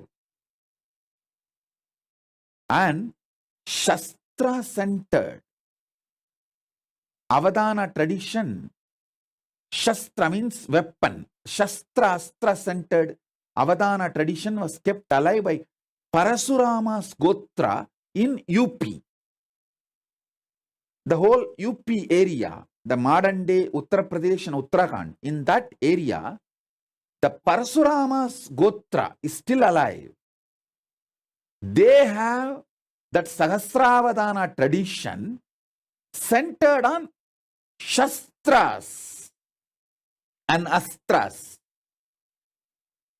Still, I have seen one Brahmin sadhu who can pick up a grass and chant a mantra and throw that grass, it will catch fire by itself and go and fall some 20-30 kilometers away and blast.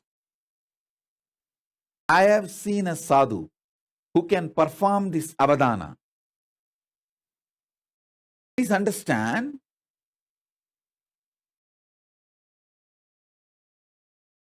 the organ-centric superconscious mutation avadani tradition was kept alive in Telugu Brahmin stream, Shastra-centric, mantra-centric, Sahasravadana tradition was kept alive by Tamil Brahmins, and Astra-Shastra, weapon-centric avadana was kept alive by the Parashurama's Gotra in UP and Uttarakhand, the modern day Uttar Pradesh and UP, the UP, Uttar Pradesh and Uttarakhand. And Ramesh Ramani is sending a message that they are Telugu Brahmins, and one of his great-grandmother has written the Ramayana on wall. Oh God. Actually, these are living, what to say that, living documentations.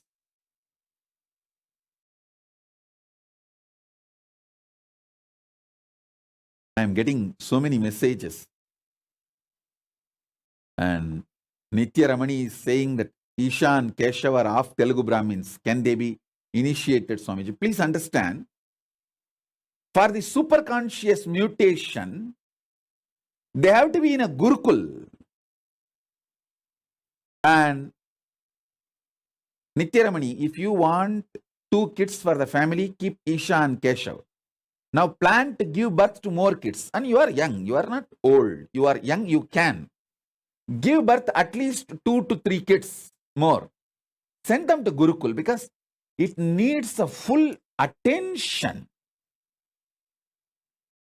for their DNA to fully manifest. Mainly the ecosystem.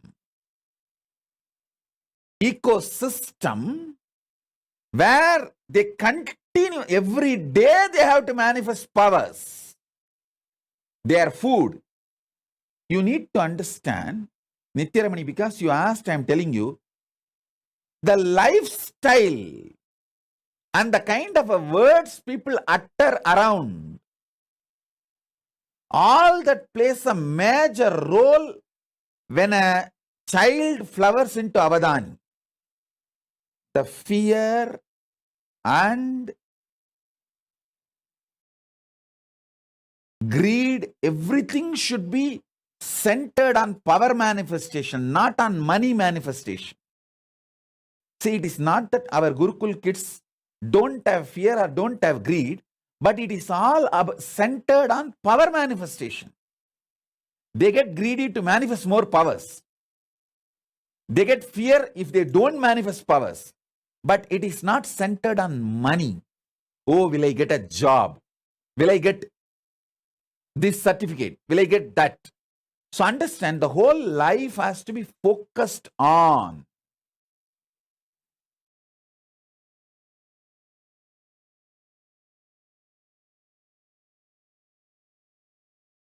power manifestation and becoming Avadanis.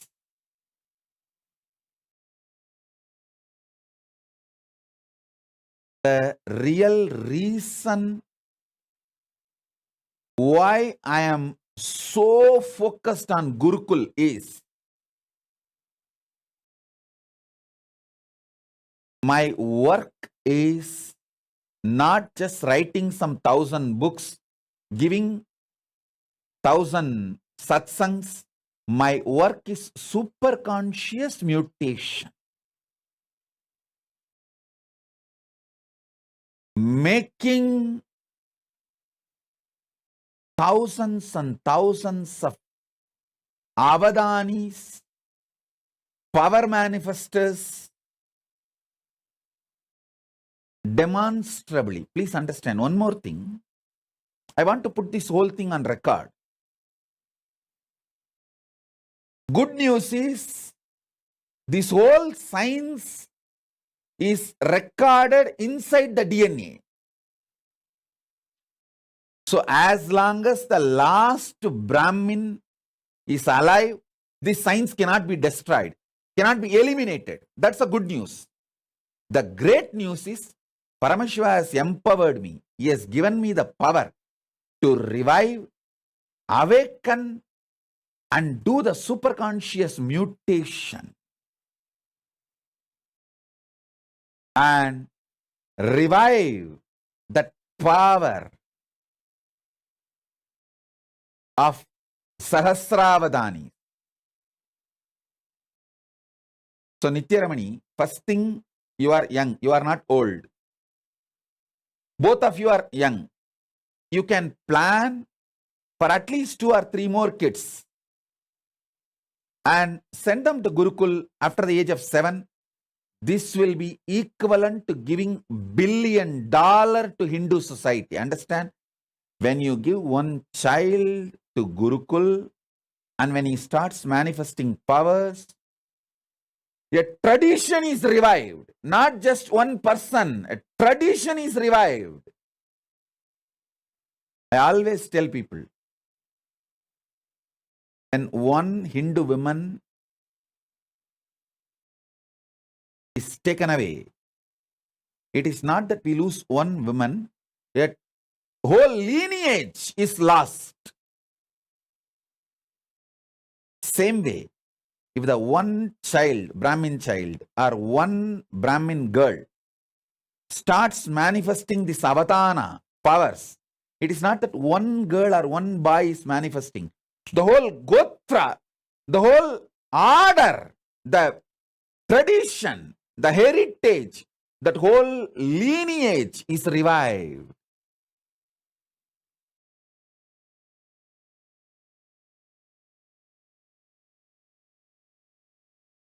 The kids who are staying in their home with parents, I can initiate them, give them few powers. But becoming like a Sahasravatani, you need the ecosystem where the kids manifest these powers intensely.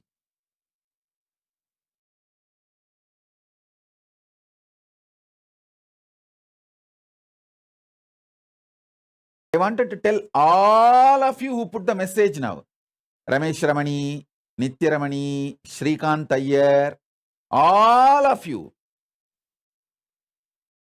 take this very seriously. One child from the Brahmin tradition, Brahmin DNA, please understand, I am not a casteist person. All of you should know, I myself is not a Brahmin DNA. I am from Adishevalalar community. So you should know that I am not a casteist person, and I talk so much about social justice, and I work for the social justice. Here I am talking about the biology of the superconscious mutation. I am not talking about the social community structure. I am talking about the biology of the superconscious mutation. So understand, if one Brahmin child becomes part of the Gurukul and he starts manifesting powers and Sarvanyatva, and he starts manifesting this Avadanitva, not just the one child, the whole lineage is revived.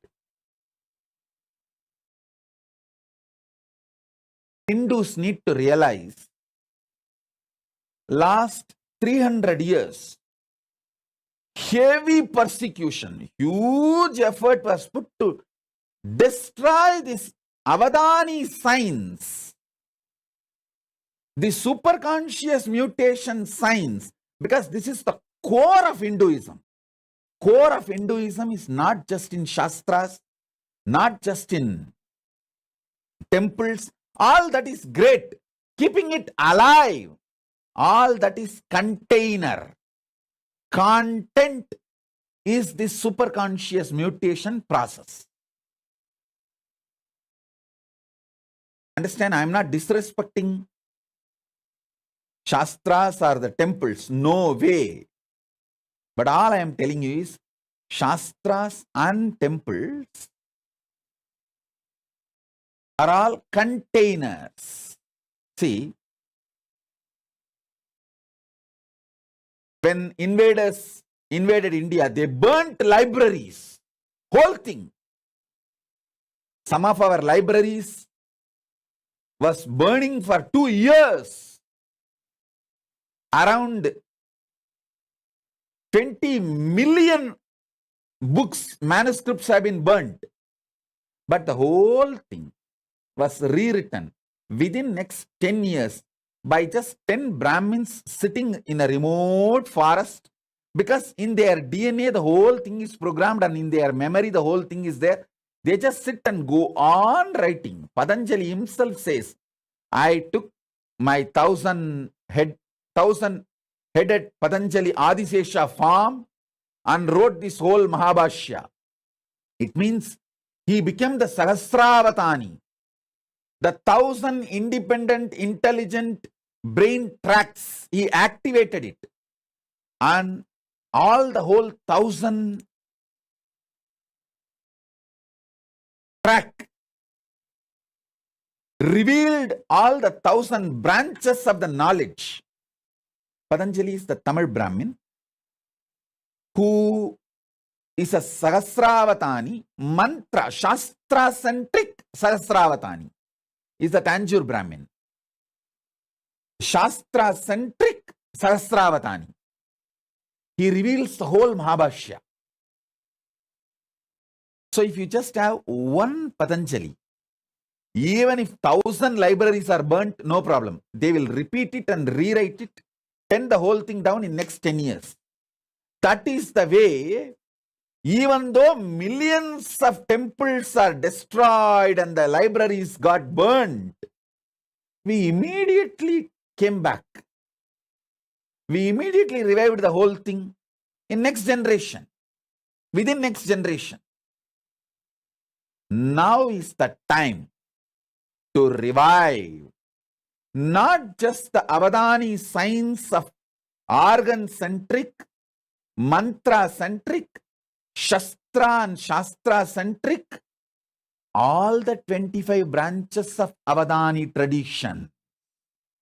Sahasravatana in all 25 branches, the mantra, power manifestation.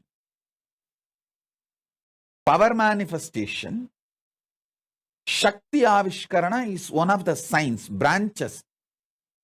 We can create kids who can perform 1,000 power manifestation at a time. Sahasravatana at a time. I can talk about all these things. With Paramashiva's grace, I have a right to talk about all these things because I already demonstrated many things which I am talking. Just understand, the organ-centric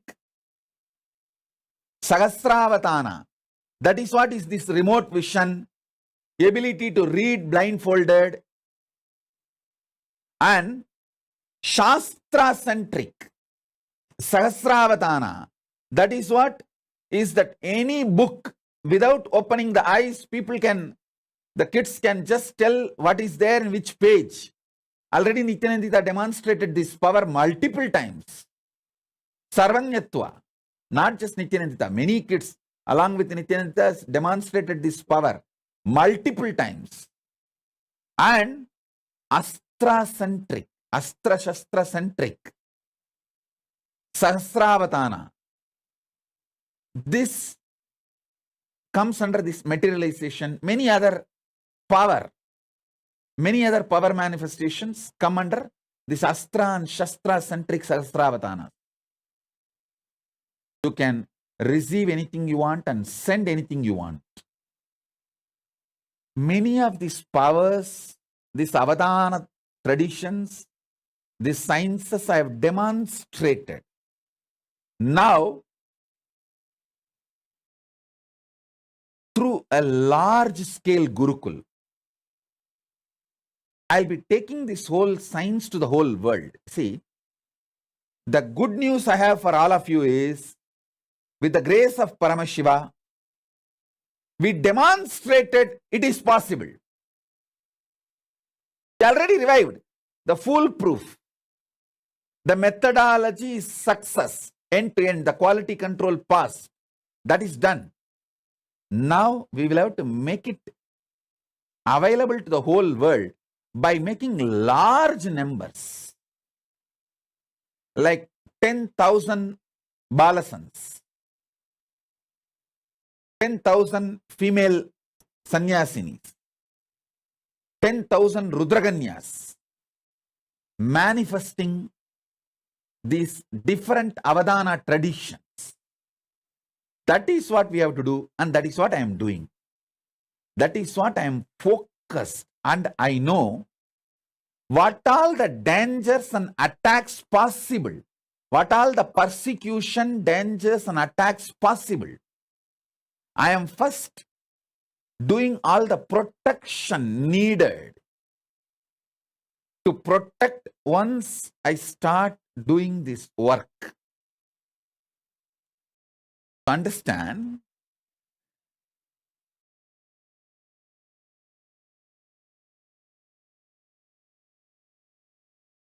with the grace of Paramashiva, we will do it, and he is doing it.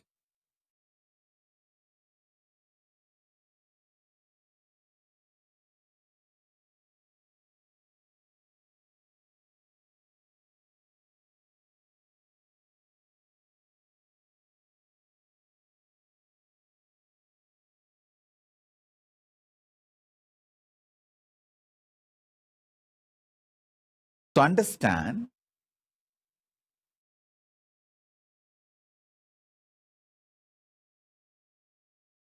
by the time I evolve these infrastructures, all of you who put the message, Shrikant, Nithyaramani, Ramesh Ramani, all of you, you guys plan for getting more and more Brahmin kids. Your very DNA which you want to revive, start working. If you feel, oh, it is little late for me, Swamiji, especially Ramesh Ramani may say, I think Swamiji, it is little late for me. But no problem, you have daughters, you have sons and daughters, you tell your daughters to give birth. Let the next generation. See, if possible, you give birth. If not, your sons and your daughters, ask them. If you want to 2 child for your family, have 2 for you, and give few more kids birth to at least 2-3 more, and let that child go and be part of the Gurukul and revive the Sanatana Hindu Dharma. I tell you, sending a child to the Gurukul will be equivalent to donating $1 billion to Hindu society. Because even if you give $1 billion, what will I do? I have to find a living DNA, kids, who will go through the superconscious mutation process and manifest this to the world. I can do all the Sahasravatana, but one person doing, maybe it will bring glory to me, but I am interested in bringing the glory to the whole Hindu tradition, not just me. I am interested in reviving this whole tradition where 10,000 kids perform the superconscious mutation process of Sahasravatana.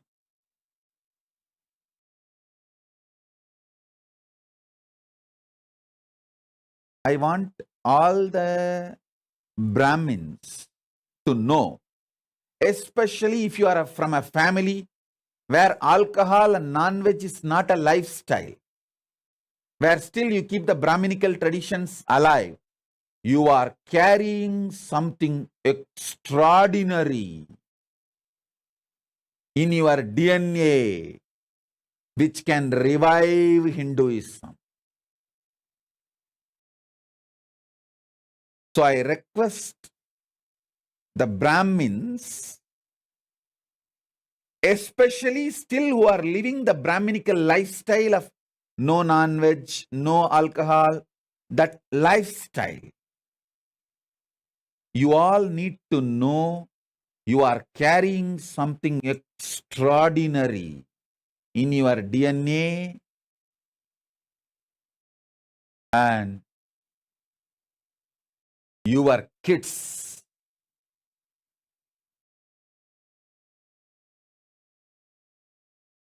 not only can be the greatest gift for reviving Hinduism, they can be greatest gift for the whole humanity. Sonali Gupta is asking, what was the Kashmir Avatani tradition? Kashmir Avatani tradition was power manifestation science. On power manifestation, Shakti Avishkarana. If you see the whole Kashmiri Shaivite tradition, it was all about the power manifestation, Shakti Avishkarana. They were able to perform, manifest 1,000 powers at a time. Sahasravatana on Shakti Avishkarana tradition. See, a university, Hindu university, this is the way it existed. Fortunately, I could get the blueprint of at least 12 universities that existed. Tarukavanam. Tarukavanam is one of the greatest Hindu university where the rewriting of all the Puranas happened. The Tarukavana rishis. And then the Kadambavanam. Kadambavanam is around the Madurai. There was a university. Madurai was called Kadambavanam, and around the Madurai, one university. And Vedaranyam. Vedaranyam, forest of Vedas in Tamil Nadu. Vedaranyam. And Kanchi. Like that, different universities, blueprints I got. Fortunately, Paramashiva gave access to me. In that, I saw all these universities had 25 branches of Sahasravatanis.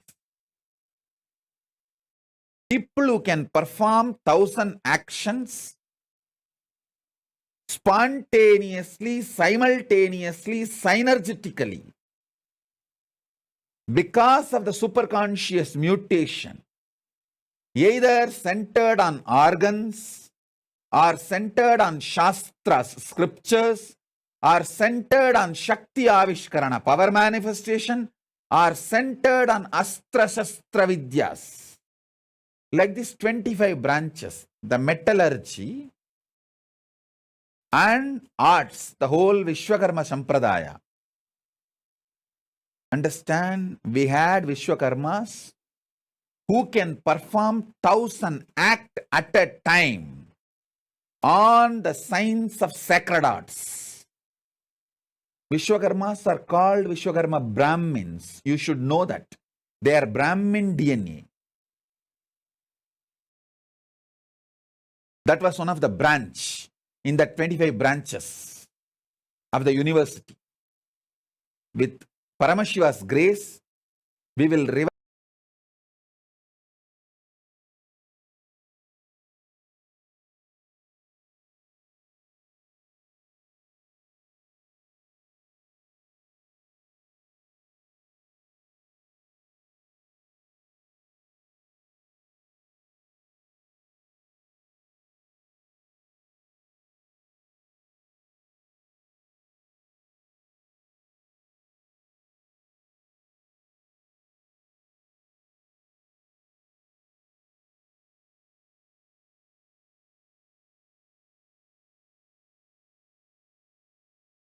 all the 25 branches, when I scale it up, based on that, I am creating an infrastructure where once we start doing it, we will not need to waste our time in defending ourselves from the external attacks and internal attacks.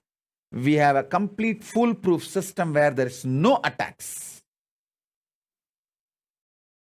We are absolutely safe. With the grace of Paramashiva, he has already given us that kind of a legal, political structure. Now we are just making infrastructure. And this is what is the real revival of enlightened civilization. Conscious civilization.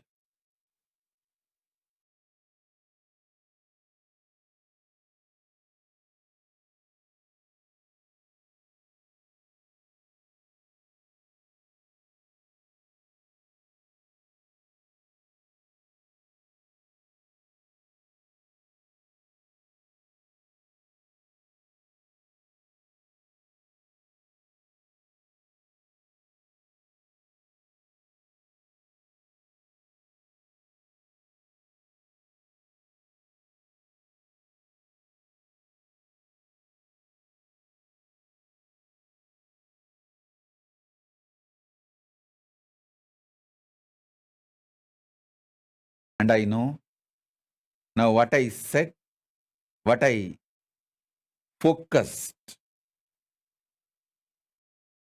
and what I delivered is too much even to grasp. These Avadani traditions which I described, 4 different Avadani traditions. Organ-centered, mantra-centered, Shastra-Astra-centered, sacred arts centered. Just understanding this 4 itself, you need to watch this satsang at least for 10 days. And you should first of all understand Avadani. You should see few Avadanis. Only then you will understand what is this Avadani tradition. Only if you see my Gurukul Balasans manifesting some 10-12 powers, you will understand this power manifestation is possible. Till then you can never understand. You may think, no, it is not possible, it is all just humbug. You can go on. But only if you see, check for yourself, foolproof, you will understand, wow, it is all true. Same way, only if you see few Avadanis, you will understand. The Avadani tradition is possible. Is possible. And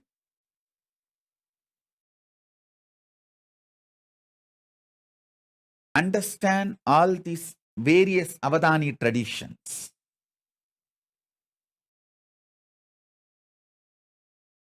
Totally 25 different Avadani traditions existed in Hinduism, documented as the documents I could see. Whatever documents I could see, I saw these 25 traditions. So, I am going to revive this 25, and Paramashiva has blessed me with the knowledge, ability, energy, Kundalini Shakti to perform the superconscious mutation for all these 25 traditions.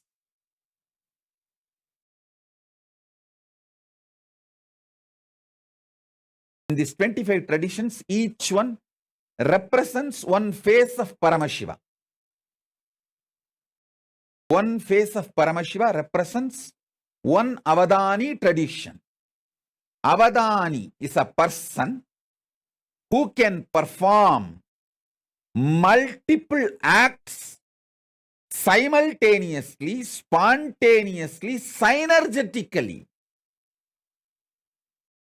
Because of the superconscious mutation happened in him.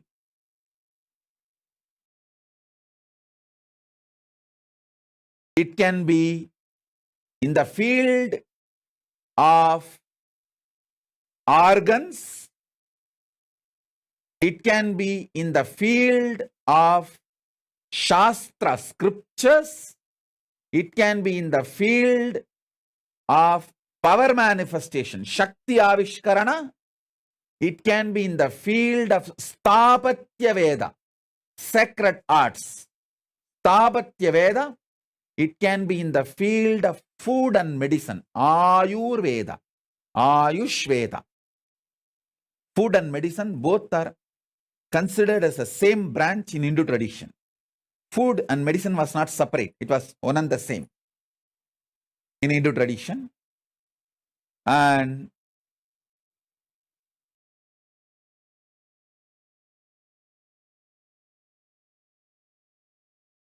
all these 25 branches,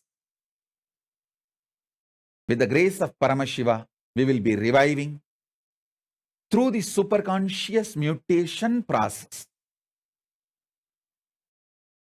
Paramashiva himself is here to do this work, to do this job. All the major Hindu universities we had, Naimisharanya, Tarukavana, Katambavana, Vedaranya, all these were the great universities which had all these 25 traditions, 25 Sarvanya Pitas.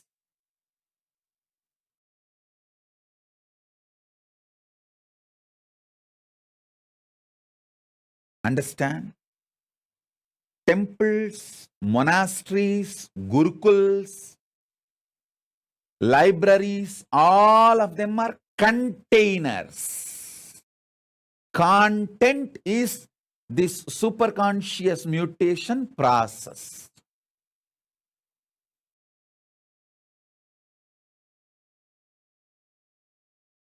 Especially if you are from a Brahmin community who's still living the Brahminical traditional lifestyle of no non-veg and no alcohol. Actually, if you don't do Gayatri, if you don't do Sandhya Vandanam, if you don't do Agnihotra Mandala also is okay. I'm not saying don't do. Even if you have not performed all of that is also okay, because that can be just revived. But the non-veg and alcohol and drugs directly affects the very DNA structure. The capacity of the DNA is lost if you allow non-veg and alcohol and drugs. If you have kept non-veg, alcohol, drugs away and lived the Brahminical lifestyle, if you just keep these three away, that Brahminical lifestyle will be more than enough. You are still carrying a powerful DNA which can be a great blessing not only for Hindus, for the whole world. Because if you give one child, for example, Paramesha, Sri Advaita and Mahadvaita gave Paramesha and Tattva to Gurukul. Especially Paramesha, the way he started manifesting powers when he was a kid.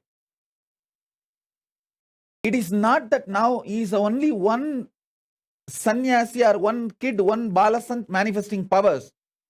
He is going to revive, inspire a lineage.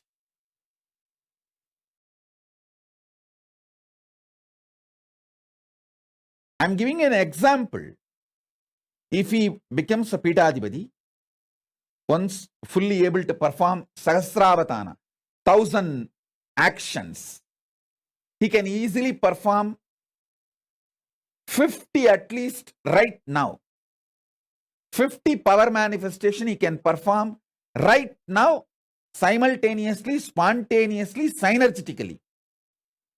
I just need to support him with the ecosystem, and it will be just hardly 2-3 years work for him to become 1,000 Sahasravatani in power manifestation, in Shakti Avishkarana.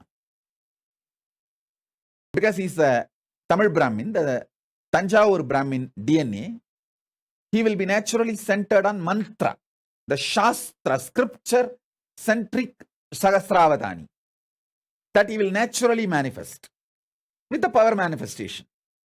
Because power manifestation directly I am giving. So you will be able to do both, like a power manifestation Sahasravatana and mantra, Shastra manifestation Sahasravatana. Both you will be able to easily perform. So when he does that, if he becomes a Pidadipati, a sannyasi, he will be inspiring millions of the next generation to become sannyasis and take this science forward. If he decides to become Grihastha, when he grows up and if he decides he wants to get married, at least his whole family and the lineage, that Karuvali Parambarai, will start carrying the same awakened superconscious mutation DNA. Anyway, he will be blessing for the world. If he takes up Grihastha, he will be making few kids manifesting. If he becomes sannyasi, he will be making few thousand kids manifesting this Sahasravatana. That's all. Understand? What I am talking is a clear Paramashiva's blueprint.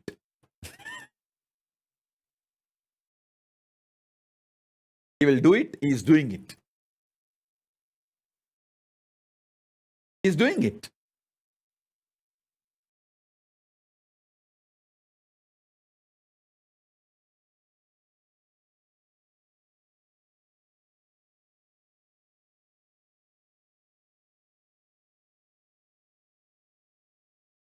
I tell you,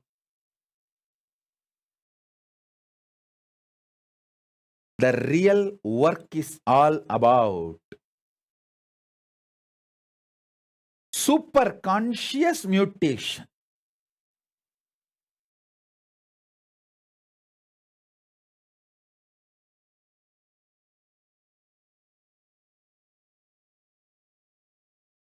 Actually, when Paramesha had a fracture in the hand, it is because of my fear for Madhvait and Rishiyadvait, I sent him to hospital. If there was no interference of Madhvait and Rishiyadvait, I would not have sent him to hospital. Because I know how to heal it simply, just by the superconscious mutation. But Madhvait is terrorized. What can I do? I have to be legally right as per the Indian law. So I said, all right, take him to hospital and do what need to be done. I only consciously supported him.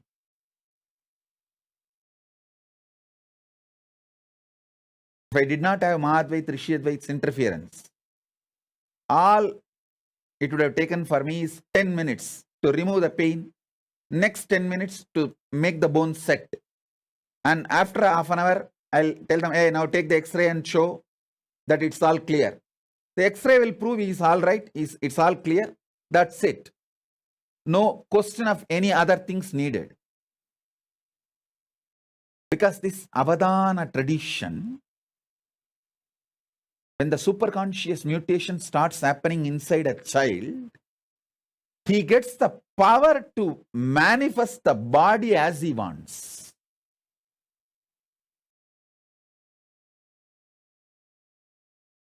Paramesha did not have pain when he had a fracture, his connection with me.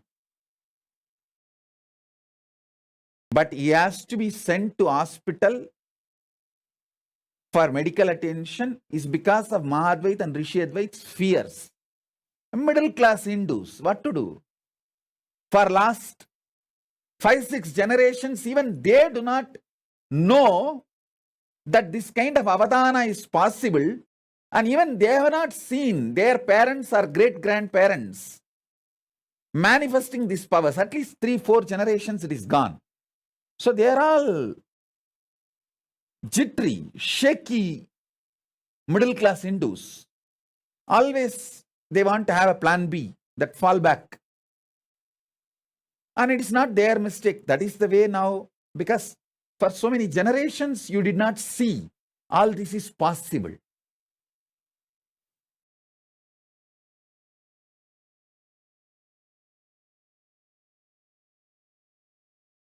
Forget about Mahadvait, Rishiyadvait, Parameshwara getting medically treated. When I had the fracture, not only I did not have pain, but finally, no hospital was ready to do the surgery without anesthesia. I am telling, hey, I am an adult. I will write and give you that I don't want anesthesia. You perform the surgery directly. Actually, I did not even want to go to the allopathy hospital. I want to go to the Puttur. In Tamil Nadu, there is a place called, sorry, not Tamil Nadu, Andhra. There is a place called Puttur, Nagari Puttur, where the Sahasravadanis of medical field, in that one branch is still alive. Any kind of fracture, they will cure it without any surgery in 10 days. From all over the world, people come there. I want to go there actually. But these guys were constantly, these doctors, no, we cannot discharge you from the hospital and it has to be done within next few hours. All this big mess. And I thought, oh God, even I have to be legally obedient. Obey legally. Even I cannot go through the surgery without anesthesia. That was. But what to do? When you are in a country, you have to go through their legal system. Actually, the moment I had the fracture, I told my disciples, hey, drive to Nagari Puttur directly. Don't go to Bangalore. But somehow these fellows said, no, Swamiji, let's first take the X-ray and know where the fracture is exactly and take it to the Nagari Puttur so that they will repair it. We will go to hospital only for diagnosis, but treatment we will go to Nagari Puttur. But once you enter the hospital, they say, no, we can't discharge you. You are a VIP. And the hospital will get the bad name if we send you out. And I said, all right, perform at least surgery without anesthesia. But the law is law. They said, no, it's a law of the land. They have to first of all report to police, and they have to report to government because a VIP having a hand fracture, and they are answerable to any of the repercussions or outcomes. Anyhow, but I tell you, only when I demonstrate the powers of the superconscious mutation, world will realize the greatest gift Hindus are having, which need to be shared with the whole world. This will be the greatest gift Hindus will be giving to the whole world. I'll continue with my initiations into superconscious mutation in the further sessions.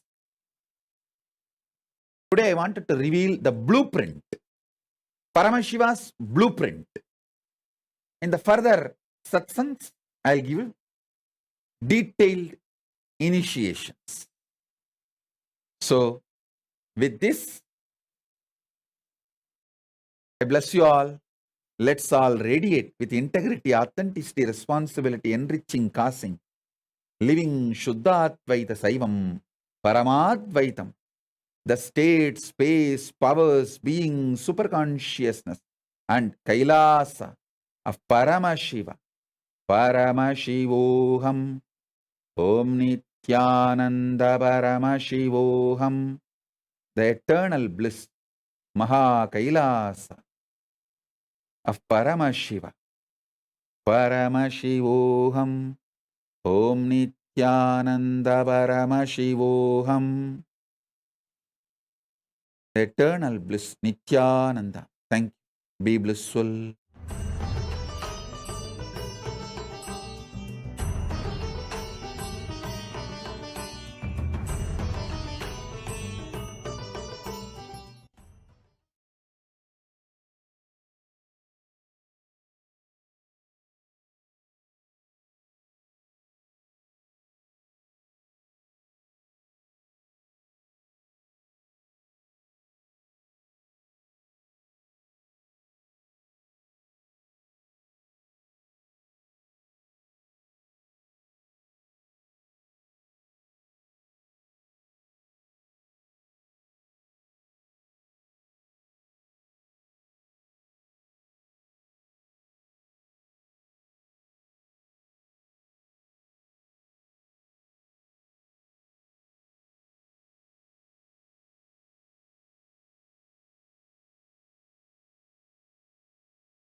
Jnanapatati Manual, under the guidance of Supreme Pontiff of Hinduism, Jagadguru Mahasannidhanam, His Divine Holiness, Bhagavan Nithyananda Paramashivam.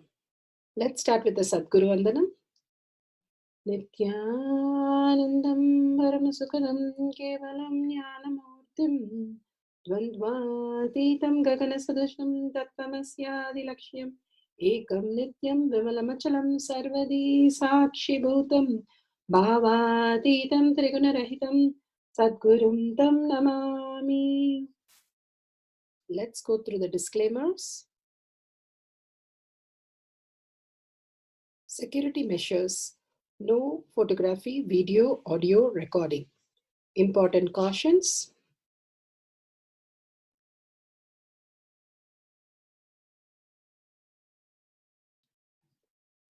Please be aware of the important cautions.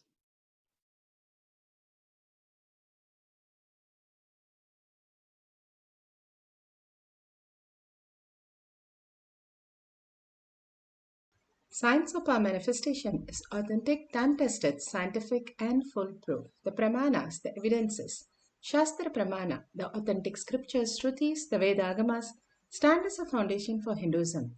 Apta Pramana, authentic, time-tested, foolproof compilation of the experience of the sages, rishis, and enlightened masters, which is in terms with the Shastra Pramana. Atma Pramana, with Apta Pramana, a guru is able to experience and live the truth claimed by the Shastras. Shakshi Pramana, manifestation and experience of the Guru's initiation in a disciple of a particular lineage which is demonstrable to the world. And Pratyaksha Pramana, having the truth validated by the scientific study. Bhagavan Paramashiva gives all the evidences conscious being beyond what we understand as self-doubt, self-denial, and self-hatred. The perception that we are having is completely different. And by listening to the pramanas, evidences, the shift happens in us, which manifest as powers. The power of levitation, the scriptural reference is from the Vijnana Bhairava Tantra, Sutra 82, Dharana 57.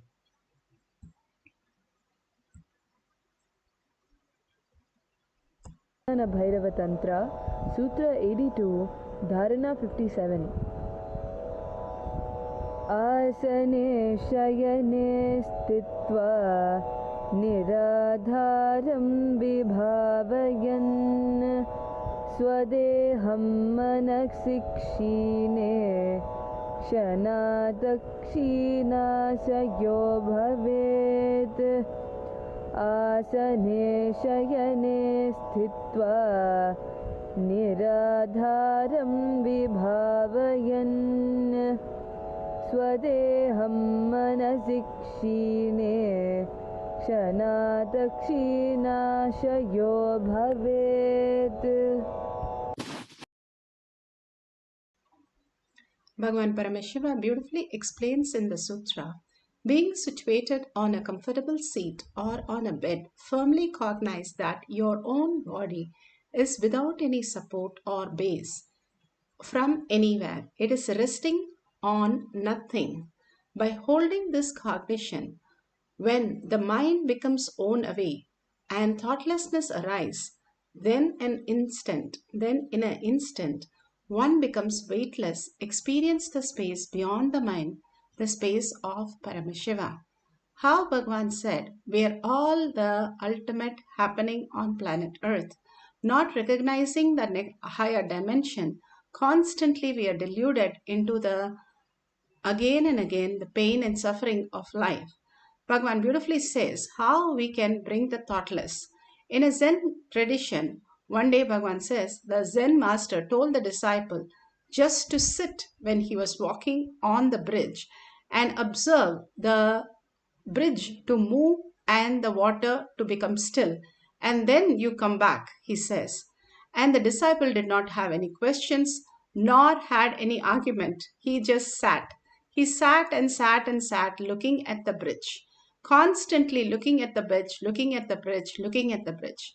Suddenly he realized that the bridge, the frequency that he saw was moving faster and the relative frequency that was the water, which was stagnant. He went to his Guru Master and said, Zen Master, that he saw the bridge moving and the water still. Then he was initiated into the ultimate initiation of Paramashiva.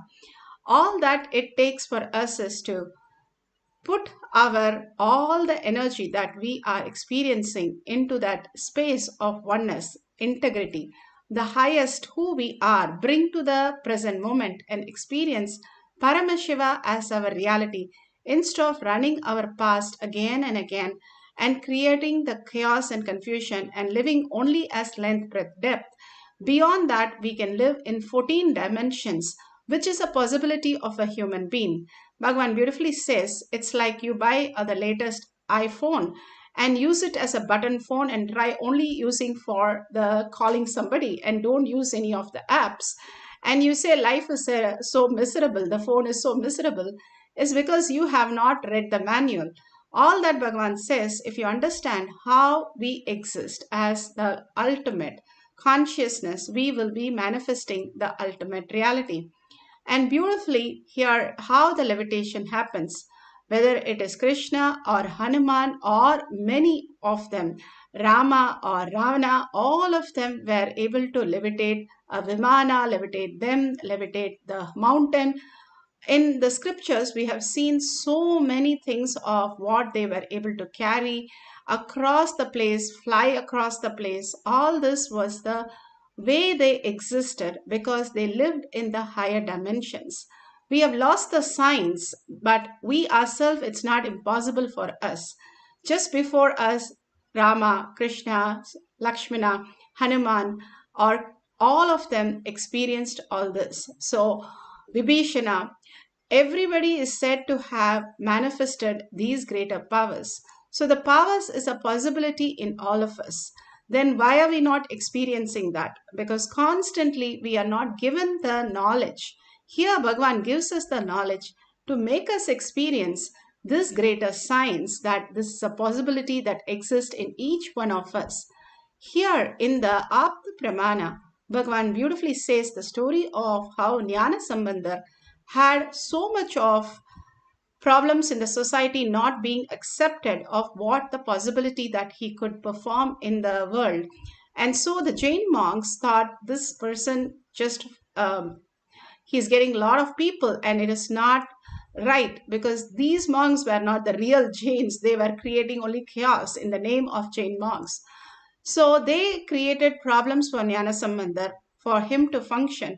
And they said, you have to come for a test. And they told the king that he has to come for the test. And twice they lost. Again, they did not keep quiet. They said, you have to come for the Punal Vadam. What is Punal Vadam?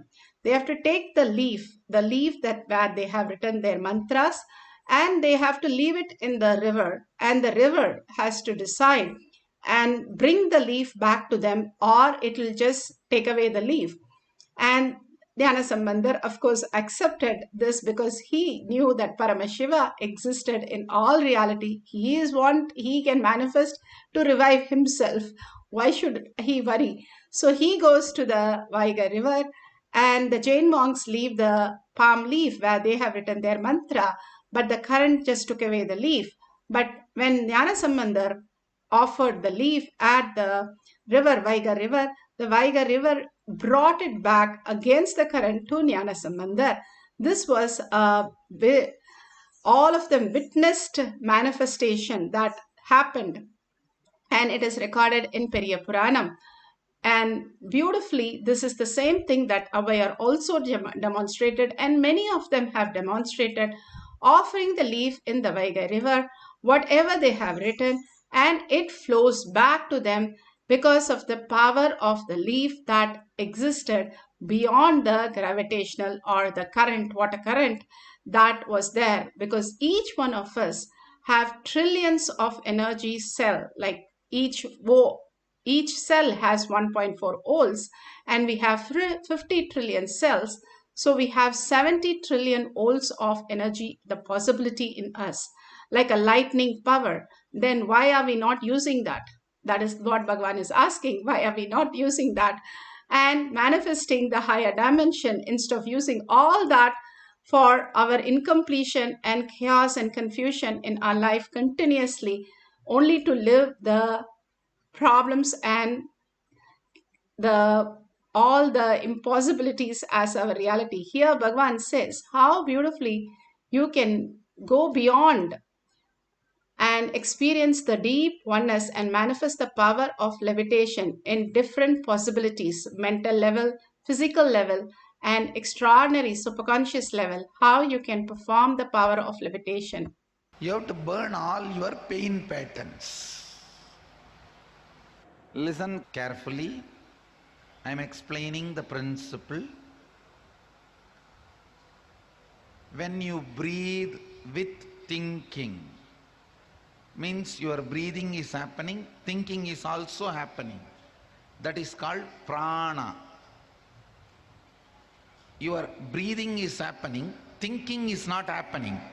Like in the deep sleep, the night, deep sleep, your breathing will happen, but thinking is not happening. That is called samana. Now, even while you are awake, I am going to infuse samana in you. Listen carefully. While you are breathing and thinking together, the process is called prana. While you are breathing but not thinking, example is the midnight deep sleep, when you don't even have a dream. You are breathing, but you are not thinking. That process is called samana. Now, I am going to infuse samana in you even while you are awake. While you are awake. So naturally what will happen? Your whole psychology will become so light, you will feel like it is flowing, it is floating on the air. When the psychological levitation happens, automatically physiological levitation starts happening. Means the body will start jumping.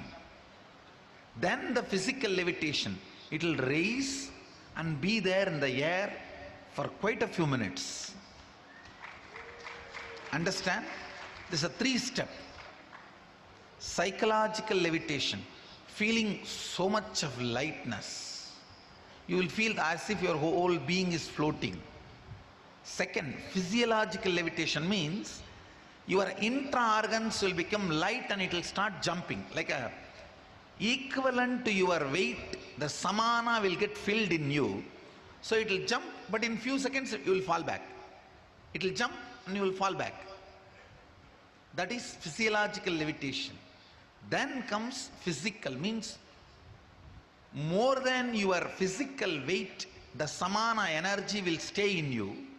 So for that many seconds or minutes, you will be able to be in the air. And I don't think I cannot levitate. No. Anyhow, you are not going to. I'm going to make it.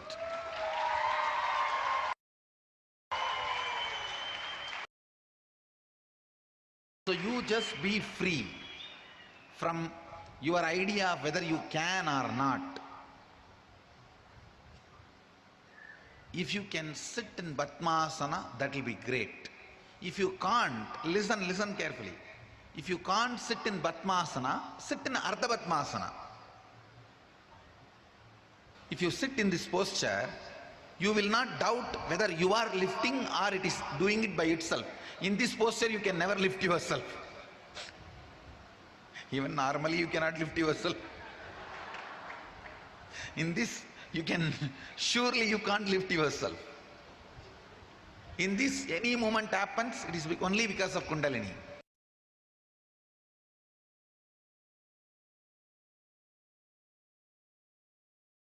Beautifully, Bhagwan explains how the samana happens when you entangle with Bhagwan, that no thought zone. We don't have to sit in the bridge, but all we need to do is chant the Mahavakya in the deep listening. And when we can experience the deeper oneness with Paramashiva, the body simply drops all the thoughts and moves into the space of oneness and manifests as powers. Here, the devotee in Shakshi Pramana has kept an object, the deity, on the phone, which is actually showing the weight of the object.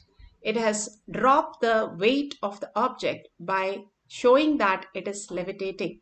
Slowly and slowly, completely, if it drops to zero, then you can remove the phone or the weighing machine and you will see that it is manifesting the power of levitation. Today, what we are going to do is manifest the power of lifting a banyan leaf in a palm.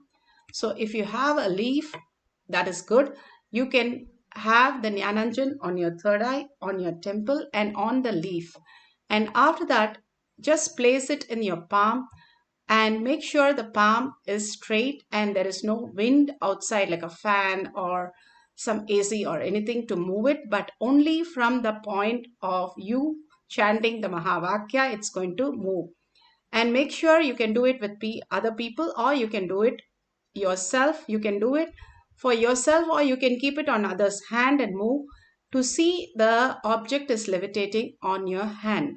All that takes, you can keep the Atmalinga also and make it levitate, make it completely flat and keep it on the table or a flat surface. So you're not moving your hand, and because of that it's not moving, but because of only the power of third eye, it is moving. Just be aware of what is happening and you can record that beautifully to showcase to the world at the end of the session. Now sit straight with the head, neck and spine in a straight line.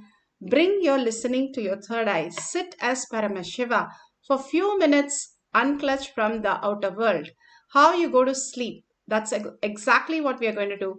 Go into the sleep but with awareness, not just completely asleep, but completely in awareness is Samadhi. So sit straight with the head, neck and spine in a straight line and bring your awareness to your third eye. That is, you sit as 25 heads of Paramashiva and be very clear, you have 75 eyes of alive, awake, and 50 hands holding all the ayudas. Sit as the glory of Paramashiva, the beautiful bhava of Paramashiva, dissolving yourself deeply into that space of oneness with Paramashiva, again and again in gratitude, in silence, in peace. When you establish in peace, Bhagavan says, bliss happens to you. Hold that peace inside you, not, oh, Atmalinga has to move or the leaf has to move. That is Bhagavan's Leela. You don't have to worry about that. Just hold the space again and again. Paramashiva is real. Consciousness is real. Establish yourself into that space of oneness. That is what is power manifestation. How many minutes, seconds you can establish in the space of Paramashiva is the biggest challenge for us. Constantly we are deluded into something we want, something to achieve, something to create, something to show. But beyond those, there exists a space of peace, calm, and more into the space of silence. When you experience that as your deeper reality, you will simply see all that happening around you is auspiciousness. So deeply connect to Paramashiva in gratitude, in the space of love, compassion, and in silence and in peace. Hold that space continuously through listening. You can hold all the space not through mind, but no mind. That is the space of listening. When you have listening, there cannot be any thought. Either you can listen or you can have thought. So get into this deep space of listening, chanting the Mahavakya, especially when you are chanting and you are listening, you are starting to vibrate your own atoms and molecules into the higher frequency.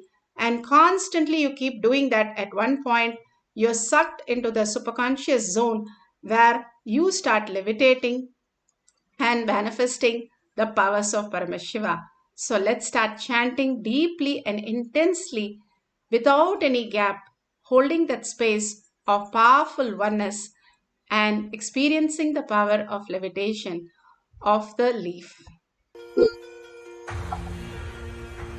See yourself as 25-headed, 50-handed Paramashiva, as eternally 16, youthful. Commit with Paramashiva. Only He exists. Anything else is delusion. Now, sit straight. We'll enter into the process. Nithyananda Paramashivoham.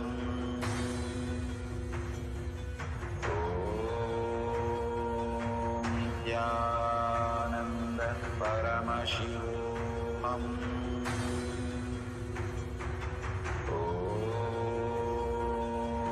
Nithyananda Paramashivoham.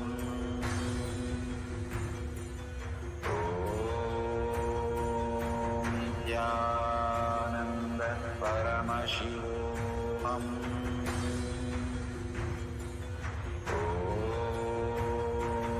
Nithyananda Paramashivoham.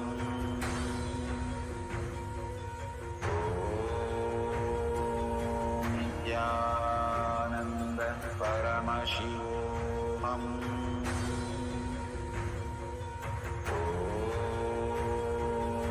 Nithyananda Paramashivoham.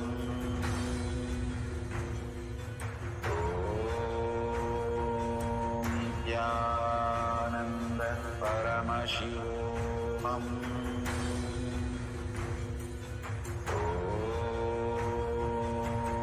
Nithyananda Paramashivoham.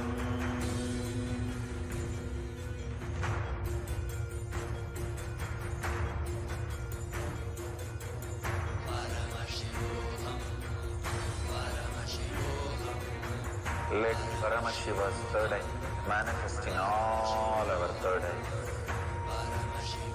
Let the Amrita pour, let the Vani open up, manifest in all of us.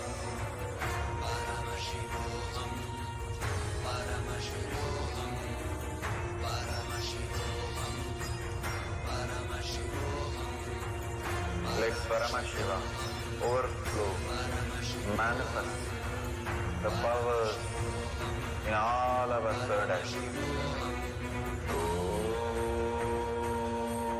Nithyananda Paramashivoham.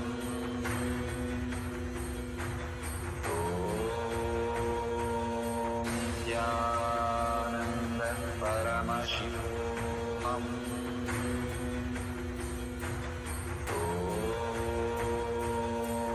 Nithyananda Paramashivoham.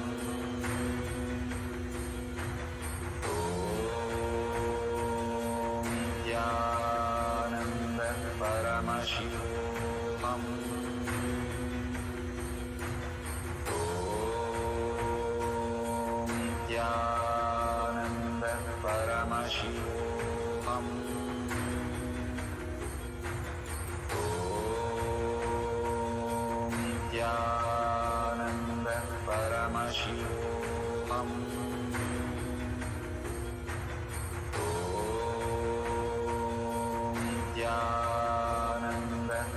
Paramashivoham.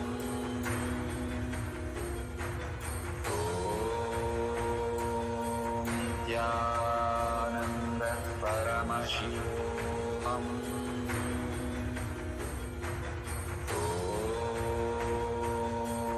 Nithyananda Paramashivoham.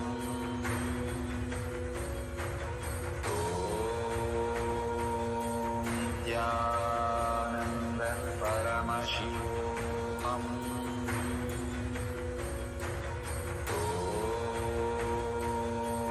Nithyananda Paramashivoham.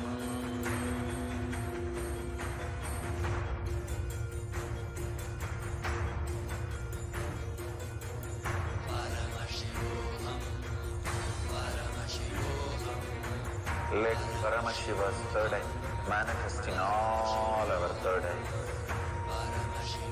Let the Amrita pour, let the Vanni open up, manifest in all of us.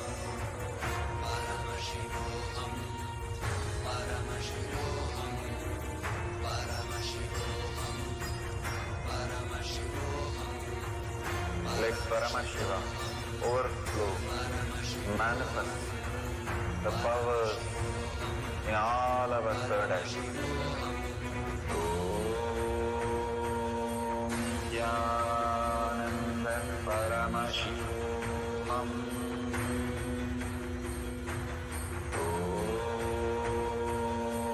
Nithyananda Paramashivoham.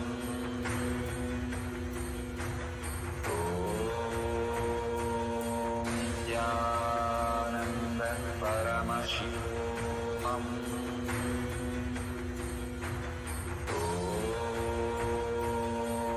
Nithyananda Paramashivoham.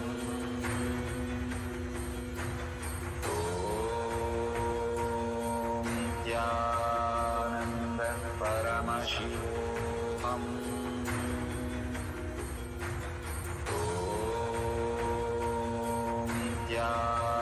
Nithyananda Paramashivoham.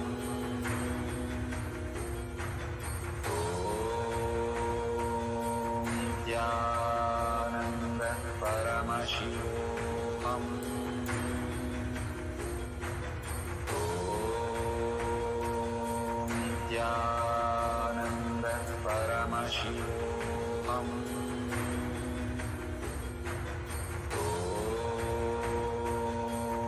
Nithyananda Paramashivoham. Nithyananda Paramashivoham.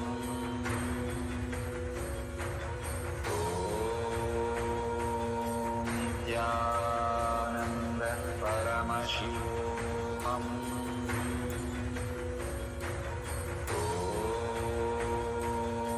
Nithyananda Paramashivoham.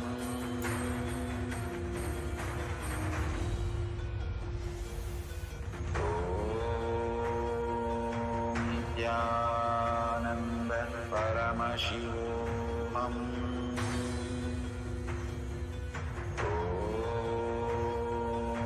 Nithyananda Paramashivoham. Nithyananda Paramashivoham.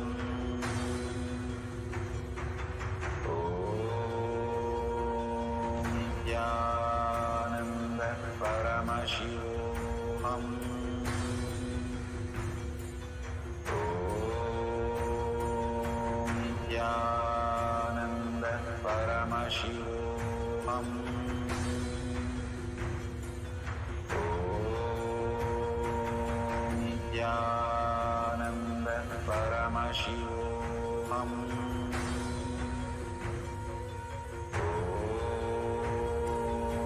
Nithyananda Paramashivoham.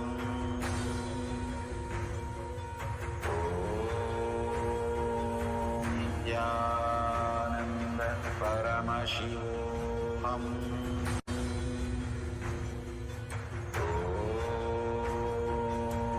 Nithyananda Paramashivoham.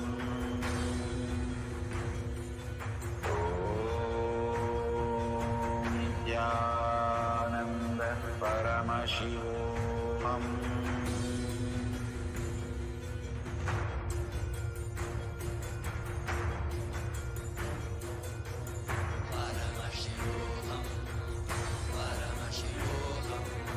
Let Paramashiva's third eye manifest in all our third eyes.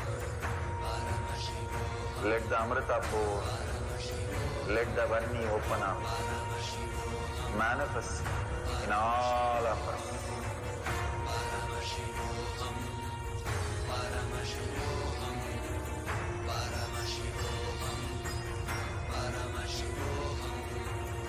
Let Paramashiva overflow, manifest the powers in all our third eyes.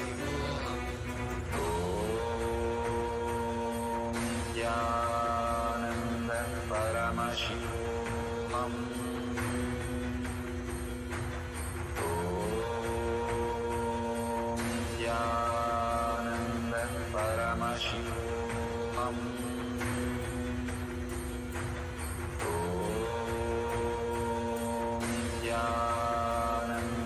Paramashivoham. Om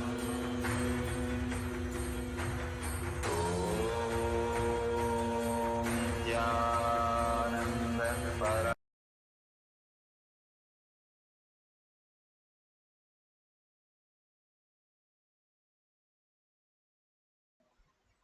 Beautiful. Slowly